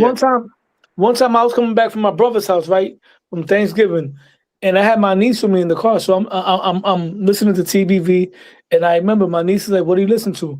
I'm listening to a boxing show. So she just, you know, she got no choice but to listen. And I'm driving, and this is when Two Tone and Ness was going on, fat shaming people like, oh, that's why you date bitches like this, and my girls always took care of me. Your girl look like a refrigerator. My niece is like, yo, I thought you listened to a boxer. She's laughing because then this nigga started talking about Lane Bryant and all type of shit. She started cracking up. She like, yo, what show is this? I'm like, this is the boxing voice. She said, I didn't hear nothing about boxing. I'm like, listen, these people be on sometimes for 7 hours. This is filler talk. They're just having some man talk. That shit was hilarious. Ness is talking about, well, I don't know what type of bitches y'all been with. I don't go through that. You know, Ness been through perfect relationships. Everything, narcissist is Ness. Ness is like, oh, I never been through that. Your girl's out of shape because you ain't doing something right. She looking like a refrigerator. The boxing voice is funny, man. Shout out to my that shit was a funny ass ride, bro. Shout that out was a funny drive. Let me tell you something. We had a good Check in time. a little later. All right, you got it, my brother. But everybody enjoy your holiday. If I don't get to speak to everybody in the chat, Yeah. Peace, man. You Respect. ready? Be safe out there, big dog. Stay up. All right. Yeah, I'm about to hop off too, man. Y'all stay up. God bless everybody, man.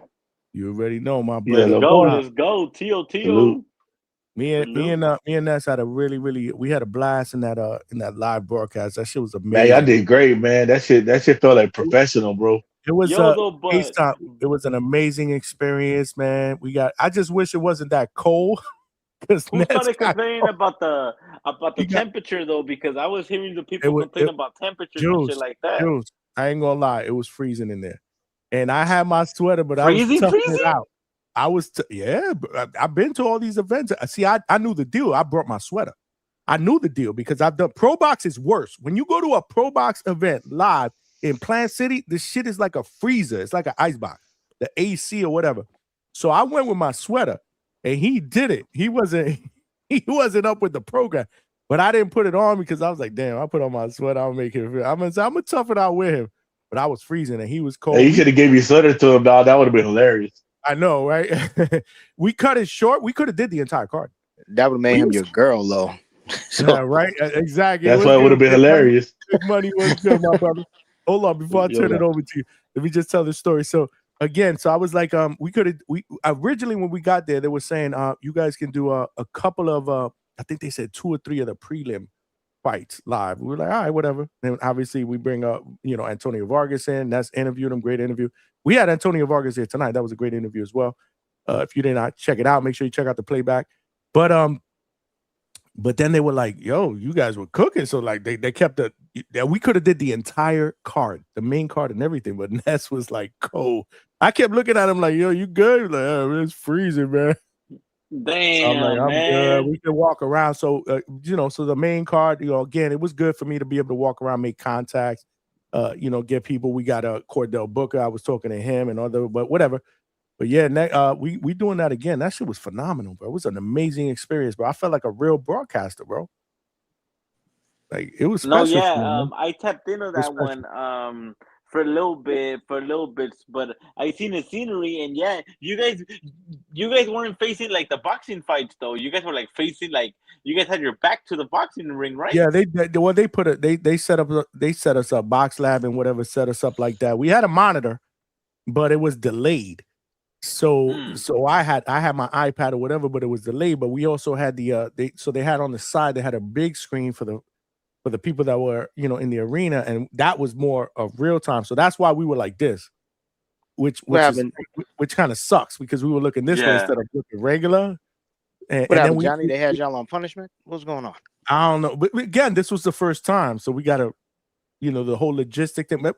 We had to wait for them to get us internet, a light. So it was, it was the first time. It was the first time, but the next time will go smoother. The next time after that will be even better. I want to do more of those. If Ness doesn't come down, then I want to do a live broadcast for DHS. So we're moving up. 2026 is gonna be big. I'm excited. 2026, we're taking this shit to the next level. Where was that one at? That was in the Caribbean Royale? Mm-hmm. How far are you from that, Johnny? 45 minutes. Oh, all right. Nah, so it's not too far. Nah. It's not too far at all, man. Nah. They family over there, man. They treat me like family over there. Like I walk around there like I own shit, which I'm not saying that in a bad, to brag. I'm just saying they treat me like family, man. I cannot complain. But you don't live fight chat. You drive back home, right? Yeah, I drive back home. Yeah, I pack up my shit. I drive back home. Yeah, Johnny, for that live fight chat, I mean, in my opinion, you and Ness together, man, that's gold right there.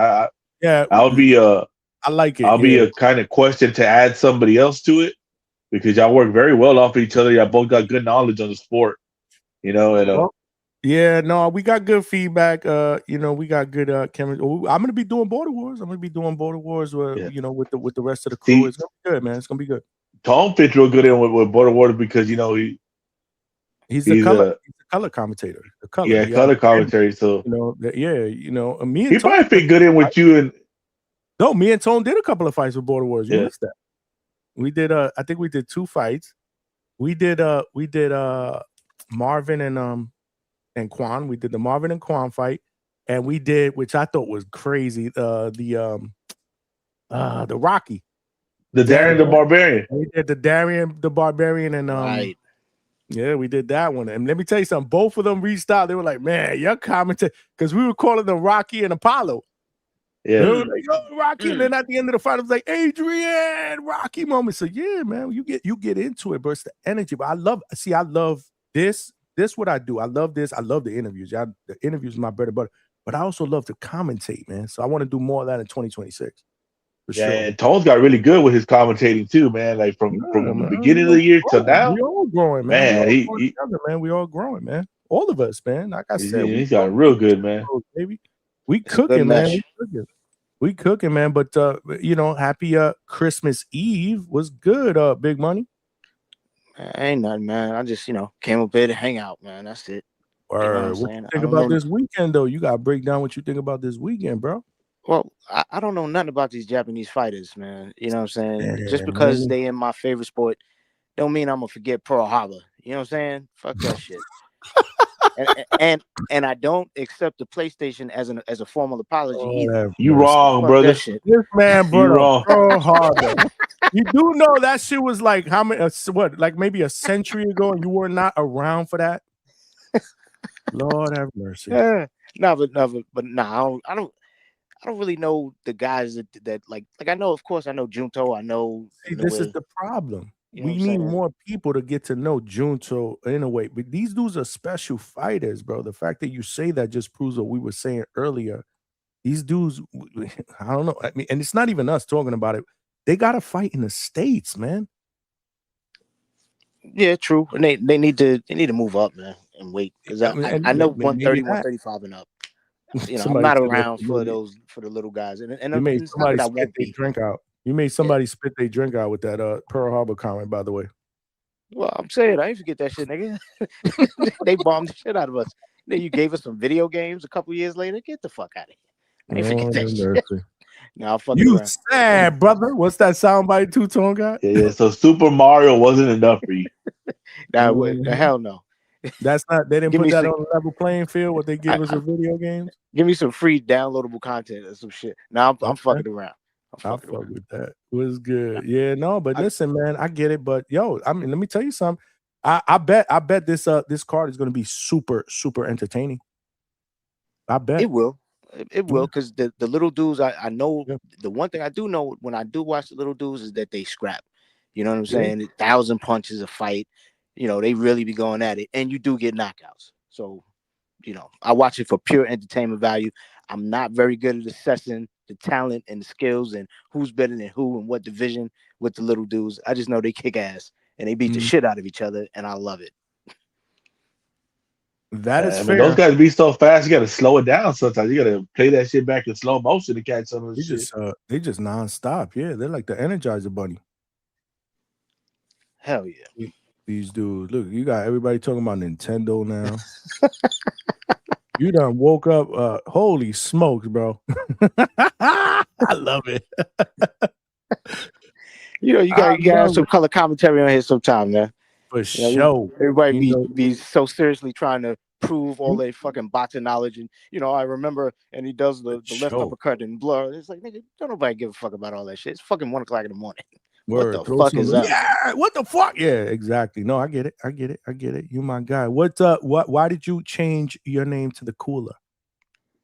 For the same reason I change my name every time I come up here. I'm gonna Something take over the fucking world, nigga. That's why. God. Hey, you can say what you want, but I put the outfit on. I held up my end of the bargain. I put it on twice, actually. No, you did. And shout out to you. You know what I'm saying? That shit was hot. I don't know if you have a hangout spot air conditioner or a fan. Well, yeah, of course. I got the fan over me, but for some reason, again, I got a lot of shit going on in here. So this room gets really, really warm. I got the lights here. You know, when you married, that shit don't go past 70, cuz. But that's another thing, right? So we keep it at 72, 71. Oh, it's central. If you walk out of this room, it's super, super cold in like in the living room, whatever. But in here it's different. Remember, I got these bright lights on, you know, these lights, and it's just, yeah. So it gets hot as hell in here. Hot as fuck. And it's not even that hot in Florida. Like today it got up to like 79, but it's probably about, I don't know, low 60s now. But yeah, no. This shit was crazy, bro. There was no way I would have been able to keep this shit on all show. No way. This is killing me. Hey, 72 is crazy, Johnny. I remember we used to have that battle with my ex. We'll be going to sleep. She'd have the house at 74. As soon as she fell asleep, dog, get up out that bed, put it at 60. Yeah, no. So see, that's the thing. I like it cold too. So we usually drop it into the high 60s or what, not 60, but the high 60s. Yeah, we'll drop it. I'd rather sleep like this, cold than to sleep hot. But yeah, not in here. Hot is a bitch in the middle of the night. Hot is a bitch. If it's cold, and to the young fellas, put it cold, homie. That way she's gonna warm up to you, get close to you in that bed, and there you go. You good to go. There you go. There you go. Where's the Malcolms of the world, man? We need to get him. We need to get him hooked up. We talked about that the other day. That shit sound good, H-Town, but I talk in my sleep. I might say the wrong shit. I might start talking That's about because you're bitches. doing the wrong shit. What you doing? I might start talking about other bitches or something. Oh Lord, see here I we might go. be like, shut up, Sharon, and her name is Melinda. Go. And then my baby mama told me I was talking about work the other day. Like, yo, move out of the fucking way. Y'all be tripping, bro. Look, man. Malcolm said, light bill go crazy on the 70. It's true, man. The light, the electricity is crazy expensive. That's why everybody's trying to sell solar panels out here to all these houses. But that's another thing you gotta watch out for. Yeah. Johnny, I got them down here in Houston. They a couple years ago they sent out this offer to have a fixed a bill for $150 a month. And everybody was like, hell no, that's too much. I said, sign me up. 9 months of summer in Houston, bro. I know. No. I've been out there, man. So everybody's good. Every day. I think every other day somebody knocks on the door trying to sell us solar panels because the electricity is getting so high. But I don't know. I got to do some research and see what's going on. But yeah, man. So is it a scam? Is that what you're saying? It's a scam with the fucking? It all depends, man. Again, maybe H-Town could give you a little bit more information. There are some companies that I've researched that are scam artists. But then I heard there's a lot of regulations on that shit, bro, where they could come install the panels, but then the city won't let you use them. You know, a because lot of different shit. like you got to go through a lot of bullshit regulations and code before you even get it And then you going also at the gotta think house. about, how much it's gonna cost and what the because some of these companies will tell you, well, the state will pay for the installation and blah blah blah, but then they get you on the back end. And what does that mean if one day I want to sell the house? Because I don't know if we're gonna be here forever. Like it's just a lot of different things that I need to look into that I have not looked into. So I got to educate myself before I think about that. But yeah, no, there's a couple of things that are expensive out here in Florida. Because years ago, I remember decades ago, people used to say, "Oh, it's cheaper to live in Florida." I don't believe that anymore. I don't believe that at all. I don't think it's cheap to live in You know Florida. what? Fucking Florida, bro. Y'all got them fucking snakes and them fucking huge ass fucking iguanas everywhere. And We got alligators. We got all kinds of shit, bro. man, you go seen out there, bugs. it's wild out there, man. I've seen bugs I never seen before in my life until I moved out here. We got gators. We got all kind of shit. But Y'all got them cicadas in the summertime? we got all kind. We got all kind They of got shit. everything, bro. It's like a jungle Oh, out in that man. motherfucker. It's like a jungle. Florida's a jungle, man. It really is. But yeah, somebody unlaced kicks. He said it. Tico is no joke. You're right. That's one of the electricity companies. Tico is no joke. So unlaced kicks. He lives in Florida. He know the deal. Absolutely, it's no joke, bro. But yeah, man, Florida is not cheap to live in. Electricity is high and water. You got to remember water as well. When you pay because I got the sprinklers here for my for the front, the back. It's crazy. I turn them shits half the year. I turn them off. Yeah, in the city we don't pay summer for that because shit. it rains here all the time. Yeah, we don't pay for that shit in the city, bro. Like if you in the maybe the suburbs or you up in Westchester, you might be paying for water or some shit like that. But yeah, not in the city. So that's crazy to have to factor that in. You know what I'm saying? Yeah, no, it's different. And then obviously insurance could be kind of high because there's shitload of accidents out here, auto insurance and home insurance, depending on where you live with flood. Damn. Hey, Johnny, how many times you wake up and there's a place? But there's a lot of places where the flood insurance, based on hurricanes and threats of hurricanes, you living by the water and sinkholes and shit like that, where your insurance gets high. I'm lucky. Stock Chaser said it's 38 degrees in New York. I'm good. I ain't fucking with that. Yeah, I love that. I wish it was 38 right now. Hell no, I can't do cold weather, man. What were you gonna say? I love the cold, man. I can't fuck with it. Hell no. I lived in the Northeast my entire life, bro. If I never see snow again, I'm good. I'm waking up tomorrow and it's gonna be 75 degrees Christmas. I'm good. Hey, Johnny, how many times you wake up to an alligator or a fucking snake in your pool? Shit. My yard is fenced out, so I have not. Man, I be seeing the videos all the damn time. People waking up to a fucking 8-foot alligator in their goddamn pool. And there was an alligator. What was it? 2 years ago? Was it 2 years ago? 3 years? It was an alligator like 2 blocks away from here. Not Snakes in the toilet. I live in a community, but the equivalent of 2 city blocks in the community, it was right there. Yeah, it was a gator walking around. You ever walk in the house and it'd be like an iguana in your kitchen or some shit? No, there's been snakes. This small little snake. My wife flips out. She's scared of butterflies. Those little what do you call them? Geckos, little lizards.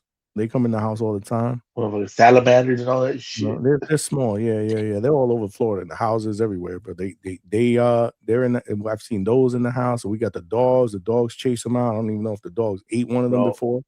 It's crazy. I see that they got paying people to kill fucking pythons out there. No, I haven't seen any of that here. Big snake. We see the one that we and I think it was maybe 3. It might have been 4 or 5 months we were in the house, and we had a garter snake, so a small one. But you see their skin. When they shed their skin, I see them in the front all the time. They ever be in the toilet? No, I haven't seen one in the toilet yet. Thank God. But if my wife sees one of those, bro, she'll tell me we got to sell the house and move back to Pennsylvania. So hopefully not. Attorney Belly said 10-foot pythons. I'd have to sell the house. She'll leave. He's like, I'm not coming back to that house. Yeah, she'd leave, bro. She's scared. Not me. I'd be like, we're good. We kill it or whatever. But nah, my wife, hell no. She ain't playing that. She is not playing that. But yeah, that's Florida for you, man. I live 10 minutes from downtown, so I don't really see no goddamn wildlife out here. We are the wildlife. Unlay said we had a bear here. Yeah, bears. There's bears out here. There's all kinds of shit. Possum, owls. There was a post that went out that be careful when you let the dogs out, because the owls out here, because they'll come and try to grab the dogs, the crows. It's crazy, man. It's nuts. This shit is like the fucking jungle. But H-Town, with that with them solar panels, man, are you off the grid? Like, that's the thing I always see them, they try to sell you on that shit. They be like, you'll be off the grid and you'll be selling energy back to the electric company. Like, is it like that, or is it some different shit? Well, I don't know, man. I live in the city, so there's a lot of regulations in the city. Like, I'm literally 10 minutes from downtown Houston. So, like, maybe you're in the outskirts. It's more open to do whatever you want. But over here, nobody's gonna let you mess with their money. It's including the light company. Right. So that's why there's all these goddamn regulations. It's like they just don't let you build whatever you want either, man. It's crazy like that, bro. Like, the older you get, the more you realize you don't own shit, no matter where you live or what you pay. you just here for a while. Yeah, man. Pretty much. It's a lot, man. No, it's a lot. Polo Buck said, Python nip you in the bolas. Nah, we good. We haven't seen one of those, bro. That's for damn sure. But I got big ass spiders out there too, dog. Yeah, we haven't seen any in the house, thank God. But like I said, just a small little lizards and a garter snake. That's as bad as it's gotten so far. So far. But I do have people that spray. I got a company that comes once a month. They spray the yard, the front, because I want to try to keep it clean for the, because we got small dogs. Right. Because that should have killed them. You gotta be careful with all that crazy shit. Yeah, you got to be careful. Shit'll bite them and they get sick. Then they had that kid a couple years ago in Disneyland got eaten by an alligator, like a little 5-year-old or some shit. Damn. Yeah, I'm not. Listen, you can't over here. So especially where I live at. So I live in Winter Haven, and this town is called the City of Chain of Lakes because there's about 37 lakes in this town alone where I live at. So this town where I live at is just about retired people, but there's lakes everywhere. So if you drive around, you're gonna see a lake everywhere. It's nice when you drive around, but the thing about it is there's alligators all over the place. Because here in Florida, you just have a small body of water that more than likely there's going to be a gator in there. Yeah, they say you can't hang your feet in no water. You can't be near no water. You better be careful. Dogs, you can't walk your dogs. Don't turn your back to the water. Just it's crazy. Especially the dogs, because they'll come out and they'll try to snap at the dogs. And the Floridians are stupid. They do it all the time. Like, I don't understand. Like, you're a Floridian. Don't you not know that any body of water, there's a threat to have a gator in there? Don't walk your dog near there. But they do it all the time here because that's what I tell you. I think Floridians, the sun melts their brains. I'm not a Floridian. I live in Floridian, but I didn't grow. I wasn't born and raised in Florida. So hopefully I don't melt my brain one day too, living out here. We catch you walking your dog at the water, we know what's up. Hell no. I don't want that. But I got a lake behind my house, but we don't walk the dogs back there. We walk them here in the community. Hell no. I would never take my dogs. My dogs are small too, but forget about it. A gator will come out and just snatch their asses. My wife will die. Those are her children. You know what I wanted to ask you, Johnny? I wanted to talk about the Hangout scraps. Which Hangout scraps? Like how we got Border Wars with TBV, we got the Hangout scraps. What's up with this Alberto and motherfucking Stock Chasers? That's a good question. Because what I'm trying to understand is that I know you was like, we're gonna do it at the house, but are you saying you're gonna do it like in the backyard? You're gonna set up like 4 posts, like as if it's a that's ring? what they're saying. I didn't say that. I would prefer that they spar in a ring, in a regular ring. They're the ones that are like, neutral. Hell no, they got the fucking spar right here in the yard in the grass. I ain't sending them no ring. Damn. See, that's what I was wondering. Stock.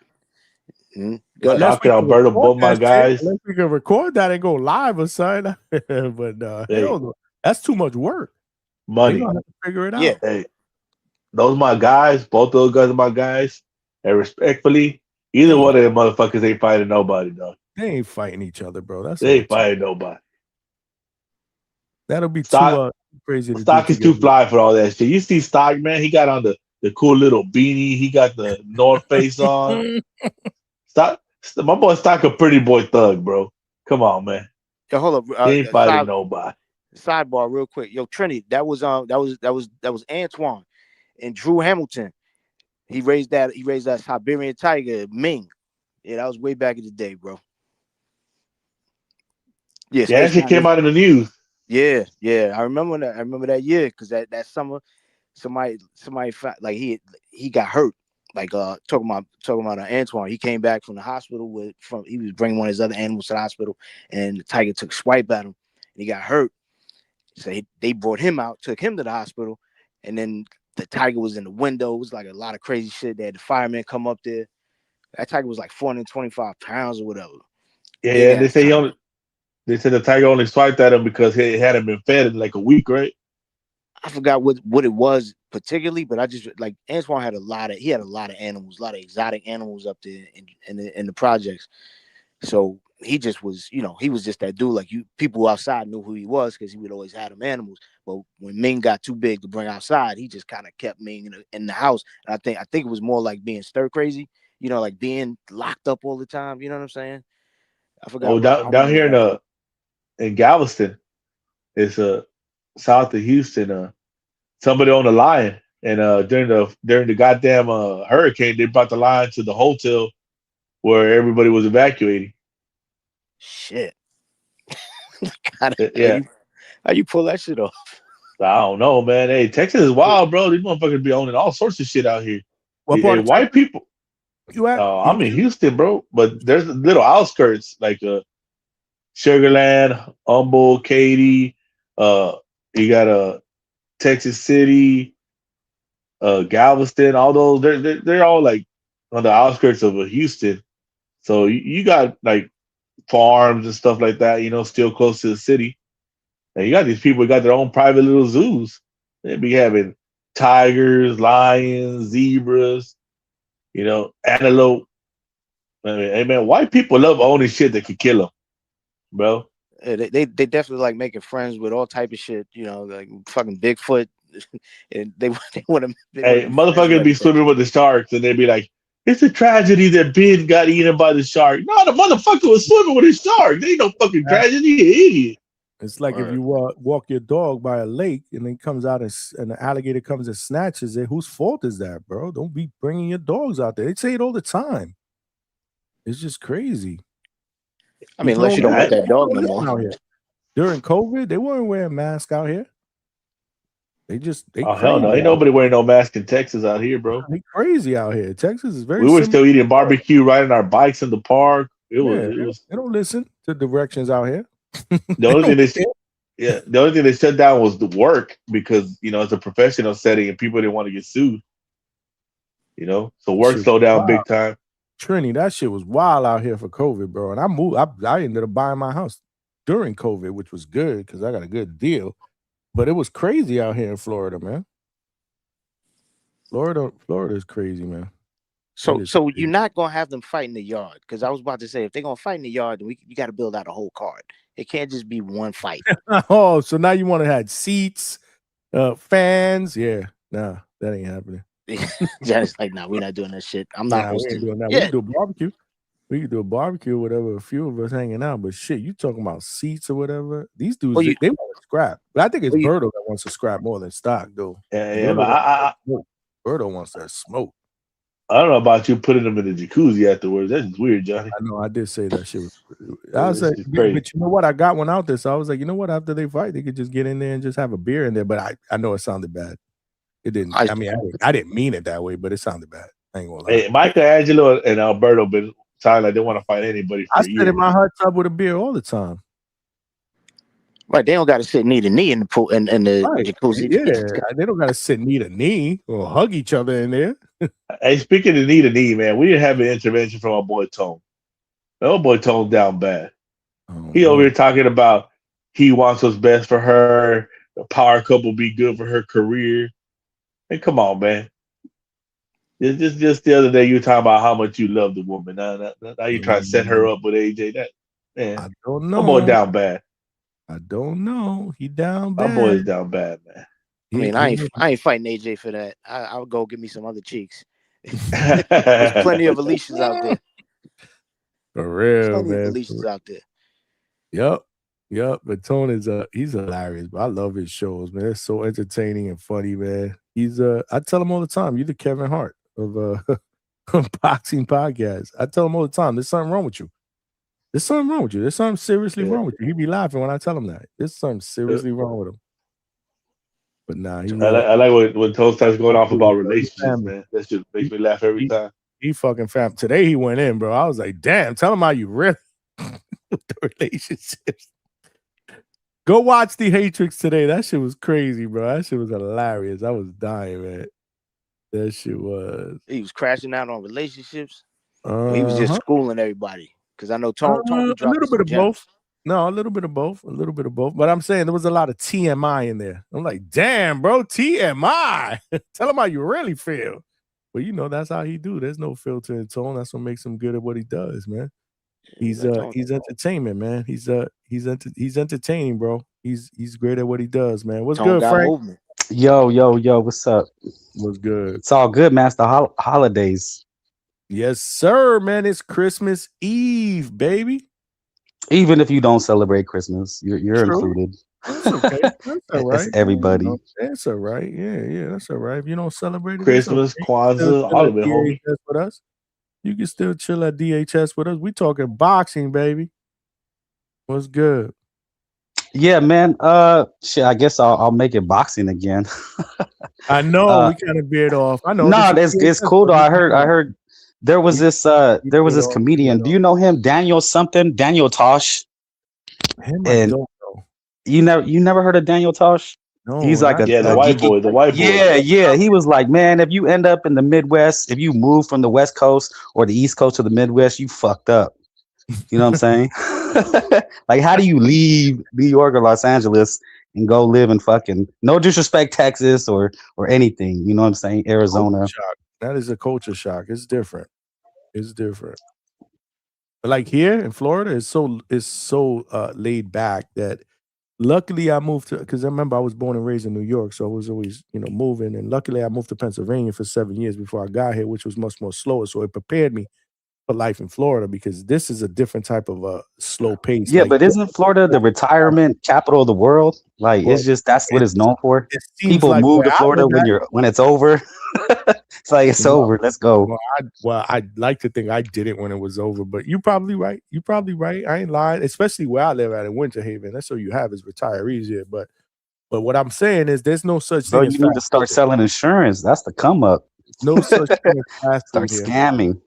They should call it slow food. Because if there's one car waiting on on one of those drive-throughs, you're gonna be there for a half hour. Like everything is slow here. Like, and I'm so impatient. Like my wife would tell you, like, "Oh, relax." I'm like, "No, man. Like, what is the delay?" I just want to order my shit and go. So I've gotten better, but man, it's it's a different type of slow pace out here in Florida. So you got to get used to that when you move out here. You know what they say, Johnny? People hate people from Texas because we're so proud of being from Texas, but. I was in in California I lived there for like 4 months in Carson. And man, it sucked, bro. Other than the weather being nice, everything else sucked. Mm-hmm. I got to worry about what I wear. I got to worry about where I go. And then you go to the so-called hood. Compton? in Carson. Right by Compton, right? Yeah, it's right on the border. And and then they're telling me it's the hood, and I'm rolling around Compton. It ain't nothing but houses with driveways and nice yards. I'm like, this ain't no damn hood. Y'all just want to act ignorant, you know? You couldn't go here, you couldn't go there. I was like, man, this is so stupid, bro. And then the food was super expensive. The gas was crazy. The traffic was horrible. But it's the weather. H-Town, it's the weather, man. People. Yeah, that's it, bro. That's it. Maybe that was like 30 years ago. People literally killed to move to Southern California, right? Like, the weather's gorgeous out there. I haven't been in San Diego yet. The best is San Diego. I haven't been in San Diego yet. 70. Yeah, I lived in San Diego. It's 70 all year around, bro. That's where you live at, Frank? No, I used to. Oh, okay. I'm in Southern California right now, but okay. San Diego. Talking about the weather. Yeah, I hear about that shit. That's what I hear. I hear it's good, but it's also very expensive. Super, bro. Super. And the food sucks because I'm sorry, bro. I was out there for work, man. That shit was nice as fuck, but it's expensive as hell. And then I was in San Francisco. A girl I used to date lived out there, but I was working out there.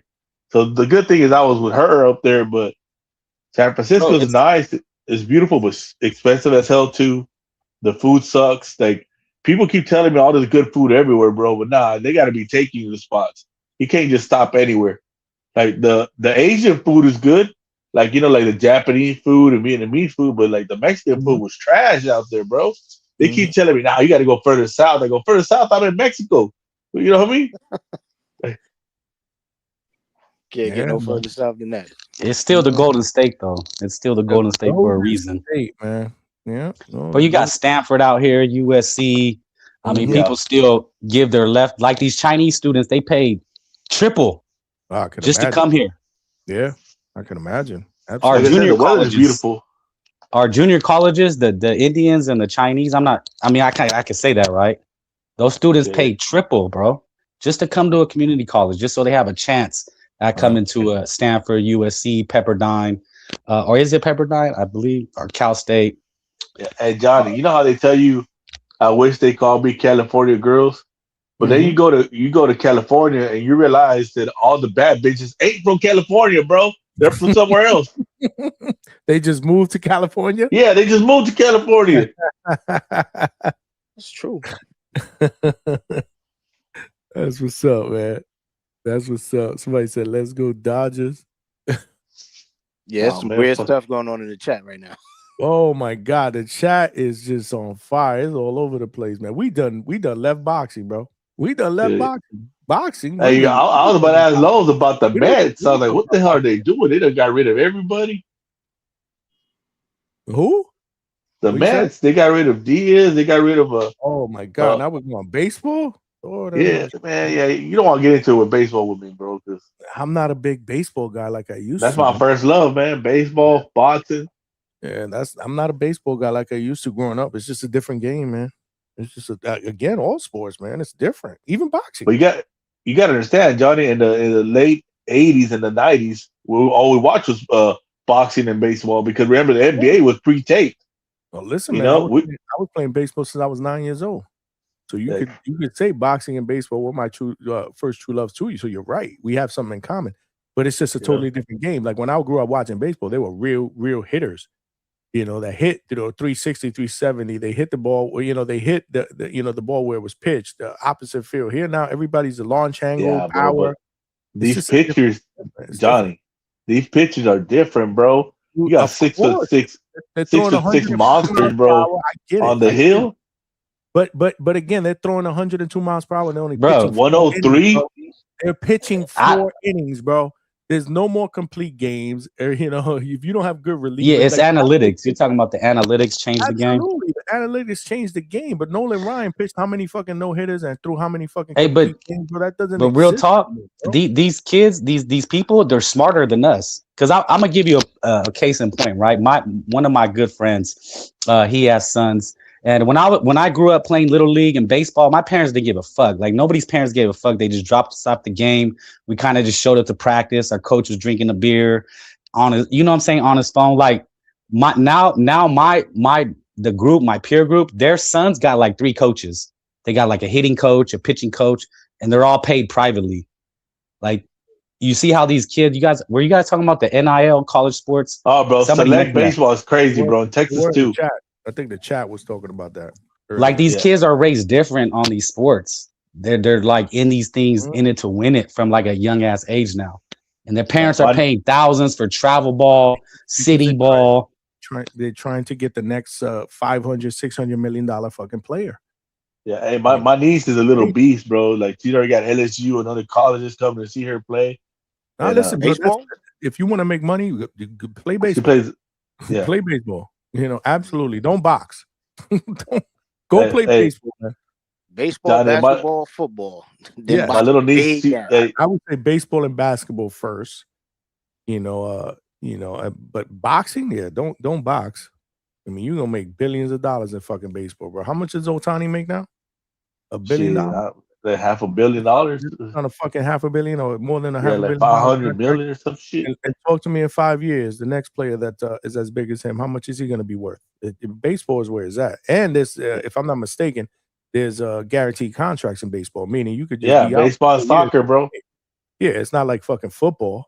There's no, other than a signing bonus, in football, there's nothing really guaranteed. They could cut your ass in 2 years. Basketball, that's another sport where I believe that you're going to get paid your money even if you get hurt. Baseball and basketball, bro. Boxing, don't do that shit. If you want to be Floyd, don't do it. There's only one Floyd, man. Actually, I really think I was gonna give a contrarian opinion. It's easier to be a boxer than a baseball player, though. Much like if you easier. had to choose. Yeah, you and I could go fucking box right now. Yeah, no, I believe that. No, I believe that. But Because Jake Paul just fought Anthony Joshua. Right. And how many of us are going to make the amount of money that just Shohei Ohtani is making in baseball? In boxing is what I'm saying. Yeah, but nobody has that talent. I'm saying because somebody mentioned about the athletes going to baseball with these NIL deals, but that's still the top 1%. You see what I'm saying? Like it's still what am I saying? Incremental. The percentage of kids that'll make it from high school to get an NIL deal is still the top 1%. I know exactly what you're saying. Yeah, you're right. You're right. It's still the top 1%, but you gotta add everybody as a whole because those like kids, this, a guy like Vito Milanecki can make a bag. There's still a chance for a guy like that to make a bag in boxing. But when you say a bag, what do you consider a bag? I mean, shit, if you're making 6 figures a fight, I mean, you're making more than the average man will make in 3 years. If you have an opportunity, a 5-year window, right? I can go to college, or I could take this chance on boxing from 17 to 24. And like Mikey Garcia was already a cop before I believe he was a boxer. You know what I'm saying? So I'm gonna go make 50,000, 60,000, and then when I get a title shot, maybe 150 grand. And then, if it doesn't work out, I still have the rest of my life. But I can get 30,000. Mikey went and made all his money in real estate when he started investing in real estate. That's when Mikey started popping off. That's why once he started making money in boxing, though. Yeah, but he would have flipped that in the real estate game, and that's why Robert was kind of pissed off because Mikey wasn't showing up to the gym like he used to, and then they took the Spence fight to see if Mikey was still into the sport, which is fucking stupid. But it is what it is. Yeah. See, that's the thing. In baseball, basketball, football, they give you money for your value up front. Like, they give you a contract. In boxing, you got to build. You could be fighting for years and never see a big payday. That's the shit that sucks about it, because you get hurt. The Pirates are still paying Bobby Bonilla to this day. Nah, well, what about this? Would you rather be every 4th like, of let's July, say, right? Every 4th of July?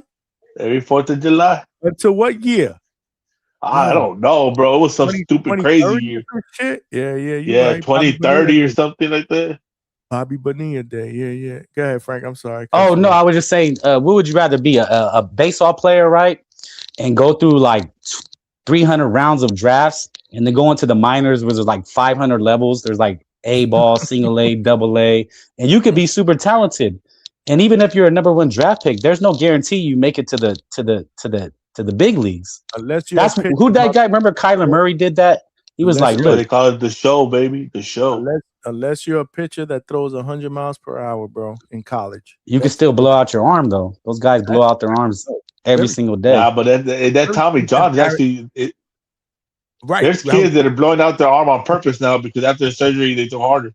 They might be even better after Tommy John surgery. Yeah, Number 1, number 2. This surgery's crazy now. No, there's kids actually blowing out the shit. Guaranteed contracts, bro. So it's okay. Sign that fucking deal, and then you blow out your arm. You're still gonna get paid. Oh yeah. I mean, they're getting like a meal, or if you're that 1% though, yeah, you're gonna still get paid. That's why that's what I'm saying. Baseball is the way to go. Like if I had small children, go play baseball, man. I mean, that's where the money's at. Go play. Yeah, you gotta worry about CTE. Especially now in basketball. There's all about what do they do now in basketball? What's that shit that they Oh, the G League. No, basketball, there's like more opportunity than ever though. They go overseas. Right, but like did LaMelo Ball, they go to Japan now, they go to China. Yeah. But what I'm talking about is load management. These motherfuckers get paid $150 million max deal, and they on load management. They don't play a certain amount of games. They rest them. Like this is it's just terrible. I don't know. Like I said, sports is just totally different, Bro, man. how Oh, pissed off I would have been if I want to go see the Lakers and the Rockets play and I don't get to see Kobe. remember when Jordan and Kobe used to say the same thing, bro? They play. They feel like they owe it because what if that one fan that spent all this money, never went to a game, his dad spent money to take him to a game to watch Kobe Bryant play, and all of a sudden he wasn't playing. They always thought about those fans, bro. These players don't give a shit about that no more. They don't care about that. Those players, to me, were built different, man.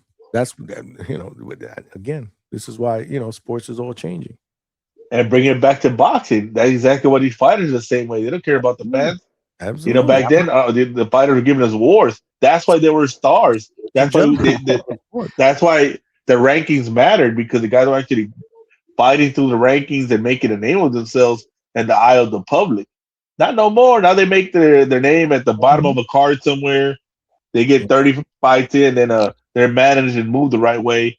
They get one fight against Canelo, and they're pound for pound the greatest ever. Yeah. People, everybody wants to be Floyd. I always say this: everybody wants to be Floyd, but people don't realize the journey, that Floyd took to get there. I mean, look, man, like somebody told me they wanted their son to be a boxer because they were an Olympian or what do you call that? An alternate? Olympic. Like you got to be born into it. If you want to be, you literally have to be born into it. Like boxing at 2. If you start at 8, you're already late. Think so? Yeah, bro. I think so because you seen Floyd's 8? grandson. That little boy got hands, bro. Yeah. I have seen those video clips. That kid gonna be legit, bro. Yeah, he stick to it.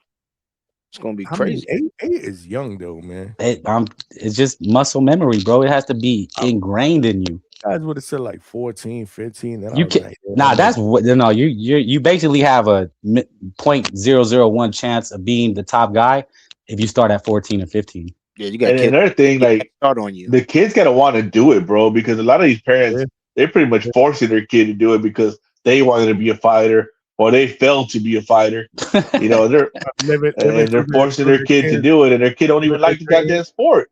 Living their dreams. Is Jared Anderson. I mean, it pays off. It pays off in the end if you got little Tiger Woods, but I mean that's one guy, Yeah, well, I'm talking about the obsessive dads. What was that craziest dad? Was Serena Williams' dad? Remember the Williams? They made a movie about him. That was a good movie, but I mean, they're fucking obsessed. He's taking them everywhere. Will Smith was his dad, right? Yeah. I was gonna say him. I didn't want to be wrong. Hey, Tiger's son is a prodigy, bro. Tiger's son. I've seen some of his clips. He looked like he could be really, really legit. And he don't even seem like he's that interested in the sport, but this kid is just probably good. isn't.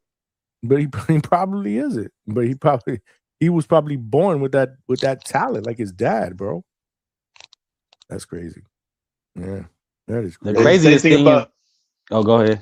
Go ahead, brother. No, I'll say the craziest thing, like you're saying, Tiger's son, is that children of good fighters or great fighters, they rarely make it. You know what I'm saying? It's like a punchline now. Well, because fighting is something that you're doing your whole life, Not that you're in the ring, but you're also fighting at home. You're hungry, literally hungry. You don't have food at the house. You're fighting for the last goddamn slice of bread because you want to make a sandwich, and your brother wants to make a sandwich too. But you only got one goddamn slice left, and neither one of y'all want to share it. So now you're fighting. This is why fighters usually come from hard times. But these days, that don't happen, man. Everybody wants their kid to be a fighter. That's why you got these boxing dads that they go out of line talking crazy, and you're just like, bro, your son don't even talk like that. Relax, man. Let him be his own man. I like growing up, man. I was a little troublemaker, and I get in fist fights all the time. My little brother is nothing like me, and people tell me, "Hey, man, why don't you make Nano do what you do and act like?" I said, "Bro, he's his own man. I don't want him to act like me. What I was doing was wrong. Like he does good. He done met his wife, got married." Did everything right, not me. I'm running the streets, this girl, that girl, fighting this, motherfuckers knocking at the door, and I'm up there with their chick, and they won't leave, and the girl's telling me I can't leave till he leaves because he's got a gun, and you know, I just, you know, who want crazy shit like that for their kids? You know, like you shouldn't want that. Like you shouldn't want the ignorance, but it is what it is. It is what it is. Yeah, it is what it is. Hold on, the chat is cooking up in here. Yeah, this is DHS, man. This is what we do, man. We talk about anything, man. You mentioned something that the fighters who said that they don't give a fuck about the fans. Yeah, these days they don't, man. They just care about the bag. But I was gonna, but I think too though. But I would feel the same way if I was a fighter. I really wouldn't give a fuck about the fans. That was a long time. Yeah, we did say But- that. It just seemed like we said it a long time ago. Yeah, but I mean, it wasn't that long ago. It was like a few minutes ago. But I mean, I think you're right too, because this day and age, the was attention span of the average person is 30 seconds. You know, back then, less. Hey, bro, back then, I agree with Frank. Probably less. hey Johnny, you remember when we were kids and we're waiting for Sports Illustrated to come out to go get it and read a story about our favorite fighter or our favorite football player, basketball player. You know, we're sitting there waiting for that shit to come out. You know, oh man, I just read the story about this and that. You know, now, like Ryan Garcia's telling you that he's eating pancakes right now. You know, and he's like, that's funny. Why the fuck do I care? You know, the same thing with Tank. Oh, I just bought a bag. You know, who cares, bro? Like, it's just there's no mystery to the fighters anymore. You're shitting on us, then why you don't come on the panel and change the subject? He's shitting on us. But H-Town, the reason I brought that up is because I was going to ask you, and Johnny probably would know more, but I'm just going to tell you from my experience, a lot of fighters, they don't know boxing. And that's what I was going to say. What do you mean by they don't know boxing? Okay, they just look at it as a job. They look at it as a job. They just come in, clock in the gym, and then they leave. They don't talk boxing. They don't know the rankings. I mean, you'd be surprised how little people know. I mean, not everybody, because some of these guys do know their history. Like Junior knows. Man, he'll sit there and tell you about all the old fighters and all. I think that's hit or miss, man. I don't know if I necessarily agree. You said fighters in general? For the most part, yeah. I mean, I'm a somewhat agree, because there's a lot of guys that are just self-involved and they'll tell you. There could be some and then no. Yeah. Well, what I'm saying is we like to imagine our favorite fighter eats, sleeps, and drinks boxing like we do. And studying the history and studying the they know the 115 champ and like you know how we argue these different things. Yes. And you know what? Yeah. You know what? No. How many fighters have I asked on interviews? Oh, you're a fan of boxing? You know, exactly. That's what I'm trying to say. Yeah. Okay. I get what you're saying. Okay, I get it. But because, like I said, these guys, like H-Town said, I was thinking about Brian Noma Jr. That's different. This dude studies he's an old school, watches old fights, but yeah, not every fight is like that. Yeah, this is a because we got these boxing dads and we have these it's like we got the boxing equivalent of a select ball. You know, they run in the same tournaments. All the dads, they know each other. All the kids know each other. They grew up together. Like, you think T.O. Ryan and Devin really hate each other when they didn't play video games with each other their whole damn lives at these tournaments and hung out? Now you got pictures of Shakur and Berlanga dancing shirtless together when they're teenagers. You know, like, I mean, these guys, they don't hate each other. They don't have that animosity that the old school fighters had, because they didn't know each other. You know, this is the guy I'm gonna fight. This is the guy I want to kill him. He's keeping food off my family's table. And now the pay is all outrageous. One payday, you can retire. One payday, Frank Martin, you know, Charlo. They all got the payday where they at, you know. They get a payday, they're gone. It's just there's a lot of money in the sport. Somebody mentioned, I'm about to mean to cut you off. Now go ahead, brother. Oh no, somebody mentioned like Tank. Do you think that guy cares about boxing? He tells the fans to fuck off. Do you think he studies boxing? Do you think he spends any time other than he has to about boxing? He doesn't know who the 130 champion is. He doesn't give a fuck. I think he did, so he got the bag. I would agree. I don't. Yeah, I don't think that he's interested in boxing in that way. I'd probably have to agree with that. Yeah. After the Ryan fight, he checked out. After you broke it down, I got what you were saying. I just don't know if that fits for everybody, but well, yeah. I mean, for there's a lot of them, yeah. For a lot of them. I mean, no, but not everybody has a Michael Jordan type of obsession, right? You have to be obsessed with this shit. You gotta be, Michael. There's people like Peyton Manning. But those dudes that's why those dudes are different. You know what I'm saying? Like, that's why those dudes are different, bro. Like, and you see those in every single sport, man. That's why those guys are just, not everybody's built that way. Like, Tank is not built that way.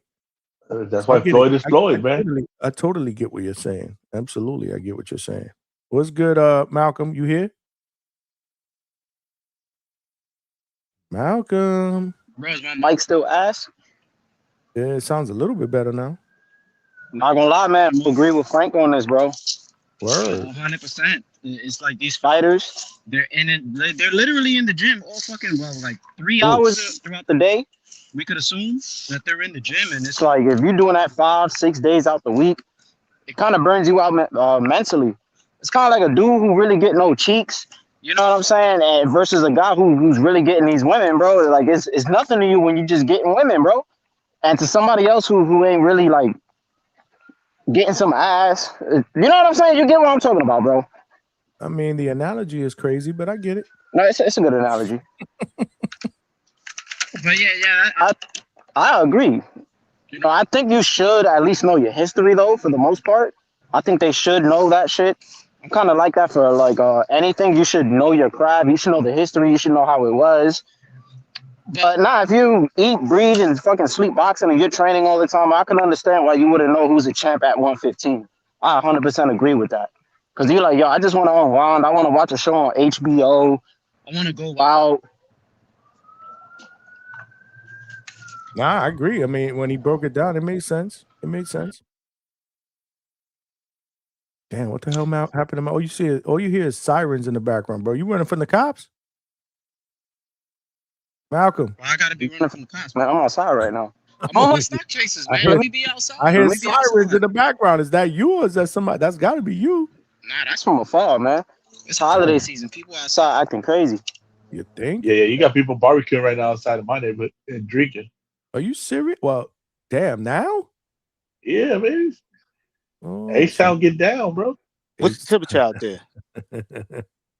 Damn, what time? It's 2 in the morning. Like 60s is dropping. Yeah, see, that's different.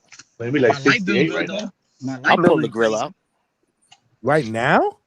68? Man, hey. During the pandemic, Johnny, I don't even know how these motherfuckers had money. Work this morning? Today? None of you guys work today? Other than Malcolm? Malcolm's already at work. Negative. I'm on vacation, dog, till the New Year. See, I gotta work this morning half a day, and then I'm on vacation till the New Year. So I actually gotta get up in the morning. Johnny's still gonna tell us he's tired when it's like 1 a.m. doing shows. When? I don't want to hear that you gotta go to work, Johnny. Don't do that to us, man. You gotta do an all-nighter. Oh no, when I'm off, no, I don't worry about that. I'm just saying now I gotta get up in the morning. It's 2 o'clock in the morning over here. We got a 5 hour man. I'm about to wrap it up. Yeah, Johnny, but the hunger of these fighters ain't what it used to be, man. There's too much money in the game. Too much money in the game. I don't disagree with what you said. I don't disagree anymore with what Frank says. I get it. I totally get it. But it's not for everybody. Like I said, Frank, there are some exceptions to the rule. Just like anything else. That's why you got to watch in the way. Well, I was using that just to say when the fighters say, they don't give a fuck, that I would agree with them. I don't think they should care what the fans think. I got you. No, I got you. No, but I mean, deep down they do because they don't want to be a meme.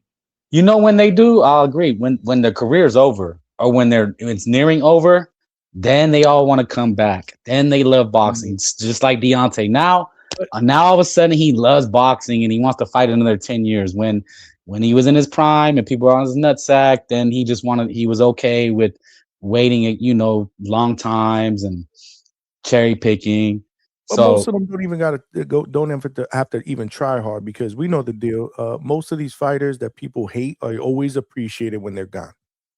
More appreciated when they're gone. They just are. I mean, they are. I remember people used to shit on Sweet Pea Whitaker all the time. He's a runner. Hey, I don't hate Devin, bro, but I'm not gonna miss him. And now, but people will appreciate the Devin people. The Devin haters will appreciate him more when he's gone as well.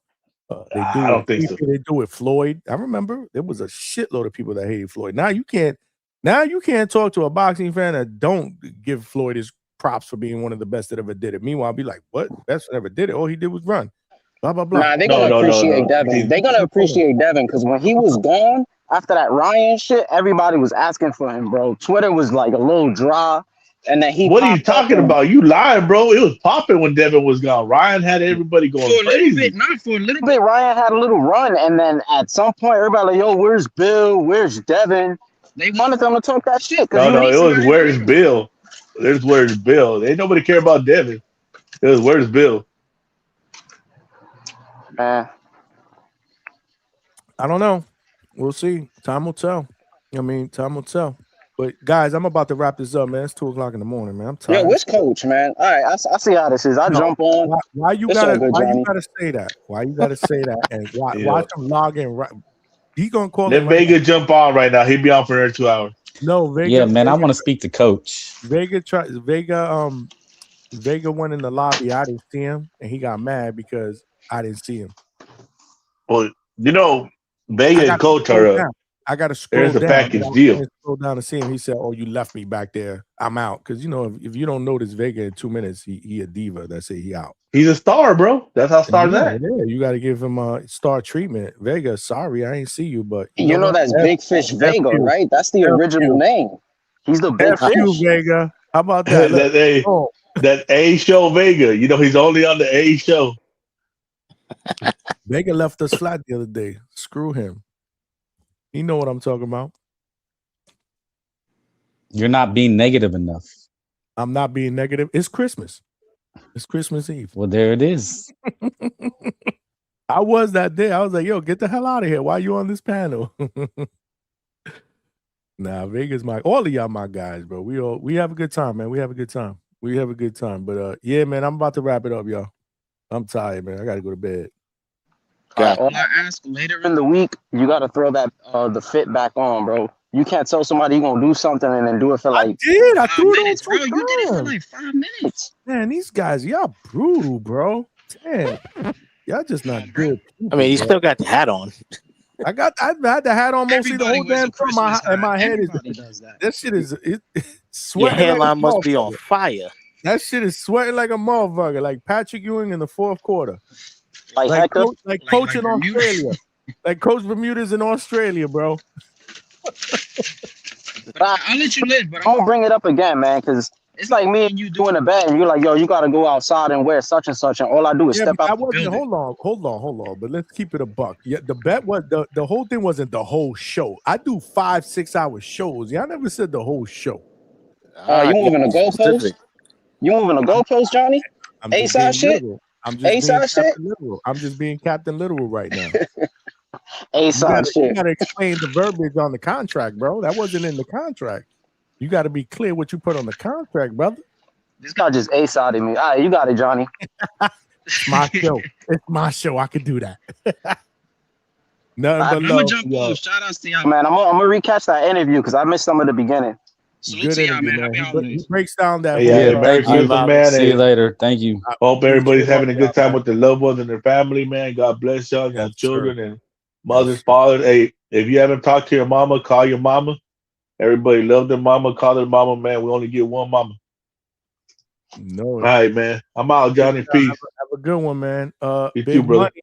Have a good one, my brother. All right, Johnny. Everybody have a happy holiday. Peace. You know it, man.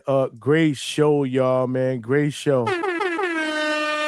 I know Malcolm bitching because I ain't put the Santa outfit for.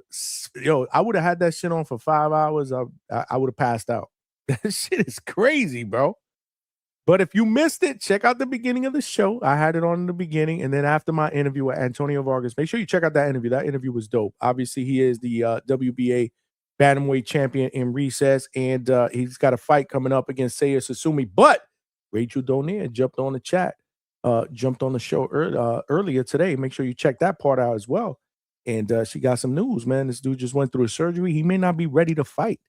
So what happens next? Hopefully Box Lab and Antonio Vargas know that because they didn't talk. Antonio didn't talk about that during our interview. But again, you never know who's going to pop up at the Hangout spot and give us some really, really good up-to-date information. So shout out to Rachel Donaire and Nonito, my guy. We are going to get Nonito on after the holidays when shit calms down. Get him on for a nice interview. Not only to talk about this performance, but his Hall of Fame career. You know, the Donaires are family here at the Hangout spot, as well as all of y'all, man. Salute to all of y'all. We did do over 100 likes. We didn't get to our super chat goal, but that's okay. It's Christmas, man. I appreciate all of y'all for rocking out. It is officially Christmas Eve. And yeah, so I got to get up in the morning to go to work. I'm only working a half a day, and then I'm on PTO until after the new year. Can't wait for that, man. I need a break, man. I need a break. That way I could do shows in the nighttime. I ain't got to worry about getting up in the morning. So that's kind of dope. But obviously I won't be doing a show tonight. It's Christmas Eve. Got to spend time with my lady, Mrs. DHS. Shout out to her. She sent a super chat earlier to wish all of y'all a Merry Christmas. So I just wanted to extend that as well. Because, you know, Mrs. DHS, you know, y'all family to her, y'all family to me, y'all family to Mrs. DHS as well. Y'all know the deal, man. Great conversation today, too, man. We went from boxing to just regular life. And this is what it's all about at DHS, man. Like I said, man, we just kicking it. You know what I mean? We just fucking kicking it, man. Love doing this shit. Love what we did in 2025. Appreciate all of y'all for helping us get to that goal. Now we're working on a new goal in 2026. In 2026, we're looking to take this shit to the next level. And key word there is we. Not me. We looking to take this shit to the next level at the Hangout spot, man. For real, man. We got my man H-Town with the $2 who was on the panel. Yeah. He said this family spot. You know it, baby. You know it, man. You know it. Attorney Bailey with the 2-piece. Yeah. Just showing love, man. Appreciate all of y'all for you know, hooking the brother up with these super chats. You know, we putting in that work. We did 5 hours and 5 minutes. Yeah. So I get up in the morning, do my half a day, then I'm on PTO, man. But then I'm gonna spend time, like I said, with the lady Christmas Eve, you know, do the whole dinner, you know, open our gifts. Christmas Day, obviously, is all about family. Hopefully, my daughter will come by with her boyfriend. We spend time with her. And then we'll see what happens, man. You know, obviously I'm used to doing a Wednesday and Thursday night show. But you know, with the holidays, we'll see. We'll see. We'll see if we do a show on Friday. I gotta see what's going on with date night. Look at this. Coach Bermuda said Johnny slacking. Where's the leg? That shit is a 2-pack of ass. Coach, you do this shit on purpose, bro. I love you, but you do this shit on purpose, man. We've been here for over 5 hours, man. 5 hours. Where were you earlier? Let me guess. You were probably on another show, watching another show. Who else was on tonight? Was Joel on? He was probably over there watching Joel. You should have jumped on earlier, bro. Johnny about to duck the link request. Polo Buck, you already know it. He come on at 2:10 in the morning after a 5-hour show wanting to talk. You should have came on earlier. He said 5 hours is nothing. Really? Okay. It's something when you got to get up at 7:30 in the morning. So what is that? 2, 3, 4, 5, I don't know, 5 hours? Attorney Bailey, 5 minutes with Coach. There ain't no such thing with 5 minutes with Coach. It smelled like a toilet full of nasty Ain't no ass such shit, thing. I love okay? Coach Bermudez, but there ain't no such thing as 5 minutes. You guys ain't getting me. You're gonna have to wait till after Christmas, exit a red if you want those 5 minutes. Listen, I'll give him hours, but he got to come on earlier, man. I'm tired as fuck, man. And my head, look, I'm sweating, man, with this damn Santa Claus hat. But again, it's Christmas, man. This was a great show, man. Great show. Again, make sure you check out the playback and check out my interview with Antonio Vargas. Great interview. He gave us some great insight about this whole champion and recess thing and what the future outlook is. Good dude. Great guy. So make sure y'all check that out. And then obviously we opened it up We got good boxing coming up this weekend. Inoue's fighting. Junto Nakatani's fighting in the co-main. If they win, they're setting up a mega fight for May of 2026. That's going to be dope. He said, stay focused. 5 minutes is bogus. Nah, man. Exactly. I can't have Coach up here for 5 minutes anyway, man. I got to have him up here for longer. But if it was 1 o'clock in the morning, I would, and we could do an hour. It's 2 o'clock in the morning, bro. No, job well done for all of y'all, man, for supporting, man. Like I said, 2025 has been a big year. 2026 is going to be even better. I'm excited. Thanks for all of y'all for watching, supporting, sending super chats, sending questions, keeping the chat cooking. This is what it's all about here at DHS. And, yeah, we're going to be back at it right after Christmas, man. We're going to be back at it Christmas. Yeah, get your casuals, man. Shout out to Senor Sabor. I'm ordering mine. I need another box. I need my snacks. Coach, you got to give me a discount code, man. We gotta set people up right in 2026 here at DHS, man. We got to set people up right, man, and get them to get their Senor Sabor casual. They nuts. Get your nuts, man. Get your nuts in order, bro. Get your nuts in order. No pause. Coach Hector Bermudez with the 2 P's.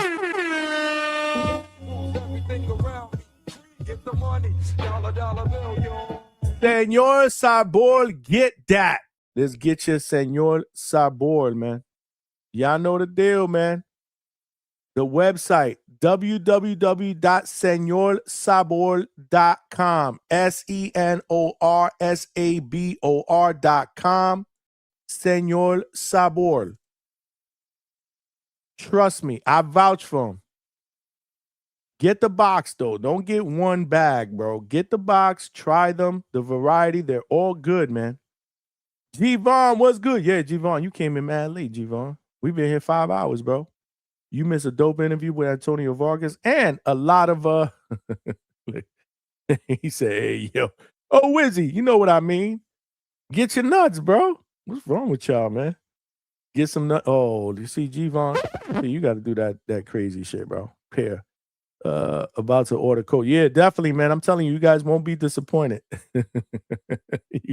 you guys won't be disappointed when you order your nuts. That shit is a 2-pack of ass. Oh, shit, man. Trinity said, Merry Christmas, DHS family. Enjoy and be safe. Absolutely, my brother. Merry Christmas to you. Merry Christmas from DHS, from me, from Mrs. DHS to you and your family. Like I said, we're going to be on the low, spending time with the family. Hope y'all get everything what y'all that y'all want for Christmas. We're going to link up after Christmas, man. Y'all know the deal. We're going to do this boxing talk and take shit to the next level in 2026. Love y'all. Appreciate y'all, man. But at the end of the day, this is your boy Johnny signing out from DHS Live, the Hangout spot. Merry Christmas. Love y'all. See y'all at the Christmas, man. 1.